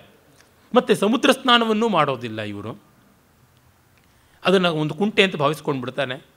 ಮತ್ತು ಪಂಚಗವ್ಯವನ್ನು ತಗೊಳ್ಳೋದಿಲ್ಲ. ಈ ಥರ ಏನೇನನ್ನೂ ಮಾಡ್ತಾರೆ. ಇವ್ರದ್ದು ಏನಂತ ಹೇಳೋಣ ಅಂತ ಹೇಳ್ಬಿಟ್ಟಂತಾನೆ. ಆಮೇಲೆ ಬೇಕಾದಷ್ಟು ಆಕ್ಷೇಪಗಳನ್ನು ಹೇಳ್ತಾ ಬರ್ತಾನೆ. ಆಮೇಲೆ ಅವನು ಹೇಳ್ತಾನೆ, ಆ ಥರದ್ದೆಲ್ಲ ಆಕ್ಷೇಪಗಳನ್ನು ಮಾಡಬಾರದು. ಯಾಕೆಂದರೆ ರಾಮಾನುಜಾಚಾರ್ಯ ಇದನ್ನೆಲ್ಲವನ್ನು ಒಳಿತಿಗಾಗಿ ಮಾಡಿದ್ದು, ಲೋಕಕ್ಷೇಮಕ್ಕಾಗಿ ಮಾಡಿದ್ದು. ಮತ್ತು ತಮಿಳು ತನ್ನಂತೆಯೇ ಒಳ್ಳೆಯ ಭಾಷೆ. ಸಯಾಸಾಂ ವ್ಯಾಕರ್ತಾ ಚುಲುಕಿತ ಸಮುದ್ರೋ ಮುನಿವರ ಪ್ರಬಂಧಾರ ಪ್ರೌಢಾ ಶಟಪತನ ಮುಖ್ಯಾ ಶಮಧನಾ ಪ್ರವಕ್ತಾರ ಶುದ್ಧಾ ಪ್ರತಿತ ಯಶಸಃ ಪೂರ್ವಗುರವೋ ಗಿರಾಂ ಪಾರೆ ತಾಸಾಂ ಜೈತಿ ಗರಿಮಾ ದ್ರಾವಿಡ ಗಿರಾಂ. ದ್ರಾವಿಡ ಭಾಷೆ ಕೂಡ ದೊಡ್ಡದೇ. ಯಾಕೆಂದರೆ ಅದಕ್ಕೆ ವ್ಯಾಕರಣವನ್ನು ಬರೆದಂಥವರು ಅಗಸ್ತ್ಯ ಮಹಾಮುನಿಗಳು. ಮತ್ತು ಅದರ ದಿವ್ಯ ಪ್ರಬಂಧವನ್ನು ಹೇಳಿದವರು ಭಗವದ್ಭಕ್ತರು, ಜ್ಞಾನಿಗಳು, ನಾಥಮುನಿಗಳು, ನ್ಯಾಮನ ಮುನಿಗಳು, ರಾಮಾನುಜರು ಇವರೆಲ್ಲ ಕೊಂಡಾಡಿರತಕ್ಕಂಥದ್ದು. ಹಾಗಾಗಿ ಉಪಾದೇಯಂ ಪ್ರಾಜ್ಞೈ ಉಚಿತ ವಿಷಯಂ ದ್ರಾವಿಡವಚೋಪಿ ಅಪಯುಕ್ತಂ ಹೇಯಂ ಭವತಿ ವಚನಂ ಸಂಸ್ಕೃತಮಪಿ. ಸಂಸ್ಕೃತದಲ್ಲಿಯೂ ಕೆಲಸಕ್ಕೆ ಬಾರದಿದ್ದರೆ ಅದನ್ನು ತಿರಸ್ಕರಿಸಬೇಕು, ತಮಿಳಲ್ಲೂ ಕೆಲಸಕ್ಕೆ ಬರೋದಿದ್ದರೆ ಅದನ್ನು ಪುರಸ್ಕರಿಸಬೇಕು. ಈ ಕಾರಣವಾಗಿ ನಾವು ಯಾವುದನ್ನು ನಿರಾಕರಿಸಬಾರದು. ಈ ಸಂಪ್ರದಾಯವೆಲ್ಲ ಶುದ್ಧವಾಗಿಯೇ ಇರತಕ್ಕಂಥದ್ದು ಅನ್ನುವ ಮಾತನ್ನು ಬಹಳ ವಿಸ್ತೃತವಾಗಿ ಹೇಳ್ತಾನೆ. ಆಮೇಲೆ ಅವನು ಹೇಳ್ತಾನೆ, ಜಾರಾನ್ ಚೋರಾನ್ ಕಿರಾತಾನ್ ಜನಪದ ದಮನಾನ್ ರಾಜ್ಯ ಪಾಶಾನ್ ಮಹೀಶಾನ್ ಶಿಷ್ಯಾನ್ ಕೃತ್ವಾತಿ ದೃಪ್ತಾ ಶ್ರುತಿಪಥ ವಿಧುರಾ ಶ್ರೋತ್ರಿಯೇರ್ ಬ್ರಹ್ಮನಿಷ್ಠೈ ಸಾಕಂ ನೋ ಭುಂಜತೇಮಿ ಸಕೃತಪಿ ವಿನತಿಂ ಕುರ್ವತೆಗ್ರೆ ನ ತೇಷಾಂ ಸಂಕೇತೇನೈವ ಸಿದ್ಧಂ ತದ್ದಿದಂ ಅವೇದುಷಾಂ ಶ್ಲಾಘಂ ಆಚಾರ್ಯ ಪುಂಸ್ತು. ನೀನು ಏನೇ ಹೇಳು, ಇವರು ಕಳ್ಳರು ಸುಳ್ಳರು ಎಲ್ಲರನ್ನೂ ಸೇರಿಸ್ಕೊಂಡು ಬಿಟ್ಟಿದ್ದಾರೆ. ಎಲ್ಲ ಜಾತಿಯವ್ರನ್ನೂ ಒಂದು ಮಾಡ್ಕೊಂಡು ಬಿಟ್ಟಿದ್ದಾರೆ. ದುರ್ವೃತ್ತಾಹ ತಸ್ಕರಾಹ ಯೇ ವನಗಿರಿ ನಿಲಯಾಹ ಯೇ ಚ ನೀಚಾಹ ಇಹಾನ್ಯೇ ಕೃತ್ವಾ ಚಕ್ರಾಂಕಮೇಷಾಂ ಝಟಿತಿ ವಿದದಃ ಕಿಂಚ ಮಂತ್ರೋಪದೇಶಂ ತದ್ದತ್ತೈರೇವ ವಿತ್ತೈಹಿ ದದತಿ ತನುಮಮಿ ವಂಶ ಪಾರಂಪರೀಭಿ. ಇವರಷ್ಟು ಮಾತ್ರವಲ್ಲ, ಎಲ್ರಿಗೂ ನಾಮ ಹಾಕಿಬಿಟ್ಟು ಎಲ್ರಿಗೂ ಚಕ್ರಾಂಕಣ ಮಾಡಿ ಅಹಿಂಗಾರಗಳು ಅಂತ ಮಾಡಿಬಿಟ್ಟಿದ್ದಾರೆ. ತೊಗೊಳ್ಳೋದು ದುಡ್ಡು, ಅವ್ರಿಗೆ ದೀಕ್ಷೆ ಕೊಡೋದು, ಈ ಥರ ಮಾಡಿಬಿಟ್ಟಿದ್ದಾರೆ ಅಂತ. ಅಂದರೆ ಇಲ್ಲಿ ಸ್ವಯಮಾಚಾರ್ಯ ಪುರುಷರು ಅಂತ ಬಂದಿದ್ದಾರೆ. ಸ್ವಯಂ ತರಿತು ಮಕ್ಷಮಃ ಕಿಮಪರಾನಸೌ ತಾರಯೇತ್ ಇತಿ ಸ್ವಯಂ ಅಚಿಂತಯನ್ ಅಗಡಯನ್ ಧನಾನಾಂ ವ್ಯಯಂ ಜಡಂ ಗುರುರಿತಿ ಭ್ರಮನ್ ಶ್ರಯತಿ ಪುಸ್ತಕಾಡಂಬರೈ ಬಹೂಪಕರಣಾನ್ವಿತೈ ಬಹಳ ದೇವತಾ ವಿಗ್ರಹೈ. ತಾನು ಪೆದ್ದ, ತನಗೇ ಗೊತ್ತಿಲ್ಲ, ತನಗೆ ಈಜೊಡೆಯೋಕ್ಕೆ ಬರೋಲ್ಲ, ಬೇರೆಯವ್ರನ್ನ ದಾಟಿಸ್ತೀನಿ ಅಂತ ಹೋಗೋದು. ಹೀಗೆ ಯಾವನೊಬ್ಬ ಶುಂಠ ಸ್ವಯಮಾಚಾರ್ಯ ಅಂತ ಗೃಹಸ್ಥ ಘೋಷಣೆ ಮಾಡಿಕೊಂಡು ಮಿಕ್ಕದವ್ರನ್ನೆಲ್ಲರಿಗೂ ದೀಕ್ಷೆ ಕೊಡ್ತೀನಿ ಅಂತ ಊರು ತಿರುಗೋದು, ದುಡ್ಡು ಕಿತ್ಕೊಳ್ಳೋದು ಅಂತ. ಶ್ರೀ ವೈಷ್ಣವರಲ್ಲಿ 70 ಜನ ರಾಮಾನುಜಾಚಾರ್ಯರ ಗೃಹಸ್ಥ ಶಿಷ್ಯರಿದ್ದರು. ಅವರೆಲ್ಲ ಸ್ವಯಮಾಚಾರ್ಯರು ಅಂತ ಆದರು ಅಂತ. ಅವರು ಯತಿವರ್ಯರಂತೆಯೇ ಅವರಿಗೆ ಶಿಷ್ಯರು, ಅವರಿಗೆ ಪ್ರಶಿಷ್ಯವರ್ಗ, ಅವರಿಗೆ ಪರಿವಾರ ಇದೆಲ್ಲ ಉಂಟು. ಅದನ್ನು ಇವನು ಬೈತಾ ಇದ್ದಾನೆ. ಅದಕ್ಕೆ ಹೇಳ್ತಾನೆ, ಹಾಗಲ್ಲ, ಶಿಷ್ಯರನ್ನು ಕಾಪಾಡಬೇಕು, ಸನಾತನ ಧರ್ಮವನ್ನು ಉಳಿಸಬೇಕು, ಚಕ್ರಾಂಕನಾದಿಗಳನ್ನು ಮಾಡದೇ ಇದ್ದರೆ ದೀಕ್ಷೆ ಸ್ವೀಕರಿಸಿದ ಮತ್ತು ಪಾಪ ಕ್ಷಯವಾದ ಭಾವ ಬರುವುದಿಲ್ಲ. ಆ ಕಾರಣದಿಂದ ಇವನ್ನೆಲ್ಲ ಇಟ್ಕೊಳ್ಬೇಕು ಅನ್ನುವ ಮಾತನ್ನು ಹೇಳ್ತಾನೆ. ಅದರಿಂದಾಗಿ ನಾವು ಎಲ್ಲ ಆಕ್ಷೇಪ ಮಾಡಬಾರ್ದು ಇದನ್ನು ಅನ್ನುವ ಮಾತನ್ನು ಹೇಳ್ತಾನೆ ಅನ್ನುವಲ್ಲಿಗೆ ನಾವು ರಾಮಾನುಜಾಚಾರ್ಯರ ವಿವರಣೆಯಿಂದ ಬೀಳ್ಕೊಂಡು ನಾಳೆ ಚನ್ನಪುರಿ ಮದ್ರಾಸಿಗೆ ಹೋಗೋದು. ನಮಸ್ಕಾರ.